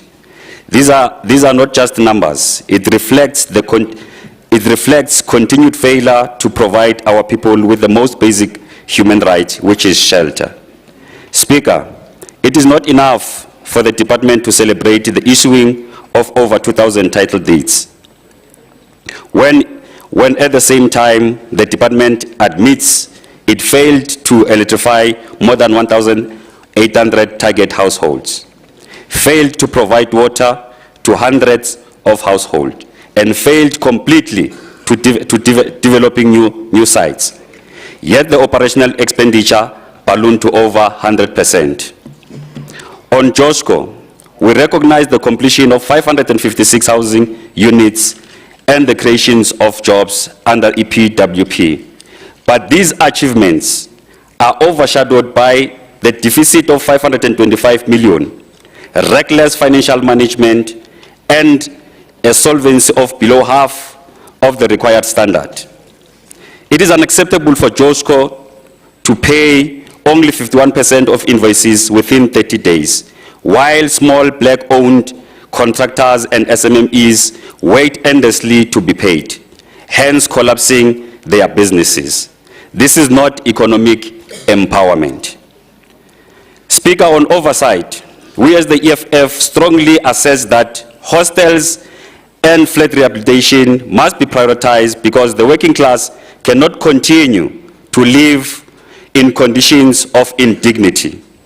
JOSCO must be restructured to focus on affordable rental. Youth employment through housing projects must be expanded beyond temporary EPWP to create permanent skills in construction, plumbing, and electrification. Financial management must result in accountability. Officials who consistently fail must be removed, not recycled. But moreover, 30 seconds left, Councillor. Speaker, but moreover, land expropriation without compensation must be fast-tracked in Johannesburg. to unlock land for housing development and serviced site. Thank you very much, Speaker. Thank you, Councillor.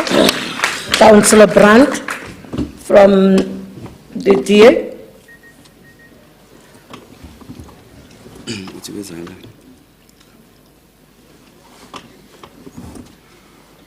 Is your mic off, Councillor Nenemba?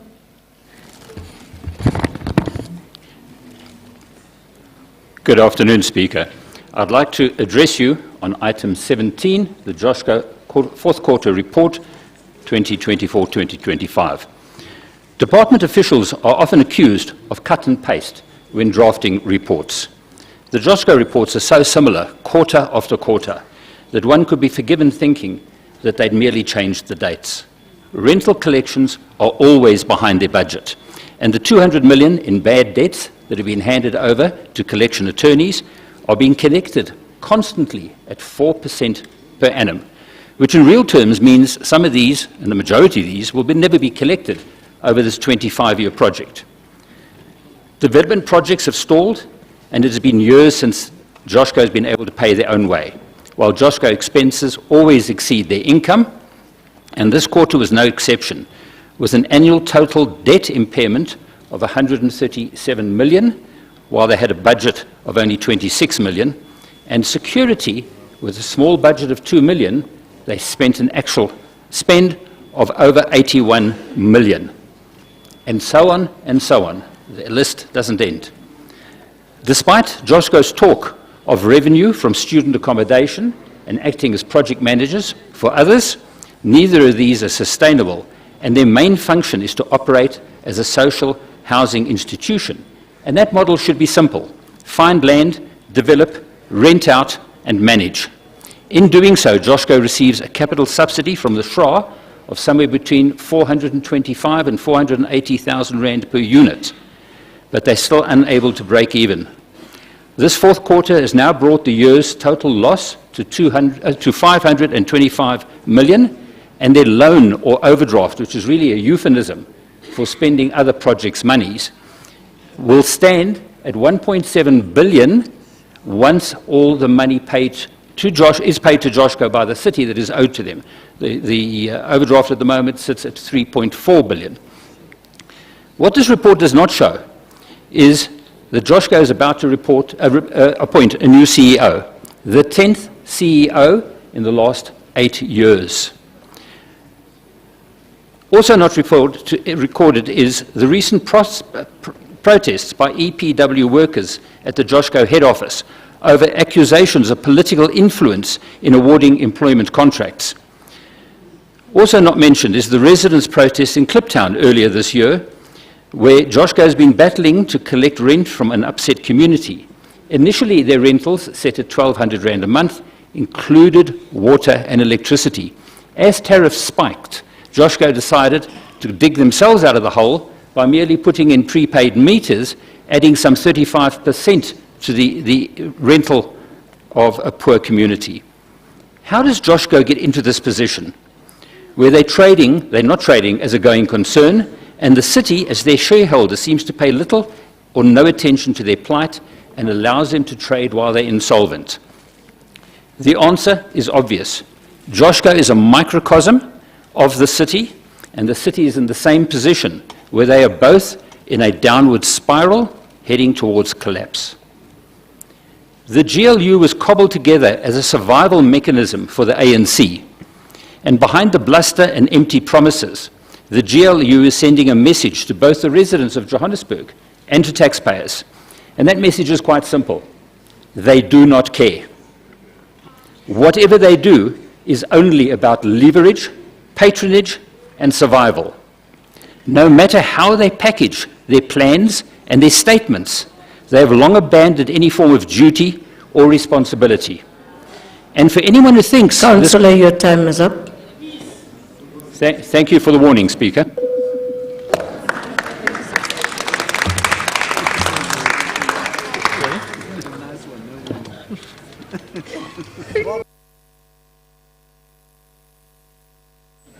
Councillor Mgadi from the ANC.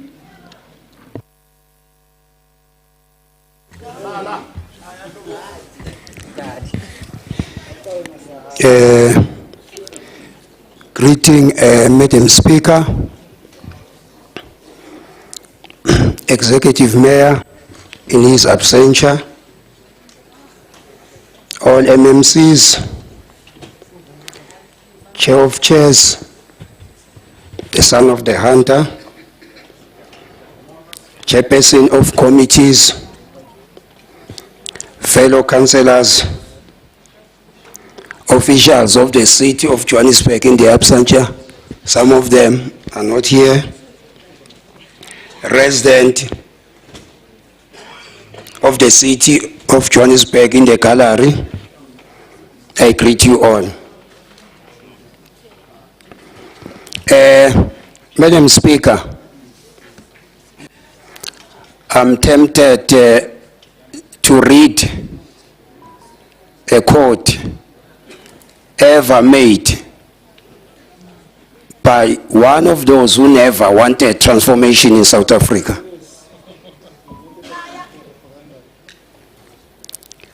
Who are now portraying a good character. Whereas we suffered the indignity of being the skunk of the world during their era. Madam Speaker,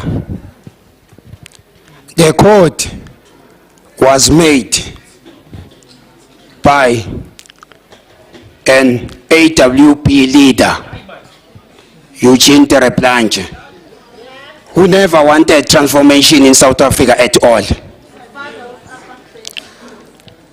The quote read as follows, Madam Speaker, open quote.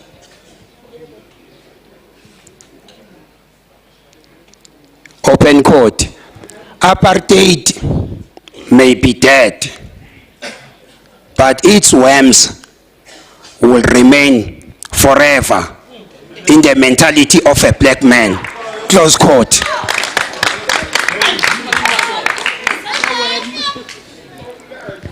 Madam Speaker, it is so sad that at this juncture, some of us are still trapped in the trenches of the apartheid era.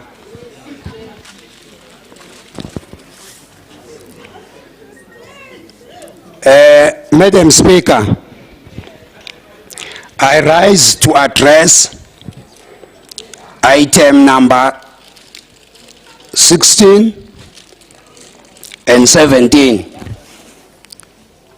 concerning the performance report of Human Settlement Department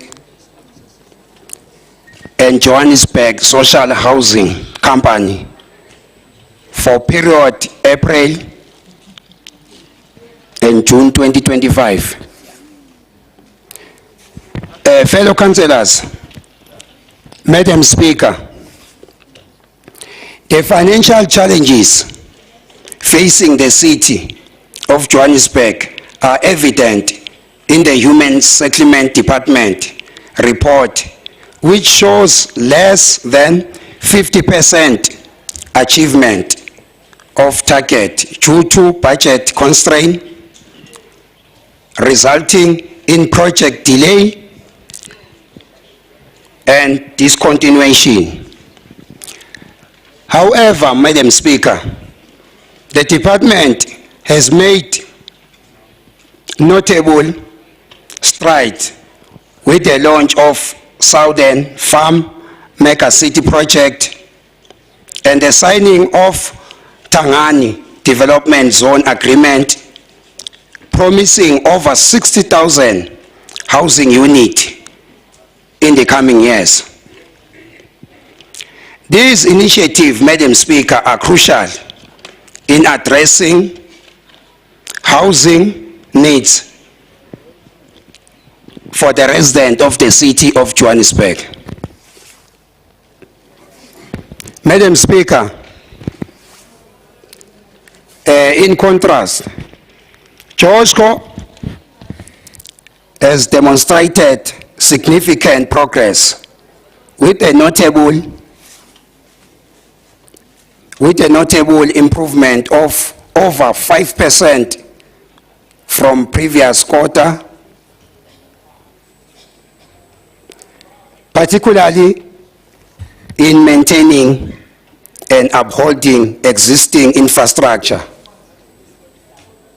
Nevertheless, JOSCO faces its challenges, being owed millions of rands by the entities, the tenant who have defaulted on payment. Madam Speaker, it is crucial that these outstanding debt are settled to enable JOSCO to operate optimally to deliver quality service.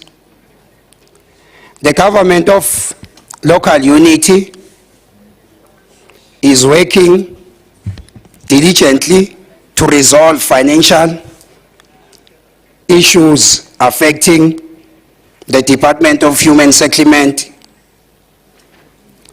and to fill key senior positions, including Chief Financial Officer, to ensure leadership stability in JOSCO.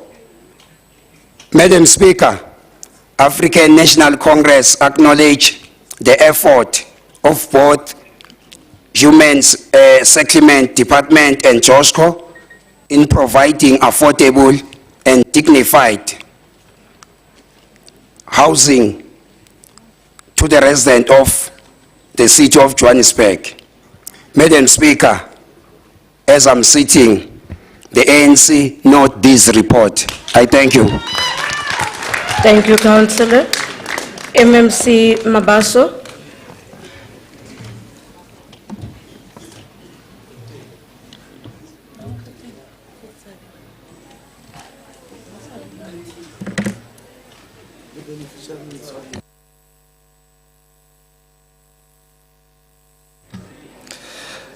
Thank you very much, Speaker. Greetings once again to yourself, the Executive Mayor, MMCs, the Whip of Council, the Chair of Chairs, and all the councillors and our colleagues at the gallery. Speaker, because I don't have much time, I will try to be brief. Councillor Harris, the grant that you are referring to, it was a grant which was provided to us by the province from the UISP to procure a land parcel that was identified to be a wetland. So that's why we could not spend the money because it had a condition for us to buy, but unfortunately it was a wetland.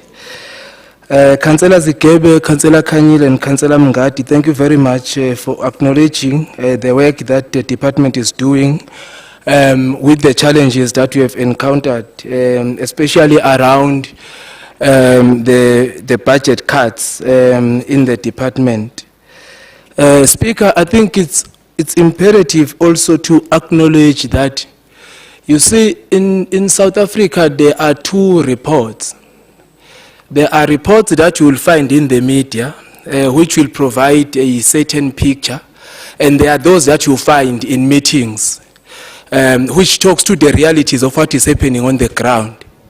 So, Speaker, I sit in the MINMEC representing the city of Johannesburg as an MMC. So all the metros, they report directly to the minister through the MINMEC. So Cape Town as well also sit in the MINMEC.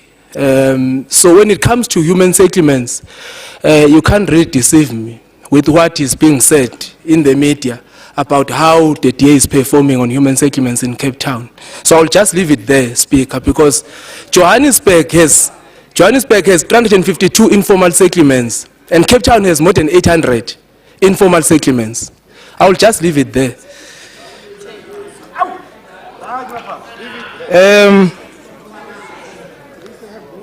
Speaker,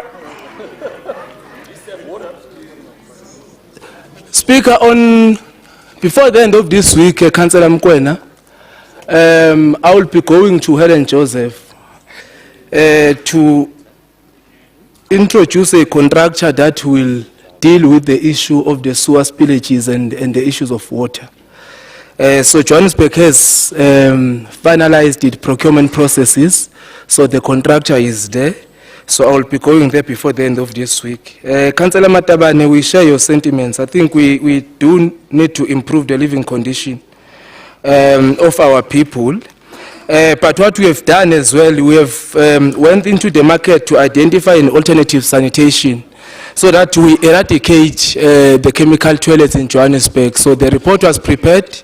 It has been submitted to EAC. We are waiting for the approval so that we get something that is decent, that something that will give dignity to our residents. So we are working towards moving away from the chemical toilets in Johannesburg, and the report has been submitted to EAC for approval. Councillor Nenemba, the target or the KPI on electrification, we have electrified more than, we have exceeded the target actually, but we could not report, or we are not, we are prohibited to report on the electrification that we've done through ESCOM, because the evidence that is required by AG is not in line with the evidence that is provided by ESCOM to the city of Johannesburg. And Councillor Marumo and Councillor Maluleka will also attest to that the informal settlements in their wards that we have electrified in the current financial year, you will not find them in the report because we could not report on them because of the issues of accountability with the AG.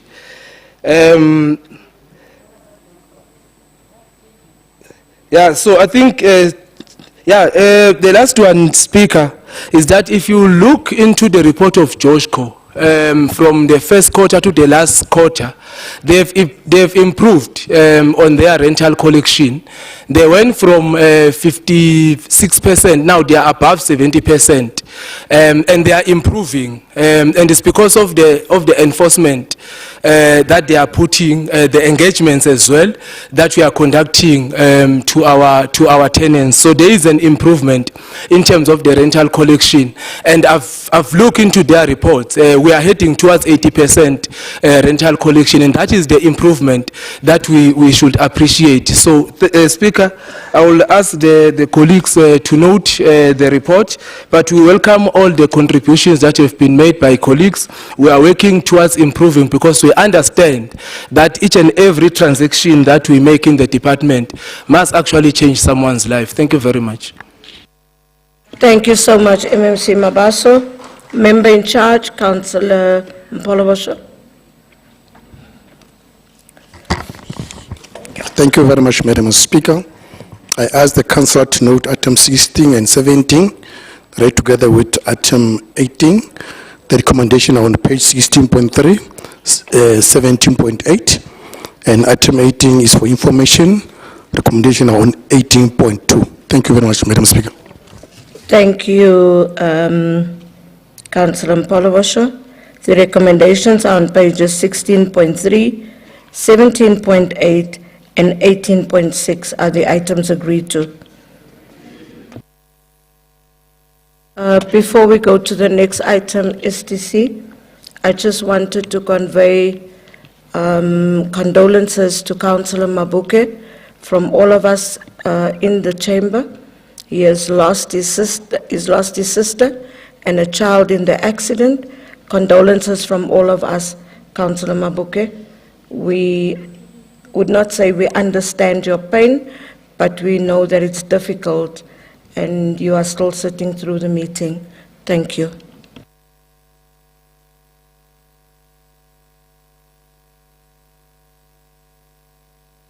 Councillors, we are on item 19.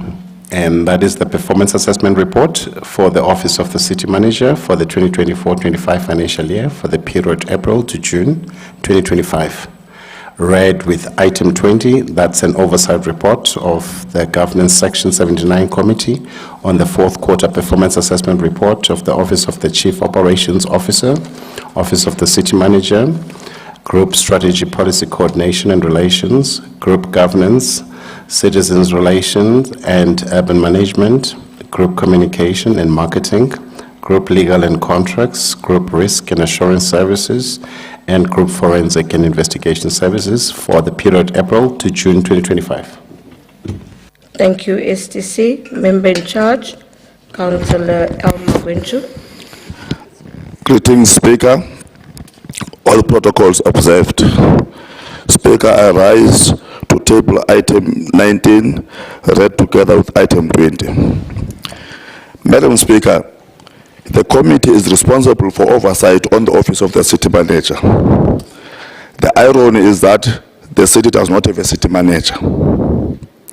Not having a city manager is not going to help the city achieve good and stable governance.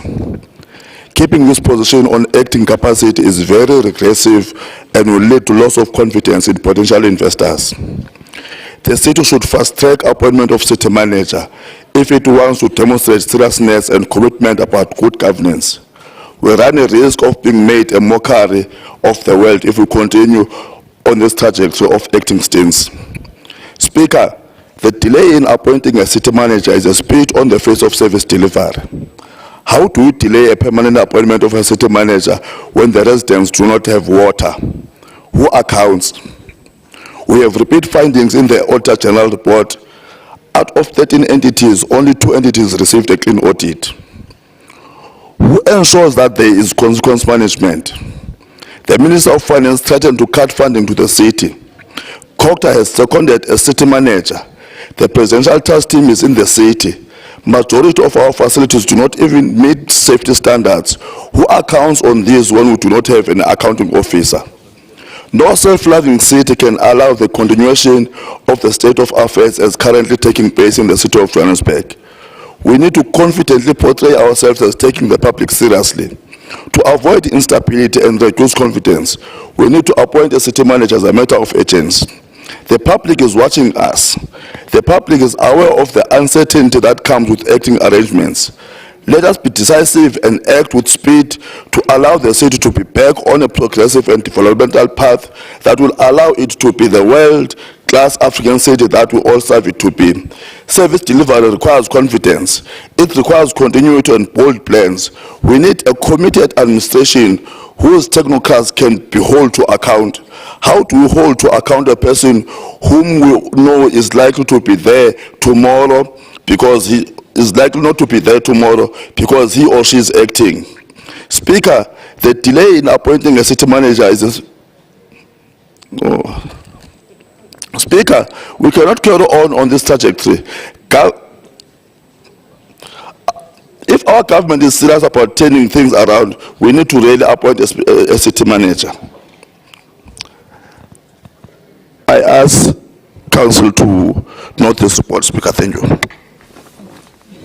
Thank you, Member in charge. Councillor R. Hooper from the DA. Good day, Speaker. I rise to speak on item 19 and 20, all protocol observed. Speaker, may I please donate 1 minute of my speaking time to Councillor Carl Jacobs? Thank you. Councillor who? Carl Jacobs. He's speaking later on these items as well. Okay, so you only have 2 minutes. 3 minutes. 3 minutes, okay. Thanks, Speaker.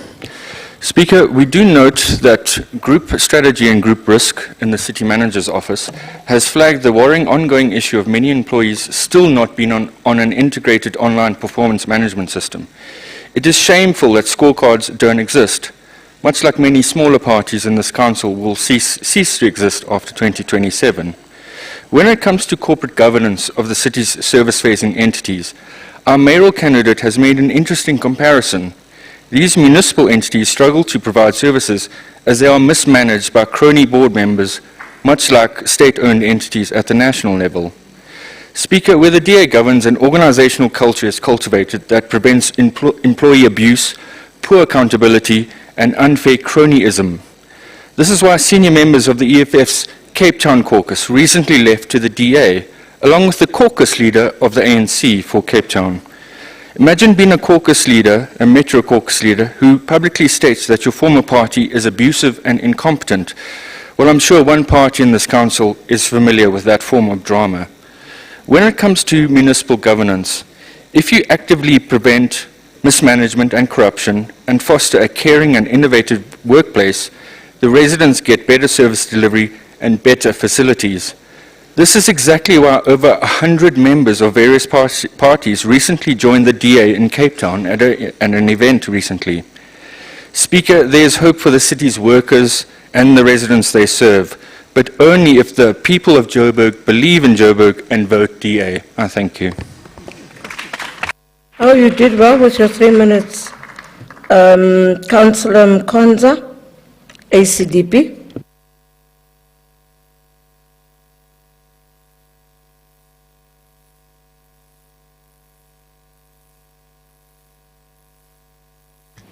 Shalom, shalom once again, Madam Speaker.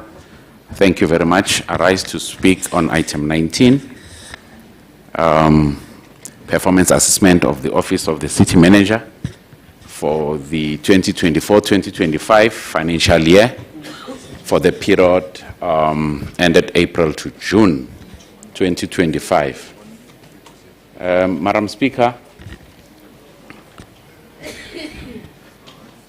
the ACDP caucus would like to acknowledge and commend the 2% improvement in the overall performance and in the Office of the City Manager, especially the resolution tracking and the entity engagement amongst the many, which will enhance reporting consistency and doing away with the cut and paste syndrome. We also note the challenges and the mitigation strategies, especially the committee meetings overload. We will further keep an eye on the following departments: the Office of the COO. We are somehow pleased that the former JPC CEO is no longer in that office. Maybe she's still there, we don't know, but we hope that she's not there because the performance of this office was badly affected by her presence in that office. Because it is common knowledge that operational excellence was not in the DNA, or is not in the DNA of JPC. Under group and legal contracts, the electronic filing system, the litigation and management system, we will keep a close eye on that. The department further speaks about additional funding for filling of critical vacancies for capacitation. And somehow in the strategy they say that the temporary office space remains a challenge because we still have a metro building that continue to give us excuses. Under the group forensic and investigation, we will keep an eye on the property hijacking investigation and compliance team, as well as the configuration of the war room with the computer equipment. Then the question will arise to the 30 MMC. seconds left. Yeah, the question will be to the MMC, when is soon in terms of the implementation plan with the configuration of the war room, because it just says the implementation will be soon. So we just would like to know the timelines. And the ACDP caucus is interested in how does the staff rotation increase capacity without compromising integrity in the work of chiefs. I thank you, Madam Speaker. Thank you, Councillor. Councillor Makuba from the IFP.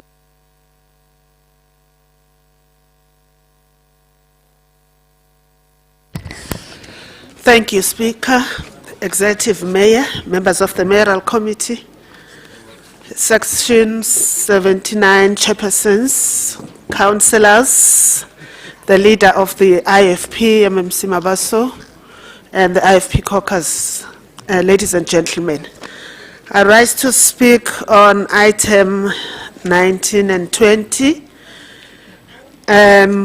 which is the performance assessment report for the Office of the City Manager for the 2024-25 financial year for the period April to June 2025.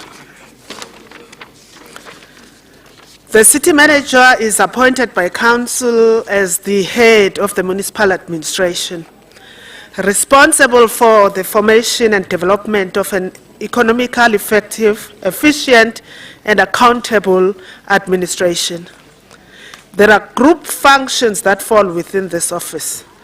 And for the whole of 2024-2025 financial year, these group functions have not achieved some of their targets. I will not go into the highlights. The challenges that are of concern to the members of the committee are the underspending in the office of the COO, underspending on contracted services, and the overspending on employee-related costs. The same is happening in group governance, and the same is happening in CRAM.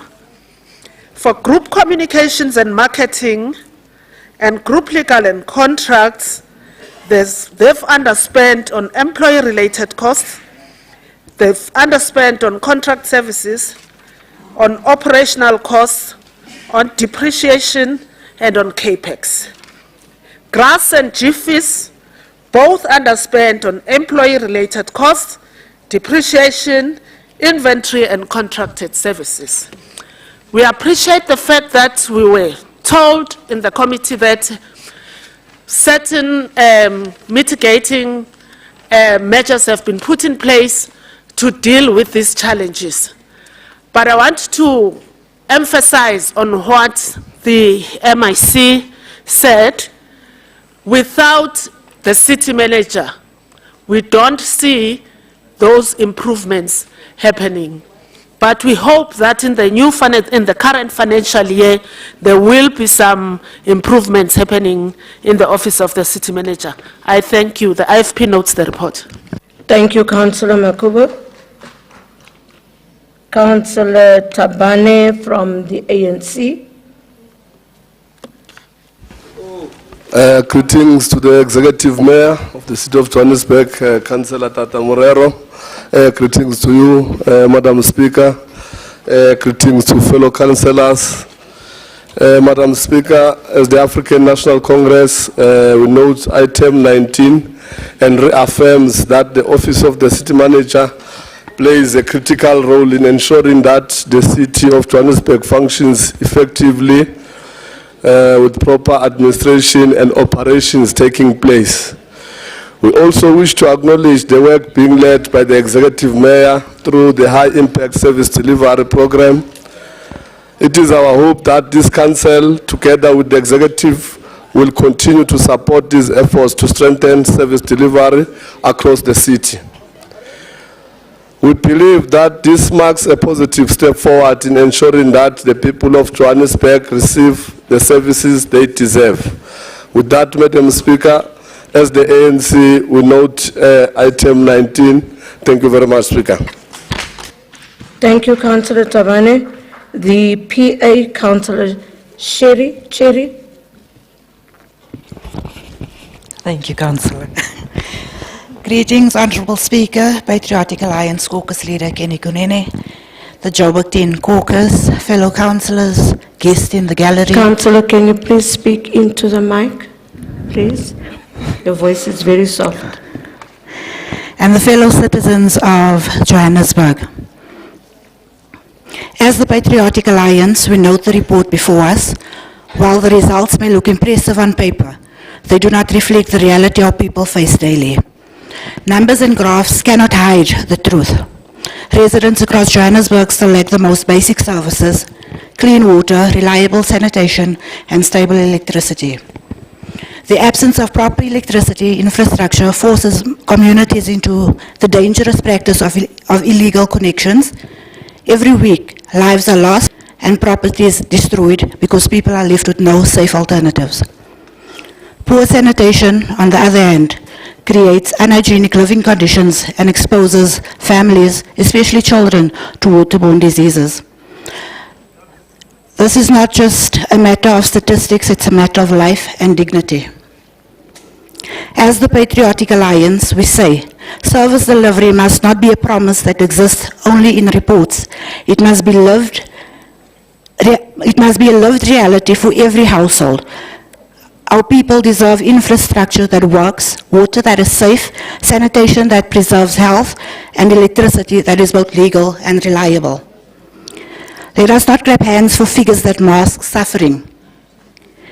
Let us roll up our sleeves and commit to delivery that changes lives, because only then will the words in these reports match the truth on the ground. Salute. Thank you, Councillor Sherry. Councillor Jacobs from the DA, you have 3 minutes.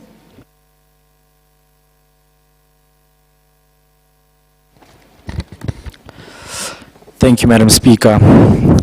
Madam Speaker, today we debate the performance of the Office of the City Manager, the very nerve center of this municipality. What this report reveals is deeply concerning. The City of Johannesburg is effectively on autopilot. We do not have a permanent city manager to drive accountability, and at the same time we sit with an absentee executive mayor who neither has the vision nor the capacity to turn this collapsing city around. Take group governance, for example. While it boasts of frameworks and mentorship programs, it has consistently failed to meet prescribed timeframes for key governance appointments, delaying recruitment of non-executive directors and audit committee members across municipal entities. This failure undermines compliance and oversight, leaving loopholes and enables mismanagement to persist unchecked. Group risk and insurance services paints an equally bleak picture. Yes, it has procured systems and conducted probity reviews, but the real issue is the repetition of the same internal control failures year after year. Senior management are either absent or unresponsive, and audit findings are elevated quarter after quarter without resolution. The city has now racked up billions in irregular, fruitless, and wasteful expenditure that continue to haunt us because there is no political or administrative will to enforce accountability. This is not simply a matter of underperformance, it is a systematic failure from the top, from the city manager's office that is leaderless, and from the mayor who is more concerned with political survival than governing Johannesburg. That is why service delivery continues to collapse around us. And yet, we know it doesn't have to be this way. Where the Democratic Alliance governs, things work. As said by President Ramaphosa, in Cape Town and other DA-led municipalities, we deliver clean audit outcomes and residents receive quality service delivery. The people of the city deserve a government that works, not one on autopilot. 45 Until there seconds is left. a change in leadership, Johannesburg will continue to drift further into decline. The DA stands ready to rescue Johannesburg and turn this beautiful city around. I thank you. You are saving. Your brothers are suffering. Action SA, Councillor J. Apane.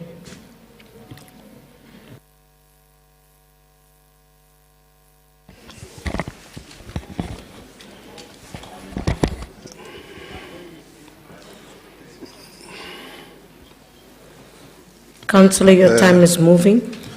Honorable Speaker, thank you. Members of Council, Fabulous 44, and most importantly, the residents of Johannesburg.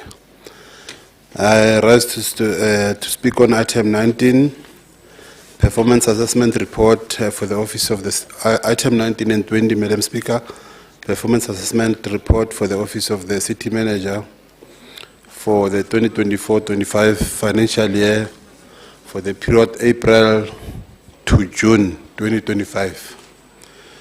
Madam Speaker, while the other departments are performing well, others are not. The question is, why are others not performing good? What is it that can be done to improve their performance?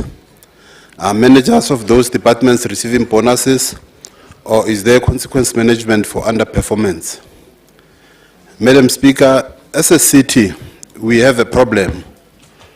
The city has been operating without a permanent city manager for a long time. I'm echoing the sentiments of other councillors who have been saying this. The city manager of the City of Johannesburg Council plays a vital role in ensuring the effective administration and service delivery in the city. The City of Johannesburg has been without a permanent city manager since December 2024. In just a few days, it will be exactly 10 months since the position was left vacant. That is quite a long time, Madam Speaker. And the executive mayor must tell us why he has not ensured that this city has a permanent city manager to this date. The residents want answers, Madam Speaker. Is the mayor sleeping on the job when things are falling apart and residents are lacking basic services like water? It don't harm, Madam Speaker, for the executive mayor to copy next door there in Tshwane from Dr. Nasipi Moya, or take notes from the former executive mayor, Mr. Herman Mashaba. Madam Speaker, it is absurd that Johannesburg Water has a staggering 27 billion backlog, yet the mayor feels at liberty to divert 4 billion from the same entity to fund unrelated issues. This reckless decision-making reaffirms our conviction that the mayor is unfit to lead the City of Johannesburg. Action SA prioritizes ethical leadership, focusing on integrity, transparency, and accountability in governance. Action SA note this report. Thank you. Thank you, Councillor. Councillor Khatebe from the EFF.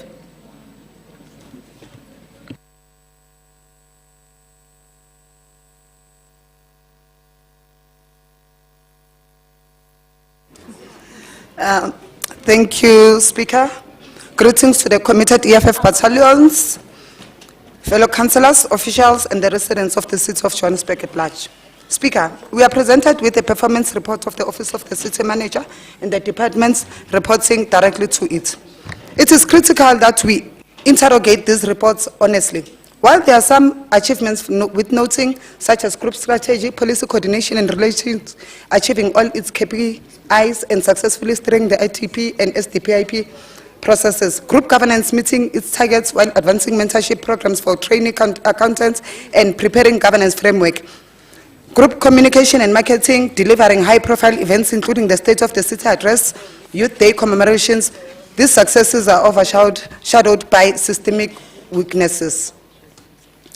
The delayed appointment of the non-executive directors, independent audit committee members, and group advisory committee members is a recurring concern. These delays weaken governance, oversight, and compliance. More concerning, however, is that the position of the city manager itself has been left in an acting role for close to 9 months. This vacuum in stable leadership has created uncertainty and undermined accountability at the very top of the administration. It is not acceptable that Cllr had to intervene in what is the most critical post in the municipal administration. The process of recruitment is long overdue, and we need the report to come to this council. The EFF will not be part of the failures and delays of this process. Speaker, it is also becoming a worrying norm that many departments produce reports that appear to be mere box-ticking exercises. For instance, Group Risk and Assurance Service reported 7 staff appointments, but the tables reflect no actual appointments. They also reported the regularization of 13 billion in unauthorized, irregular, fruitless, and wasteful expenditure. Yet no clarity is provided on how much of this will be covered. Group Legal and Contracts reported 107 cases of absenteeism, a shocking figure that highlights internal inefficiencies and weak discipline. Group governance overspent by 82 million on employees-related costs in the third quarter alone, while departments such as CRAM and COO's office also show overspending, even as others underspend in critical areas. This imbalance signals that the city has not learned from the Auditor General's findings and its recommendations. Honorable Speaker, as the economic fighters, we emphasize that proportional representative councillors like ward councillors represent the voices of our voters. The people of Johannesburg entrusted us to speak the truth to power and to ensure that the governance serves their needs, no bureaucratic self-preservation. The EFF therefore notes these reports with concern and demands strong accountability. We therefore recommend that the city must urgently finalize the permanent appointment of a city manager to restore stability in the administration. 2, overspending on salaries while underspending on services must stop. The people's money must serve the people, not inflate the payroll. 3, consequence management must be enforced. Irregular, fruitless and wasteful expenditure cannot continue without recovery or accountability. 4, governance structures including boards and audit committees must be fully capacitated and operational to ensure oversight is not compromised. Speaker, our people cannot continue to suffer service delivery backlogs while resources are mismanaged and reports are reduced to compliance exercises. The EFF insists that governance in Johannesburg must shift from box ticking to meaningful delivery, from irregular spending to disciplined use of resources, and from acting leadership to accountable and permanent management. Only then 20 seconds left, Councillor. Sure. Only then will build a city administration that is responsive, ethical, and truly in service of its residents. I thank you, Speaker. Thank you so much, Councillor Khadebe. Councillor B. Campbell Kluti from the DA. You have 2 minutes. Thank you, Honourable Speaker. Afternoon, residents and guests. I rise on the 4th quarter SDBIP report for Group Communications and Marketing for the Office of the Group Head. Speaker, the 4th quarter SDBIP report shows ambition structured into strategic communications, marketing, events and support with a mandate to position Johannesburg positively. That is commendable. But Speaker, you cannot market a world-class African city while residents sit in the dark for a week and queue for water for months. The balance is wrong. Too much focus is on branding and photo opportunities, too little on the reality residents face daily. According to the report for the 4th quarter, under key service delivery performance, our flagship achievement was not fixing outages or water leaks. It was a golf swing, specifically the opening shot of Speaker Arnolds at Joburg's Ladies Open Golf Tournament. That was our key service delivery performance highlight, according to this report. At the same time, during 3 to 6 April, trending hashtags used by the community were hashtag Joburg must fall and hashtag Dada Moreru must futsek. The public wants honesty, not spin. Councillor. No, colleagues. Councillor.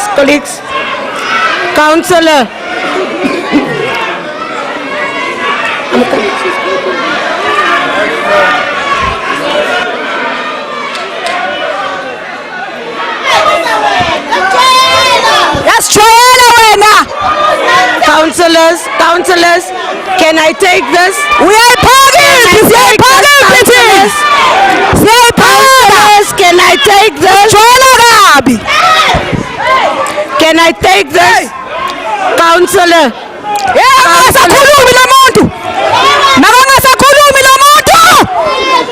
No. Councillor Belinda, Councillor Ran, Councillor Avante Smith, that can really not be tolerated. It cannot. Refer her to ethics. No, it cannot. Refer her to ethics. It has been recorded. Councillor Kyle, it is not a joke. Councillor Kyle, it is not a joke. It's not a joke. It's honestly not a joke. Can you listen to me? Is he a dog? Listen to me. Dada Masfutek, is he a dog?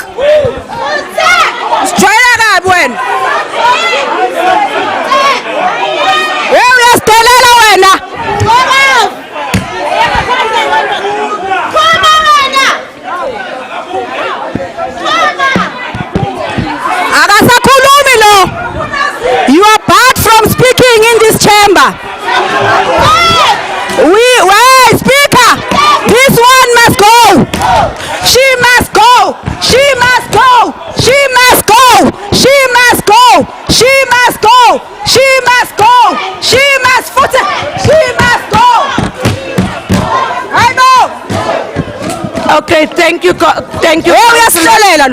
Thank you, councillors, we've heard you. Councillors, we've heard you.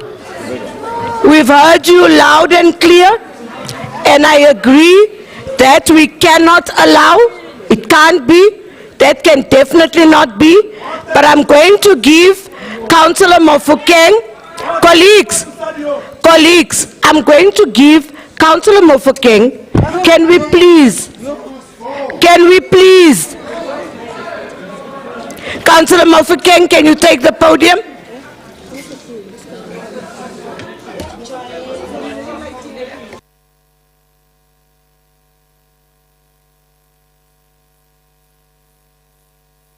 Executive Mayor, can I quickly see Councillor Mofokeng there? Or give him a mic?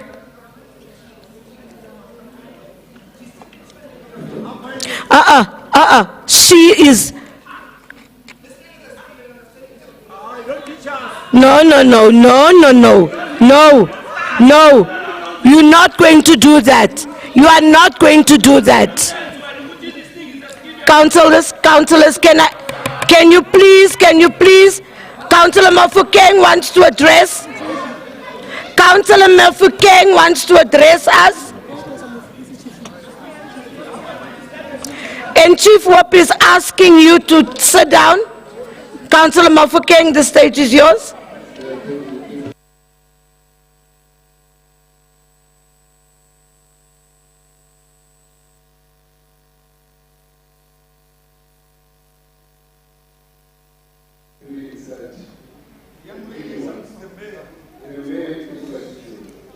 Now, we have a special request.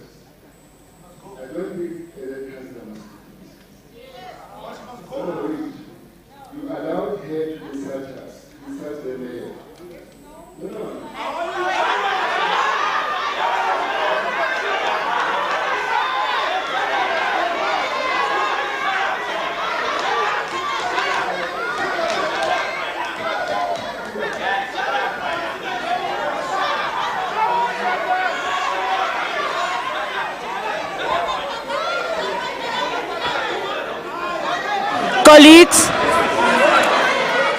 Colleagues, the councillors on my right, can we afford Councillor Mofokeng to finish what he has started?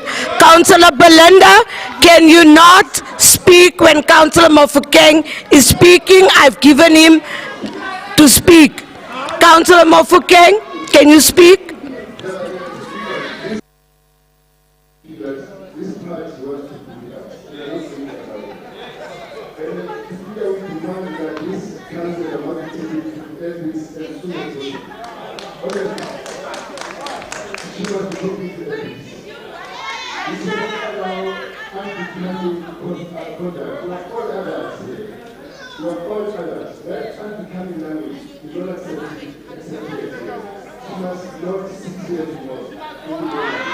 Thank you, Councillor.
Councillors, councillors,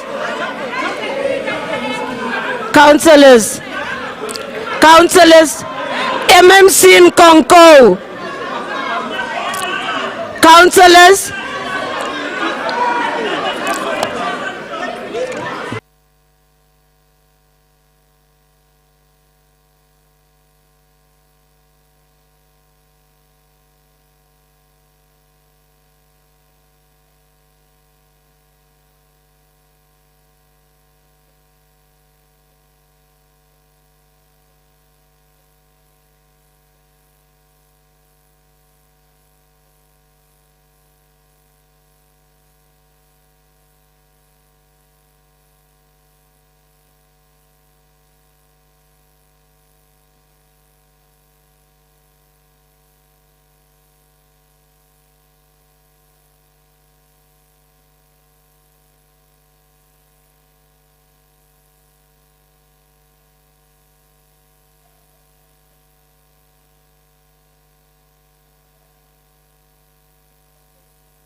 colleagues, colleagues, am I allowed to speak, colleagues? Am I allowed to speak?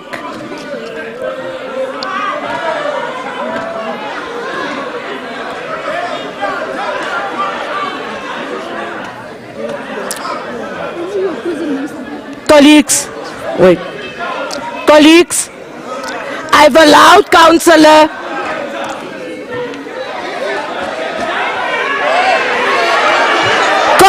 Councillor Belinda.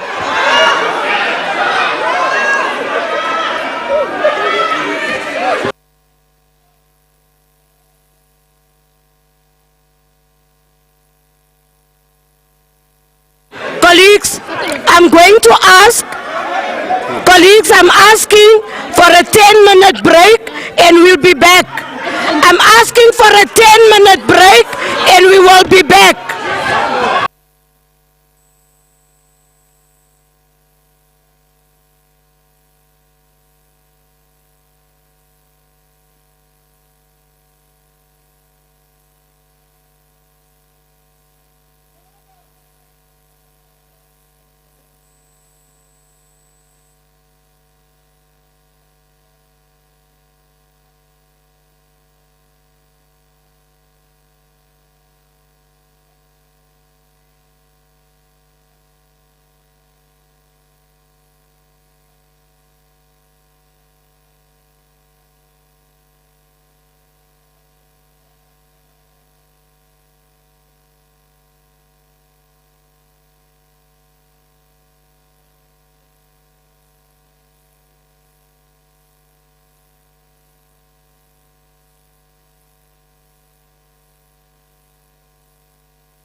now close. The drums are done. Can we make sure that we are all in the chamber, that we are sitting on our own seats?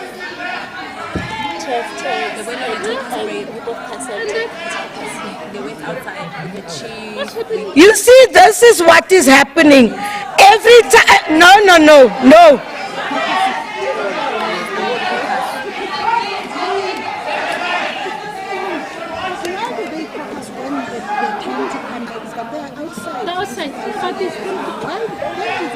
Can you hear the drums too? Colleagues, this is what causes the chaos and the anarchy. Every time that I try to speak, I find 10 people inside of my mouth. And you are all big, I can't spit you out just like that. There you're doing it again. I don't know if it's fabulous 44 or fabulous 27 or fabulous what.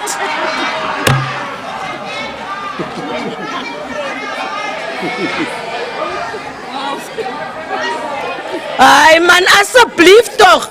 Can you calm yourselves? Can you calm yourselves? Action SA. The whole issue was these two sides. I'm not sure why. Those people are outside, we're going to call them in. Can I do that? They're not gone. They are not gone, their stuff is here. Can you please call those people in so they don't affect the quorum? No. We can't do this.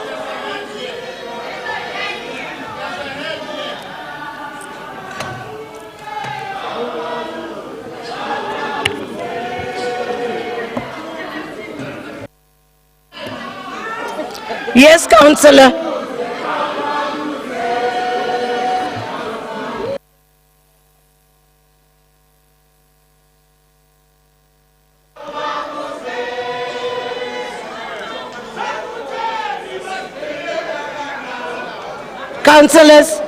Councillors on my right, can we calm down?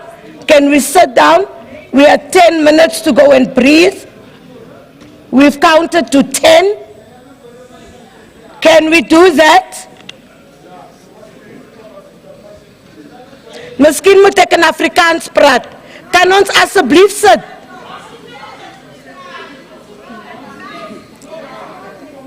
There's a councillor that sits over there. There's a councillor that sits over there that has been doing that the entire day. Councillor Khatebe, you had your hand up, but I want to hear what the caucuses, the whips had gathered outside, and I want to hear what has come out of whippery. Can I get... Councillors, can we respect each other? Kan ons asseblief mekaar respecteer? Nee, actually, is so nie, pa.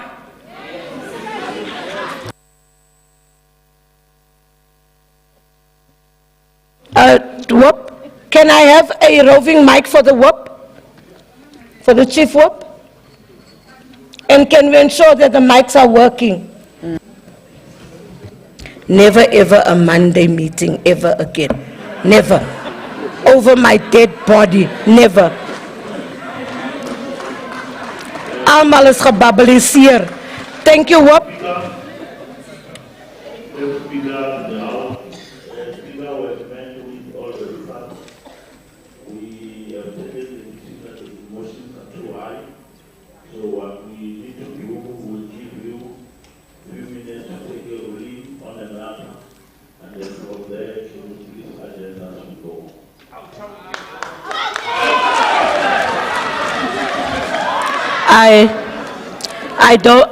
I disagree with the last part, but I will give my ruling.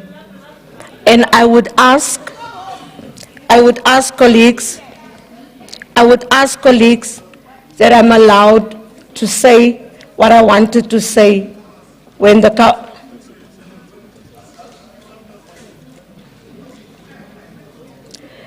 colleagues, I don't understand. Councillor Zigebe, Councillor Mpolobosho, and Councillor Mhlongo, were you not at the Whoppery? Agree wat is dini. Okay, colleagues, you heard what they said, what happened at Whoppery. I'm not sure where they met because I'm not a Whoop. Never been. Colleagues, Councillor Zigebe, please don't look at me with those eyes.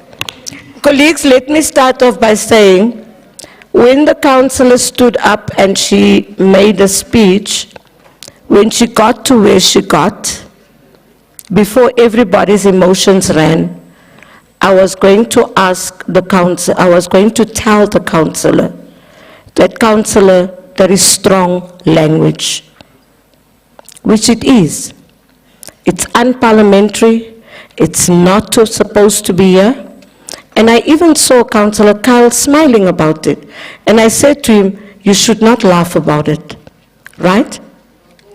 And I do believe that that is a clear reason to take someone to ethics. Whether it's a quote or it's not a quote, I would have put it in this way. Here's a quote from Margaret Arnolds. It says, da da da da da, and it also says something else, but I don't want to use that word. I would say it says the person must go. And then we can all go and look up what the quote says, and we can then take it from there. So I'm going to take the councillor, and I'm not influenced by anybody.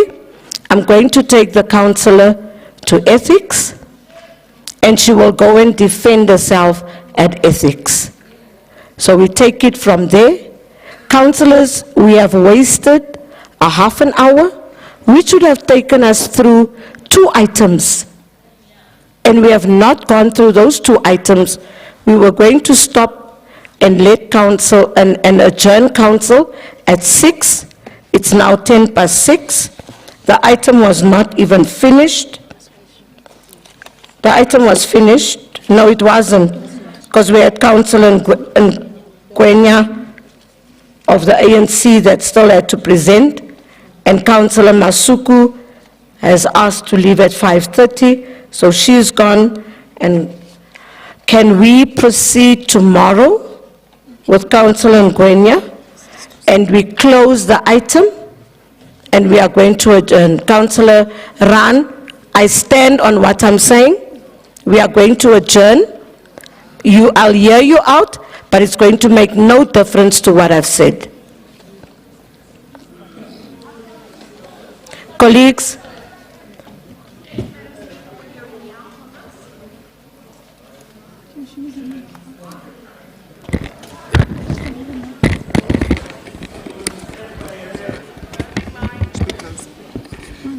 can we give Councillor Ran a roving mic, and she's the last person to speak? And I really hope it's not.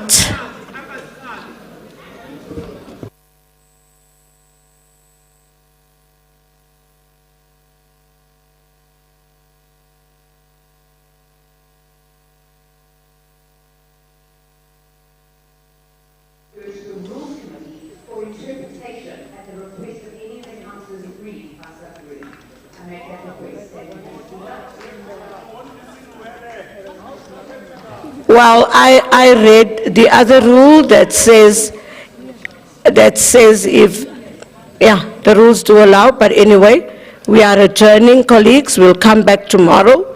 I hope all your emotions has died down. Thank you.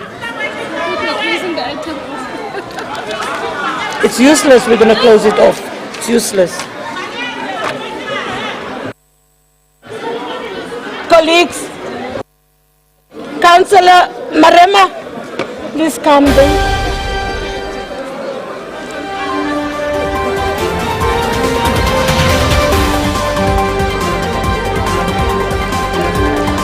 You know what, if I was